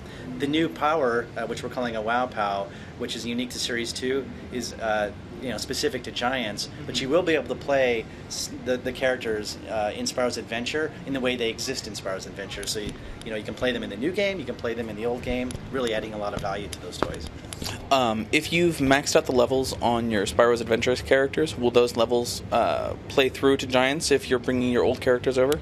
Absolutely. So the great thing about our toys is that they have brains. And so as you played through Spyro's Adventure and you collected treasure, as you leveled up, be it 10 or 8 or whatever the case may be, if you equipped one of the cool hats that we offered, or even gave your character a nickname, all of that was remembered by the toy. And that will still be part of the experience with Skylanders Giants.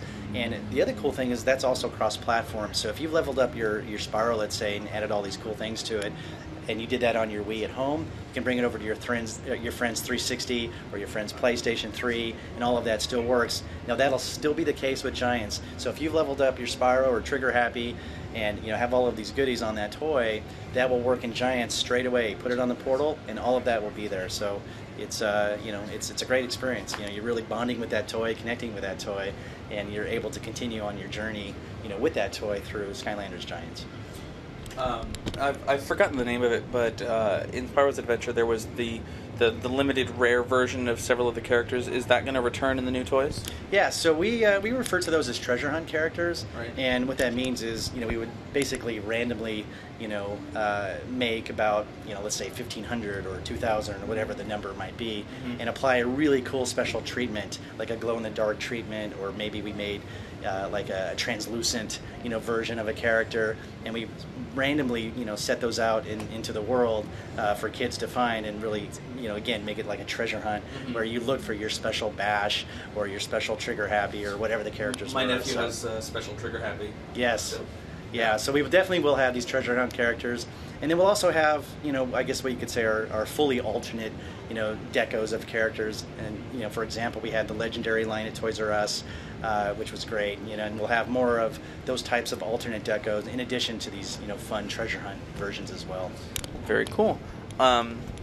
So, I've forgotten the names now, the two new Giants you've released. What were the new Giants' names? So the two Giants that we're showing here at the show, we have our new Life Giant, and his name is T-Rex, and he'll actually be part of the new starter pack. And then the other Giant we're featuring is Bouncer, and he's our new Tech Giant. All right. Let's see. What else? You said this is going to be completely cross-system, correct?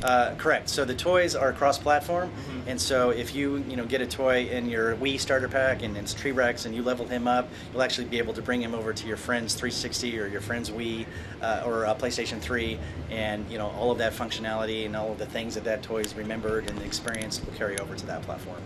At any point, are you going to support more than 2 players? We support 2 players in Giants, like we did Spyro's Adventure. We're always exploring new things that we can add to the game for any future iterations that we do in the franchise. Certainly, that's one thing that we have discussed. But right now we have a formula that works. We have a structure that works. Yeah. So we're not looking to break anything that isn't anything already, that's not broken. or fix anything Yes. that isn't broken. Right. That's something that we'll always be willing to consider. So now I've noticed the Giants actually have kind of larger bases than the other characters. How many Giants can you honestly fit 2 Giants on one pad? Yeah, you will be able to fit 2 Giants on the Portal of Power. So we have what's called drop-in, drop-out co-op play. That allows you to play with friends and family and all that. And so you'll be able to do that with Giants. You can play 2 Giants, together. You can play a Giant and a regular Skylander, or like we offered last year, 2 regular Skylanders next to each other. And so all of that is back, and they will definitely fit on the Portal. Yeah, Giants are big, but we made sure that they can fit on the Portal. Is it going to be the same Portal as the previous one, or are you guys showing a new Portal? It will be the same Portal. In fact, what's cool is if you already own Spyro's Adventure, we're offering a new starter pack that will not require you to get a new Portal. And so we'll have the full starter pack, which comes with 3 toys, the Portal, the game, the collection poster, the trading cards, all of that fun stuff. And then we'll offer a pack for basically Portal owners that will come with T-Rex, it'll come with the game, it'll come with the poster and all of those goodies, but it'll allow you to use the Portal that you already have, and that way, we're not basically giving you an extra Portal that you don't need. All right. Sorry, I'm starting to get some questions in. Will there be any options for online multiplayer? We're not offering online multiplayer in this round. Again, much like we consider lots of different things for any future iterations, we really wanted to focus on building on the innovation and magic that we had in the last game. And certainly we have a lot of new cool things, about this game. But we're really focusing on the head-to-head play and the co-op play locally, because it really is a social type of game with a collectible experience like this, where you're sharing toys and playing with those toys together. We're really building on that by having it be local multiplayer. All right, and I noticed that you guys have down here some bright silver Spyros. Yes, we do. Are those your particular Skylander swag? Yes, we made swag specifically for you guys. We had 2,000 special Spyros made that are basically an example of the treasure hunt characters, that I've talked about a little bit earlier. And it's Spyro from last year in a really cool, vacuumized metal, treatment. He's pretty special. Vapor deposition. Yeah. Is there any way I could get a couple of those for my nephews? Absolutely. Very of course, cool. yes. Happy to do so. Thank you very much. I've enjoyed my interview. Have you discussed a release date yet? It'll be out this fall. This fall. Perfect. Thank you very much. Thank you very much for helping me out with this. Absolutely. Thank you. Very cool. We're going to be doing the same thing, but with games. Excuse me. No problem. Thank you. Obviously, unlocking first appearance of Spider-Man, which is really cool. And we have this. So, which way's the exit? Back out this way? Yeah. Thank you.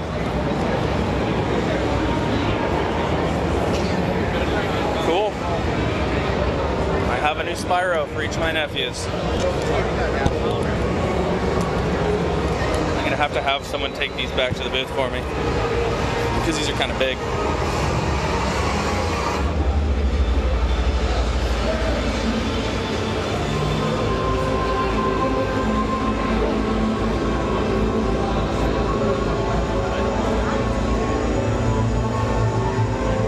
Excuse me. When the things they built. So one last thing I'm going to do real quick. Oh, hey, cool. My cape. Battery swapping for me, which is perfect timing.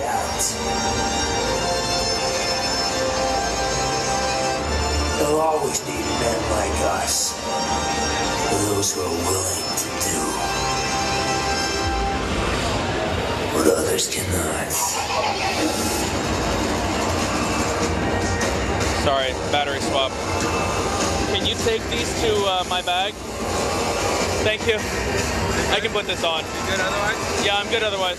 Cool, thank you. I think Mike's in this hall now. All right, I'll just be careful. So, I'm going to move over here. I'm going to show you what they've got on the floor.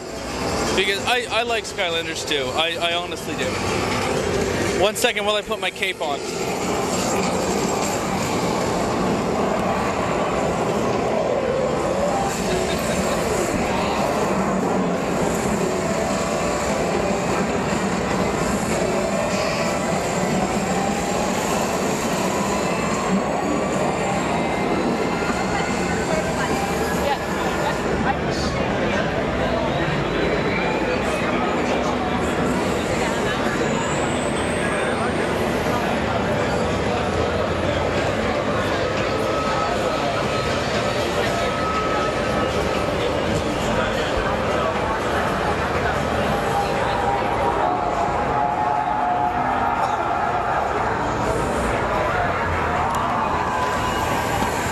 So out here they're showing displays of the new characters and then kind of a short gameplay demo about them. This is Tree Rex.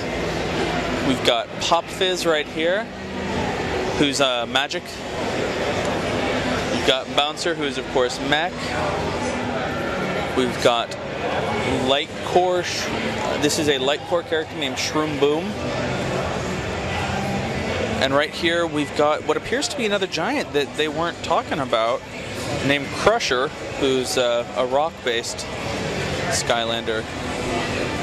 Interesting that they have that out here and they weren't talking about it. So that's kind of what I wanted to show. Oh yeah, no, they have him out here. Why aren't they talking about him? That's weird. So I'm going to move on, because I know that Skylanders isn't for everyone, but I had fun here, and I got swag for my nephews, who are young. Whoa, that's a big bunch of them all at once. Introducing Skylanders Giants.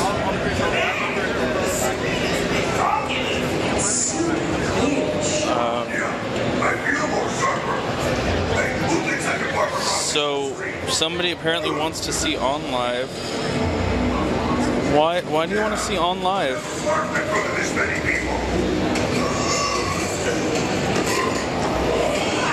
Yeah, it's basically a battery per hour.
here.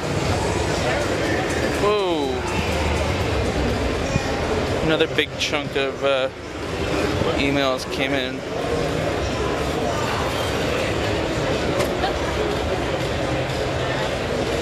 I am not allowed to show any Black Ops 2 gameplay, I don't think. If I can find it somewhere that's not in their booth.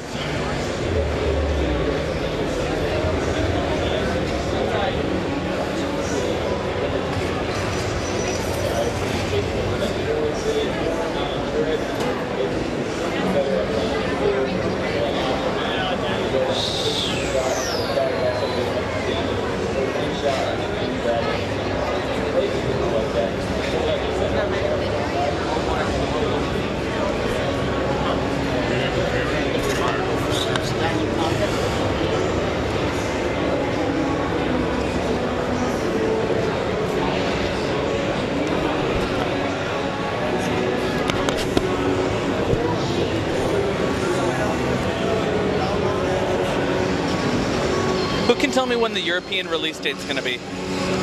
Well, we released in the UK. You already have released in the UK? Yes. What about the rest of the European Union? Don't know? All right. Is there anyone who knows? No, not right now. Not right now? Cool. Somebody was asking, so I had to answer. But we do, yeah, we have released in the UK. We've been there about 9 months now. Wow. We have a big following over there, too. Very cool. Yeah. At the Eurogamer show. Awesome. Is there anyone else? No, nobody else.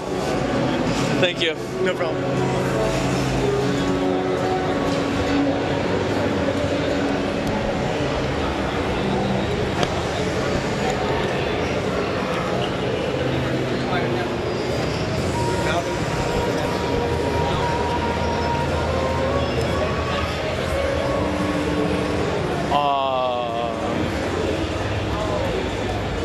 So here's wargaming.net. Somebody just asked about World of Warplanes.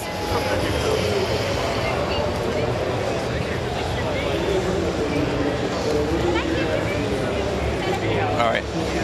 It should be safe to come in here. We might be the smaller ones so we can start.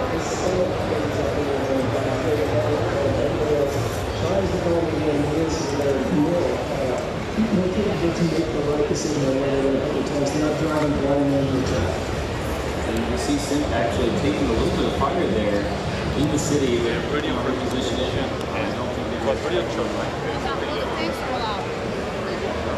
Hello, is there anyone available to do an interview about World of Warplanes?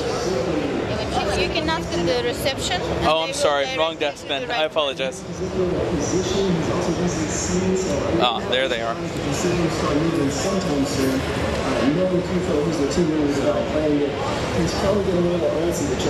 Actually, yeah, the T50-2 is coming right in on that Chappie, and the T50-2 is still unspotted the Chappie. I'm really curious to see how this ends up. I think we end up with a light battle here. So since Mike's already over here, what I may do is go ahead and go over to the other hall again anyway. We've got about 3 hours left of the feed. And any questions you have in regards to the feed,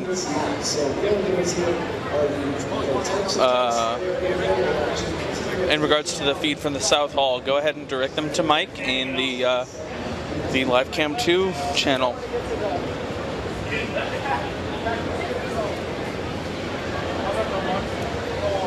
Can't get my cape to stay straight.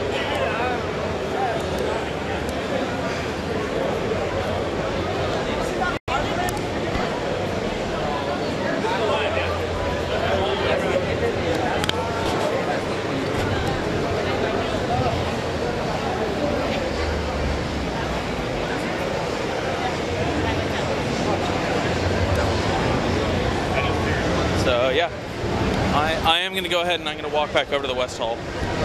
Sorry guys.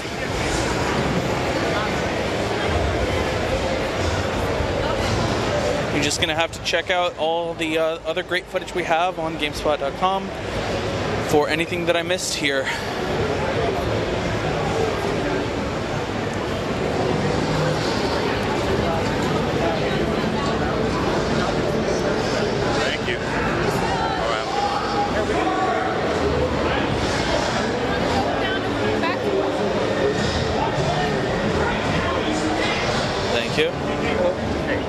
Oh, now they have a down escalator.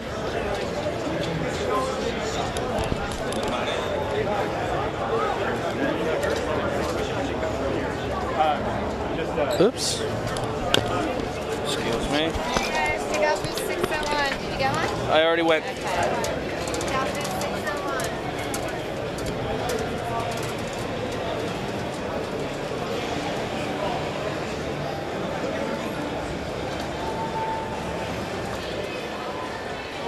Check it out. Really? There's so many concerts to play.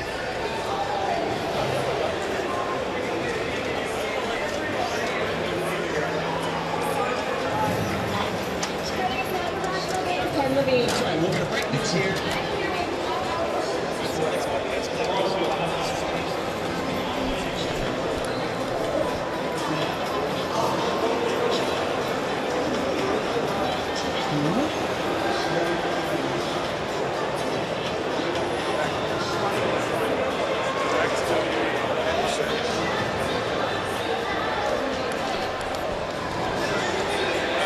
Somebody left me a couple voicemails and I can't hear them for some reason.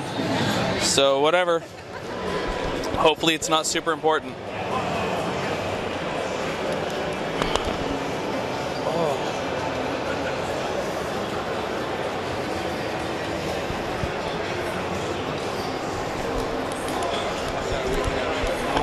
Excuse me.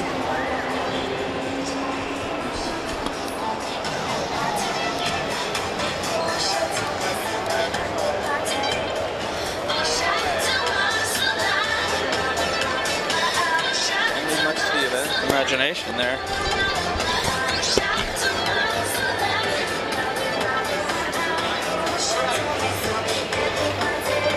I'm gonna try listening to those messages again once I get to the concourse because it's a lot quieter there.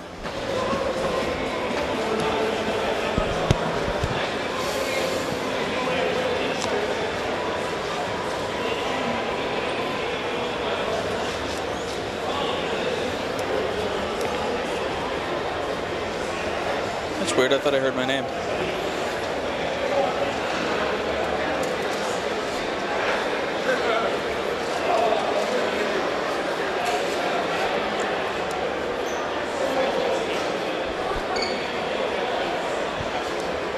God damn, cape won't go where I want it to.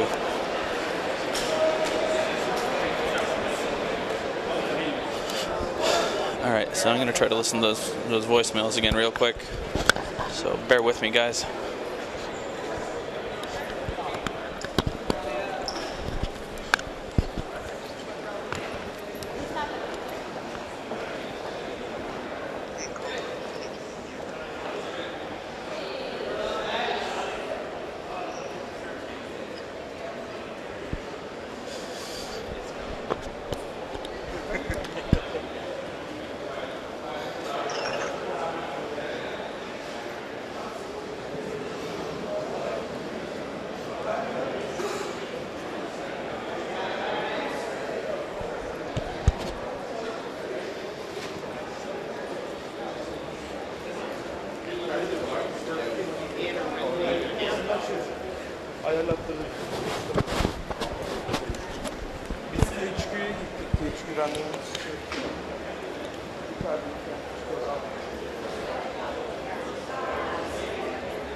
So those voicemails sounded like something from my old job that I guess somebody's asking me to come do something for them.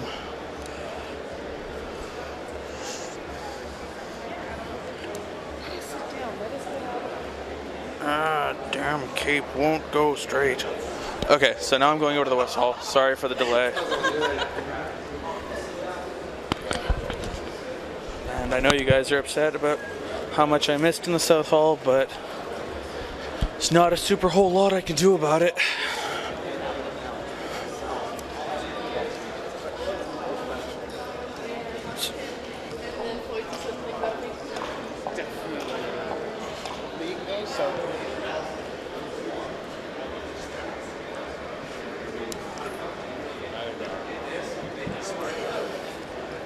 That's cute. She's got stocking stitch tattoo, but it's script instead of just a line. That's actually a really cool look.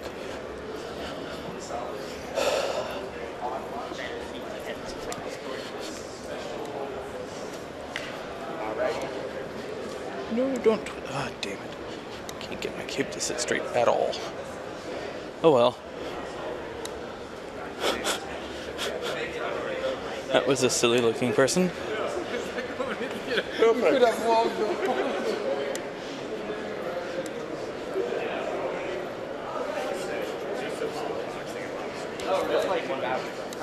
So, this is the concourse. This is why we don't walk back and forth between the halls like we did my first year. Because there's so much to cover.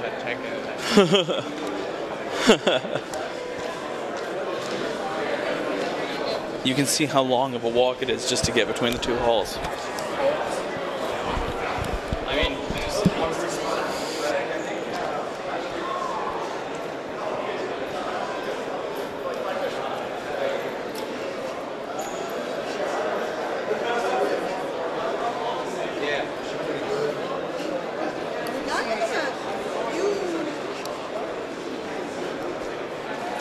Sorry for the bouncing. This is downhill, which is hard to smooth out.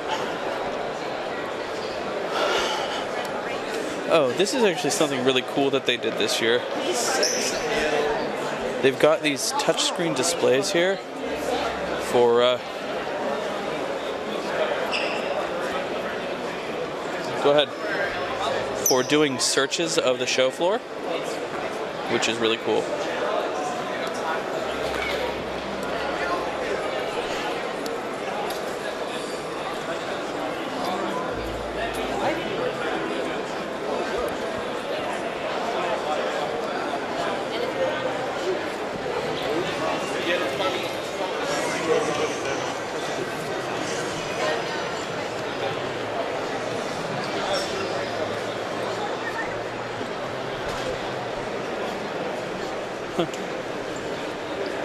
So,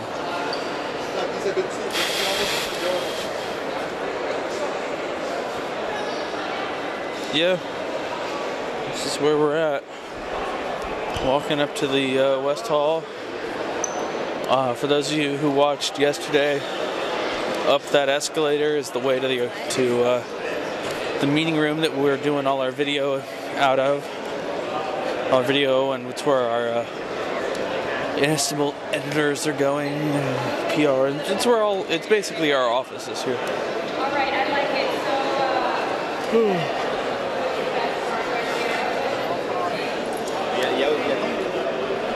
it. As much as I love being here with you guys, I am definitely looking forward to the chance to chill. I can see that my cell phone has no signal, so I apologize if my signal bugs out. My video signal bugs out.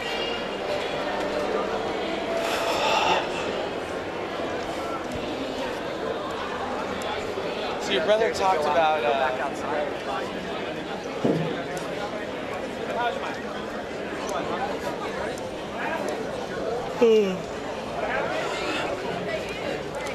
Hello. So here we are back in the West Hall, and my feet hurt.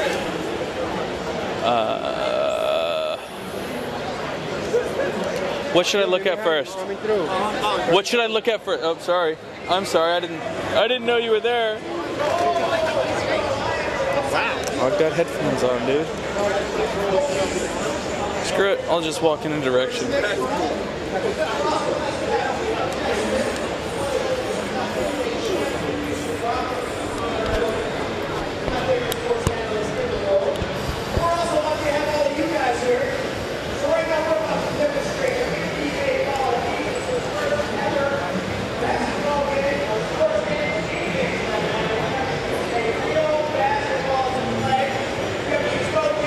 Nyko's good for that.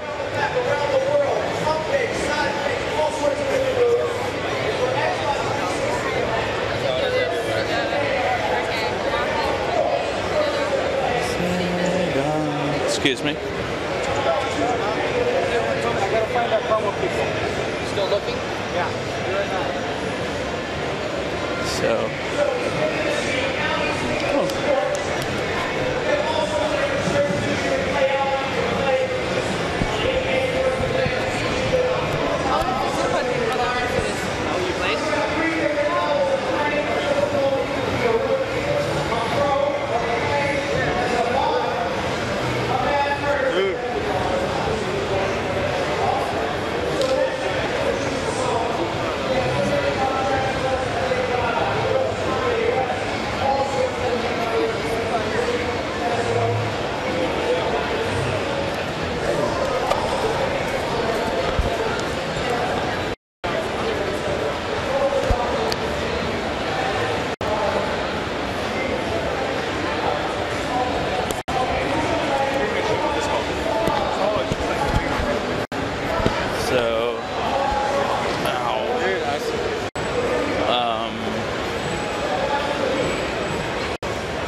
Here we are again, my friends. Yawning in front of Nintendo. May as well walk through. Sorry, guys.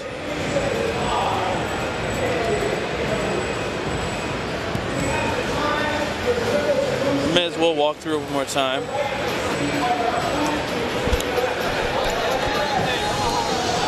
We've got an amazing looking cosplayer here doing the dance.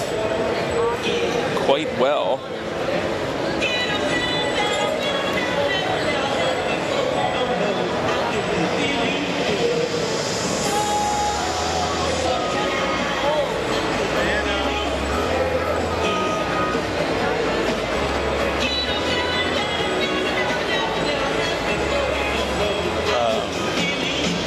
Let's see who's over at the Gamespot stage.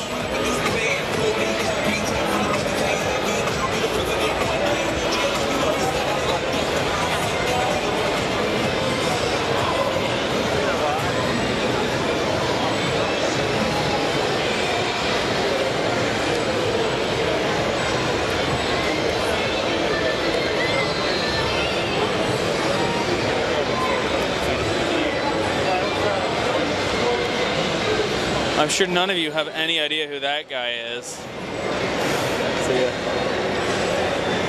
That, my friends, is Los. L-O double dollar sign.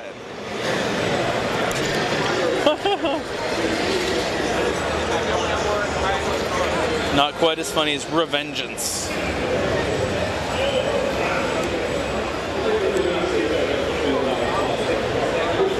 So we've got some MLG action going here.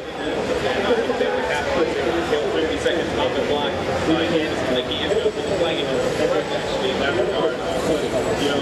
Ooh. Esports as a whole. It's not even just competitive or just Call of Duty or my back. Just the general public. Just esports as a whole has really benefited from the use of Twitter and it's Twitter, YouTube, Twitch TV. It all helps to get your product out there. Yeah, it helps just to advertise yourself into getting biggest info fans and fighting game development. How are you guys connected with the general community? But it seems like both players are really playing here. A lot of feedback. Very much maybe to listen to fan feedback. How can we help them with how? We had an online survey and gave us a lot of feedback for that. We looked at all of that feedback and it was really So, oh, sorry, excuse me. And made changes based on that feedback. So, really powerful.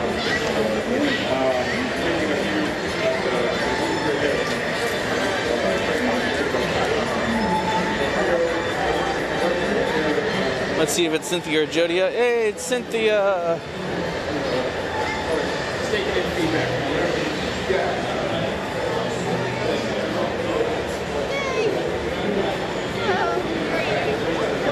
Let's get in line. She's got important things to do. How's it going? How's it going? These are kind of the movers and shakers that make things happen. Here's our bonus stage.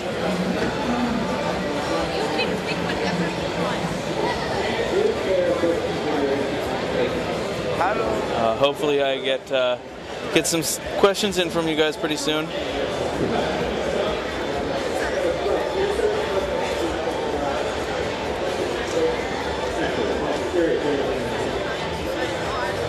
Oh, that's cool.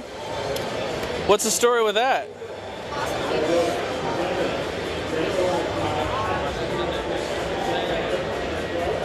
Hello.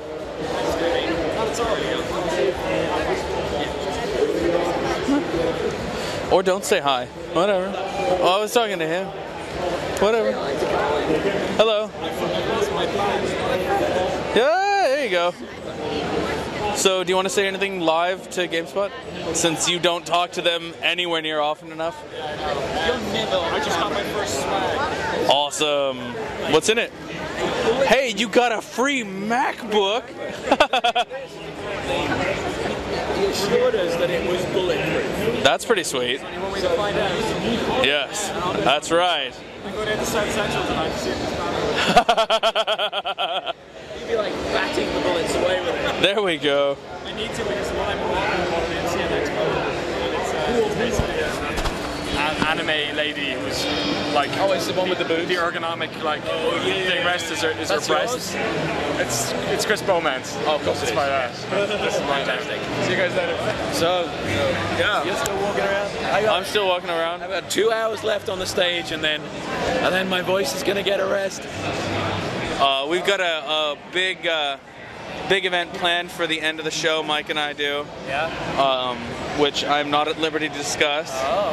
So that's fun. I actually came by because my cape just won't stay straight, and I was gonna make Cynthia straighten my cape for me. Yeah. Are you having fun on the bonus stage? I'm having a lot of fun. We've had some awesome people. So we just had the guy from wargaming.net. Yeah. They do World of Tanks and everything. Fantastic interview. It was so funny.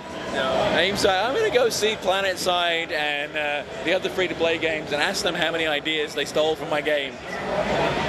Awesome. No, it's been really good. We've had a really good mix of people. So we have David Jaffe coming up next. That'll be David Jaffe. Yeah. Yeah. So we've got him, and then we actually have a couple of guys from IGN coming on later. Really? Yeah. So we're mixing it up this year. That'll be fun. Very cool. So I'm gonna go hunt down, see if I can find David, and then we're nearly ready. I'm so tired. I know. All right. See you later. Get some water. Bye, everybody. Cynthia, could you fix my cape? Sure. Yay. Well, we got so big. If we can get.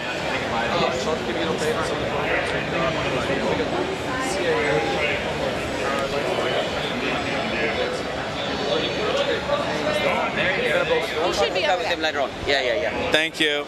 You're welcome. I just could not get it to sit straight. It kept falling off to one side. Well, that's what I'm here for. I'm like the den mother for all of you. Yeah. All right. I have to keep walking around now. Okay. Thanks. Did you see that Kim Swift totally just signed my board? Is that who that was? Yeah. So God like damn Miss it. Portal, if you guys don't know who Kim Swift is, Kim Yeah. Swift is the creative genius behind Portal. And if you don't like Portal, you're doing it wrong. So Mike got to do an Yahtzee likes Portal. Even Yahtzee likes Portal. That's how awesome Portal is. Mike got to do an exclusive interview with her yesterday. Or I don't know about exclusive, but one-on-one. But yeah, so she signed my giant awesome board of awesome. Yes. Awful lot of amazingness on it right now. Like somewhere on here, Jeff Gertzman signed, Ed Boon is signed, Kim is signed, Kelly's on here, T-Spirit's on here. Sung Pak is on there. Yeah, there's a lot of epicness on this board. That is pretty epic, and that's going to go up on the wall in your office. That's gonna happen. That's gonna happen. Definitely. All right, I'm going to keep on moving. Move along, nothing to see here. Move along. Hey, check out this flaming wreckage! Anyway, that's one of my favorite Simpsons quotes. Alright, I gotta go. I gotta leave the stage alone. Because the stage is full of stagey things that are important.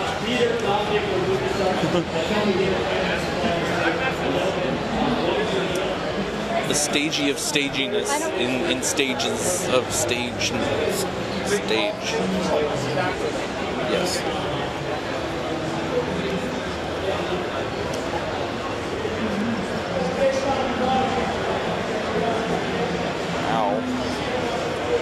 Ow.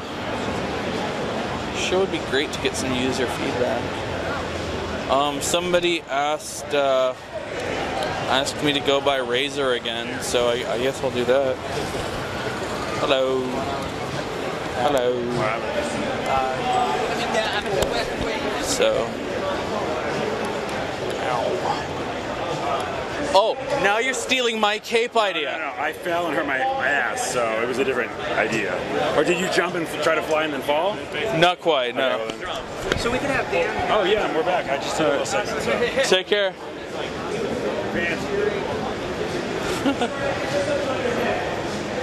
So, yeah.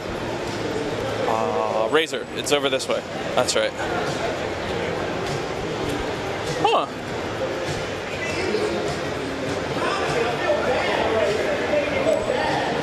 The V-pad optimization protocol for which is any Bluetooth-enabled device. That's cool. So they've got this gamepad that is Bluetooth compatible for your tablets and stuff. That's pretty cool.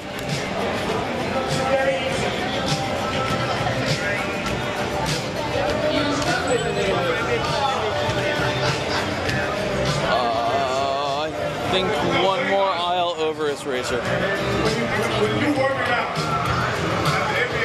First thing that they tell you is to keep your head up. So that's that. We're going to be passing the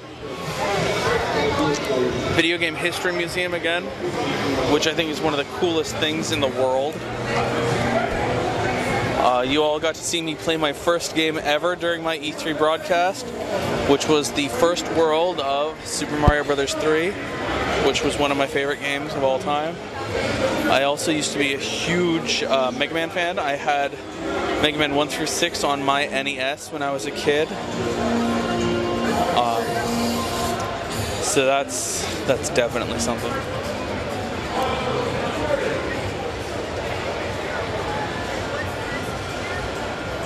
Wow, so many memories.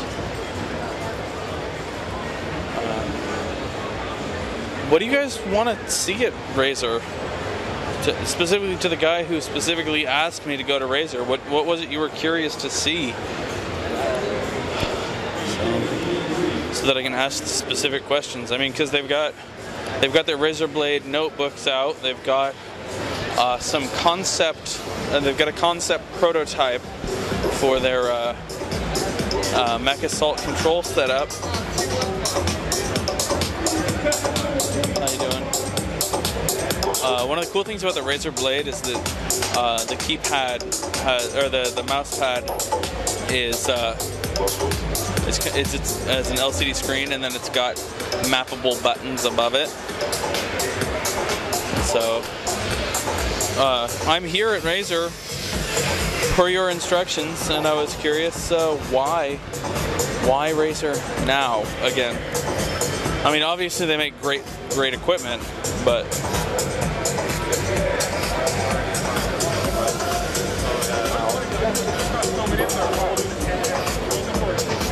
I think that's the guy that I talked to the other day. Go ahead, man.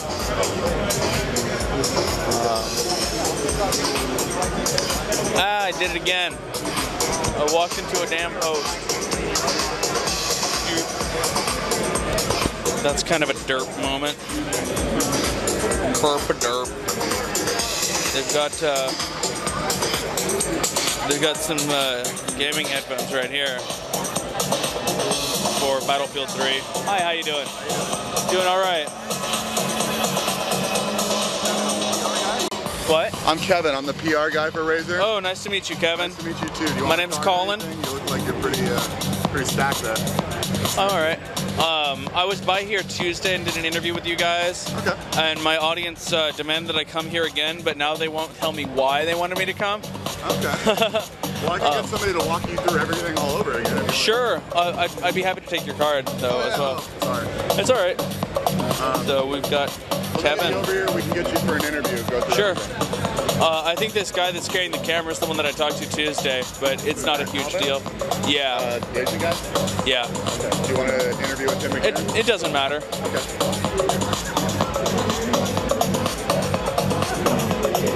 Oh, we got someone playing Portal 2 over here. You know, I got the aisle lead. I'm like falling out the aisle. Oh, are you playing with the Hydra? Yeah. How's it going? So I got to do somebody different. That's totally okay. How you doing, Hilmar? Nice to meet you. Nice to meet you too. Yeah, okay, cool. So my name's Colin. I'm doing a live feed for Gamespot, and my audience wanted me to come by the Razer booth again and see what you guys were showing off this E3. All right, great. So I was here Tuesday, and I already kind of did an interview about your Mechasalt Online prototype that you have on display. But I'd be happy to kind of go through again, and yeah. So maybe today we can cover the mouse that we have and the headset that we have. Sure, sounds great. Let's go ahead and do that. Where do you want to start? Let's go with the mouse, which is over there. All right, we'll go over to the mouse.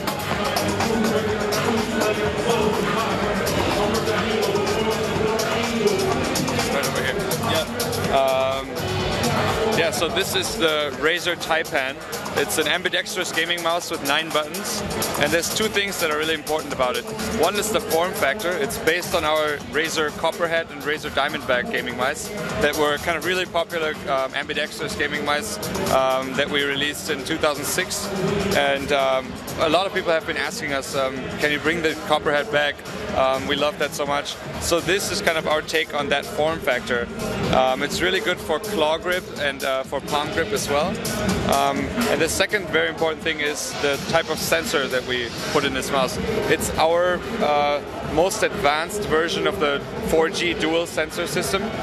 So that means there's a laser sensor that goes up to 8,200 dpi for tracking, and then there's an additional optical sensor that just measures the surface detection. So, for example, if you're a low sensitivity first-person shooter gamer and you're swiping the mouse across the whole surface and lifting it up and down constantly, in the past you've been getting a little bit of a Z-axis tracking that's been like an odd tracking that shouldn't happen when you move the mouse up and down. So with this sensor system, we've actually managed to tone that down quite a bit to a minimum. So it's our most precise sensor so far in a gaming mouse. All right. You said it's got 9 buttons that I'm going to take a wild guess are mappable. Of course, with the exception of I think the left mouse click, everything is remappable. Everything works through the Synapse 2.0 driver, our unified driver for every Razer peripheral that's newly released. And yeah, all the settings that you make on the Synapse 2.0 driver are stored in the cloud, and then so they're based on your profile in the driver. So if you sign in to the Synapse 2.0 driver at a LAN center that uses the same mouse as you have at home, the software will automatically download all the settings that you configured at home in the LAN center via cloud. That's actually a really cool feature. Do you guys have a launch date and price point on this mouse? Yeah, this will be $79.99, and it's coming out in July. So just a few more weeks, and then we're starting to ship it globally.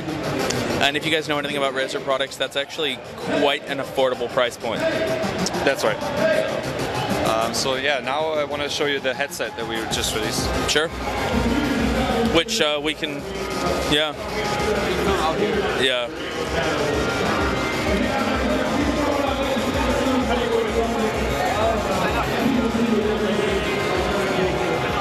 We can see kind of in action throughout the booth.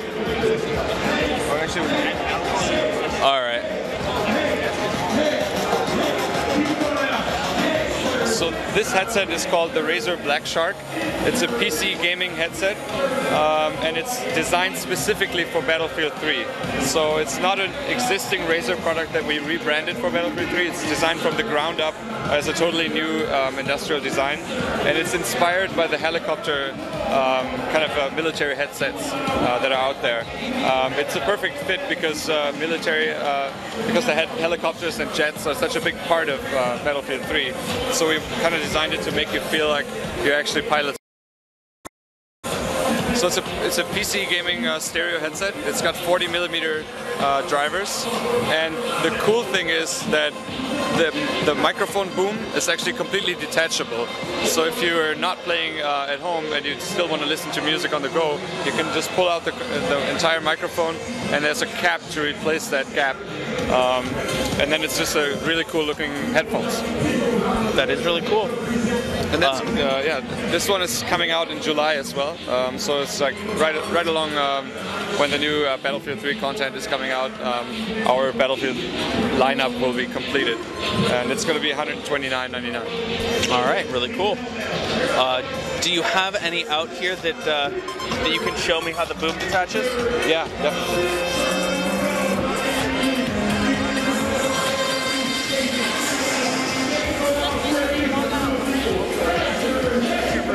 So this is the headset. If you want to step away from your computer and you still want to listen to your music on your mobile devices, you can just really easily just pull this out. I looped the cable through it so nobody takes it away, but it just comes apart completely. And there's a silver cap in the box that replaces this hole.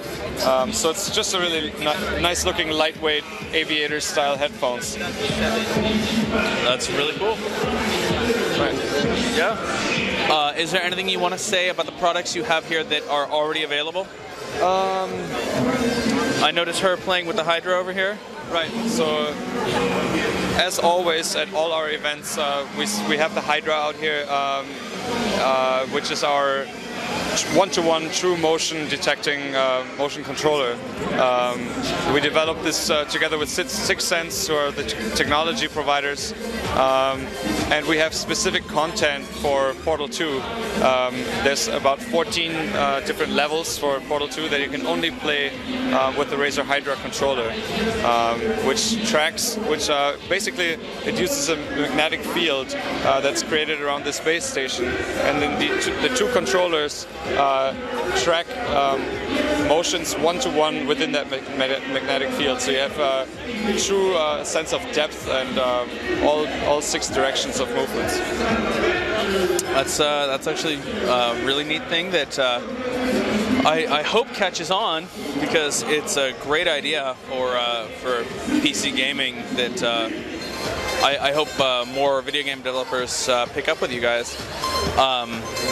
Now, you're also displaying your game models on the Razer Blade laptop, correct? Yep, exactly. So, yeah, the Razer Blade, we're using this exclusively for our to run all the games at the show. And yeah, it's been really popular with people here coming here. Awesome. I see it has, what? It's got 4 USB ports on that side alone? Actually, 3 USB ports. One of them HDMI. Is, one of them is HDMI, USB 3.0 and 2 USB 2.0, and the combined audio and microphone jack. Right. And then Ethernet port. Awesome. All right, cool.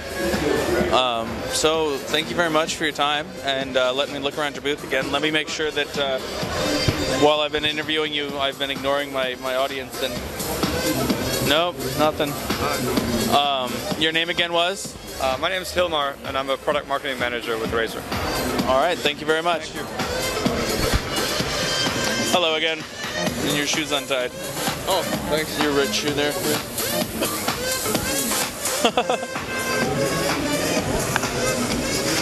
Yeah, we got the DJ up here using the Battlefield 3 headphones too.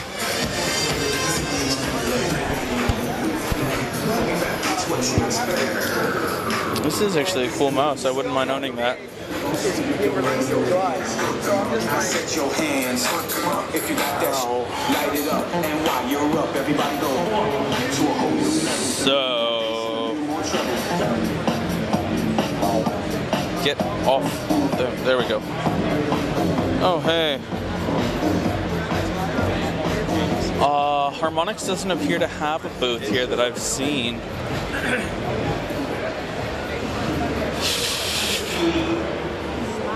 Sorry about that. And back here it's kind of quieter and not a whole lot going on.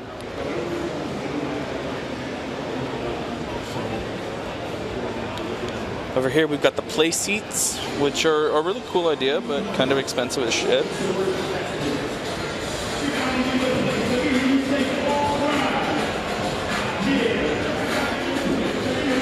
My shoes are not untied, thank you. I double knotted them.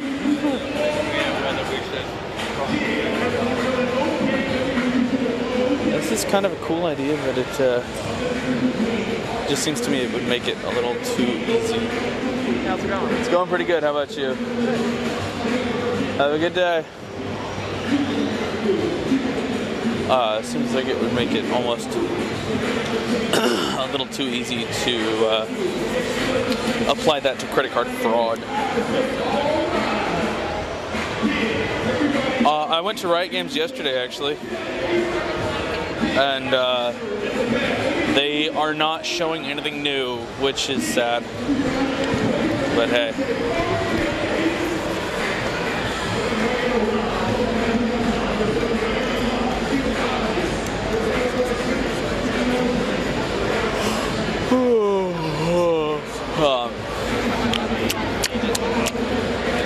It's exciting to be me. That's a joke. Excuse me. It is actually really exciting to be here. I am super stoked to be a part of this experience and to be able to help bring E3 home to you. We'll see what else I can show you.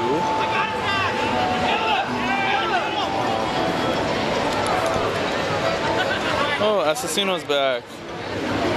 Assassino asks if I'm primarily console or PC. At the moment, I am primarily PC because it's what I have. I'm not a regular GameSpot employee. I'm a contractor specifically to do this LiveCam gig. And right now, I don't make a whole lot of money in my regular job. And specifically that I've got a newborn. And anybody else out there who has kids knows that kids are expensive. So that's kind of what that's about. This feed is fairly live. There's a bit of delay.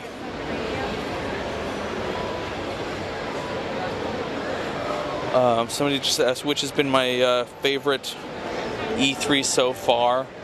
This is actually a question I addressed earlier. Honestly, each E3 is so different, I can't really compare them.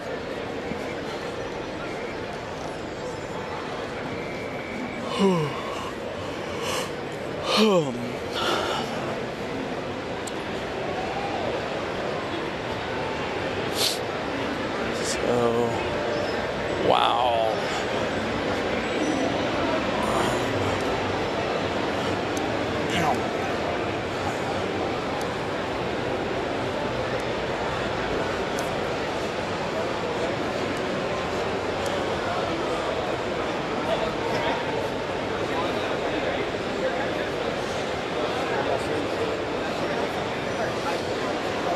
We got a new one.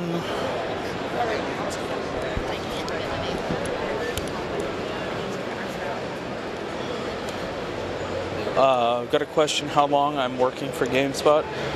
Basically, they hire me twice a year to do this at E3 and then again at San Diego Comic-Con. So it's basically a little less than 2 weeks a year. And it's a lot of fun.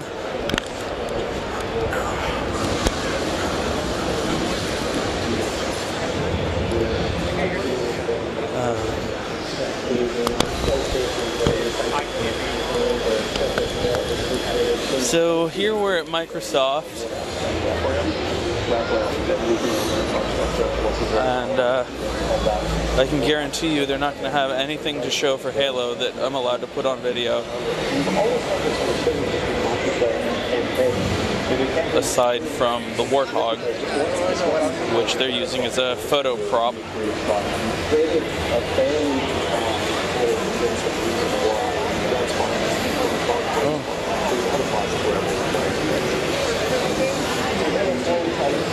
I am getting a little tired. I'm sorry.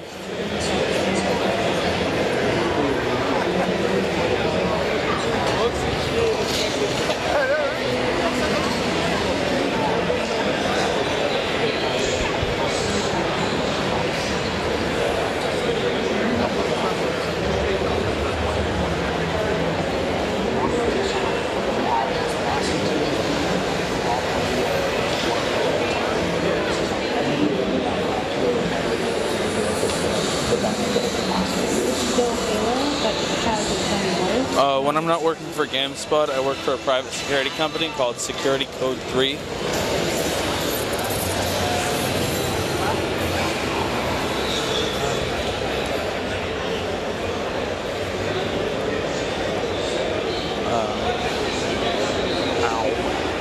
So I'm gonna head over here and do some Vita for you guys.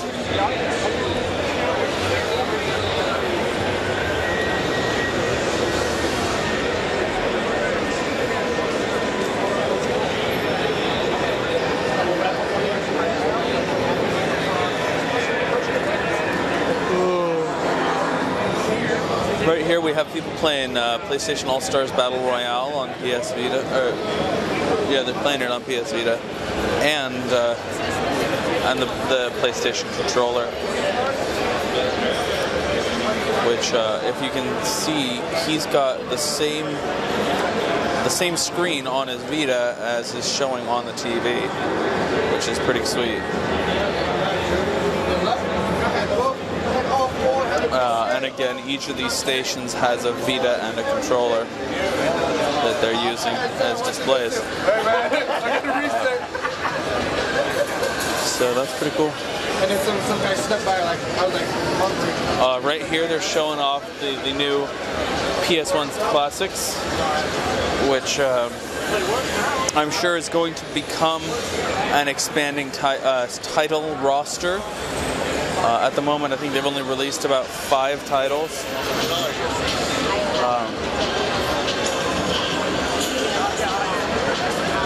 So that's something there. We've got Frobisher Says, which I talked to somebody about yesterday. Yeah, yesterday.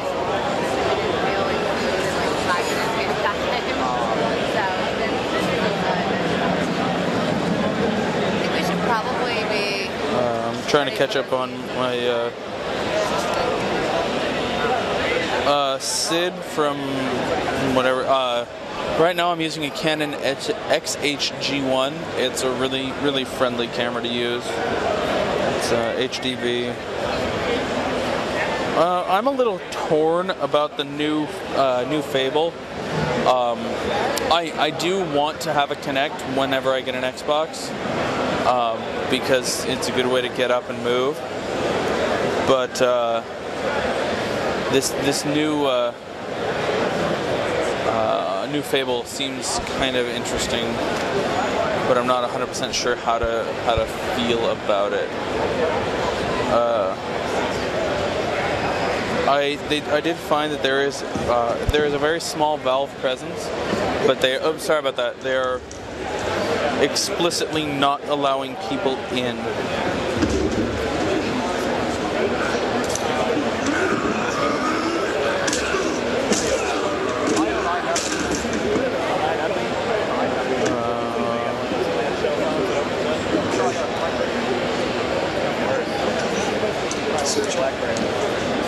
You take care of his brother and you quit this place. Sorry, I'm reading and I apologize. I should keep moving as I try to get through here without ruining their shot.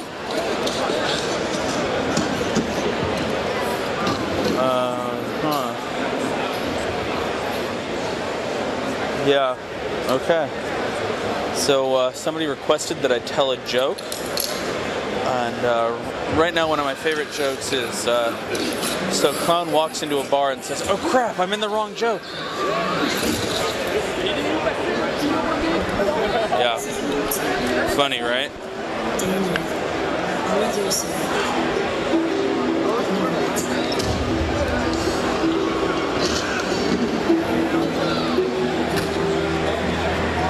Right over here we have some people playing Far Cry 3, which has been a fan request favorite.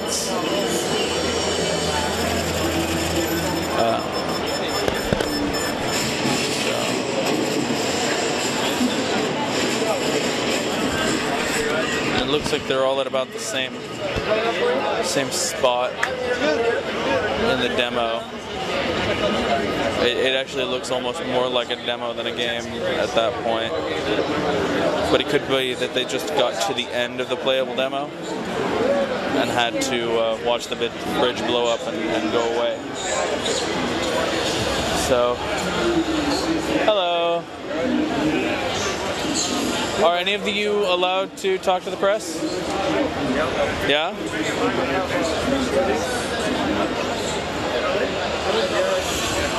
We have a key speaker who's on his way here, so... Oh, alright. Yeah. Okay, cool. I'm running a live feed, so I don't really have the option of putting the camera down. Oh, this is live? This is live, yeah. Where is it going? Oh, okay. Yeah. Yeah, so that's who we are, that's what we're doing. Did you have a chance to look at the single player yet? I haven't had a chance to look at it at all. Every time I've been to the Ubisoft booth, I just haven't been able to get into anything. So, and any of your titles that I have seen have been at one of the big 3 booths instead. Okay. So, yeah. Yeah, so... We should go up here in a minute, so...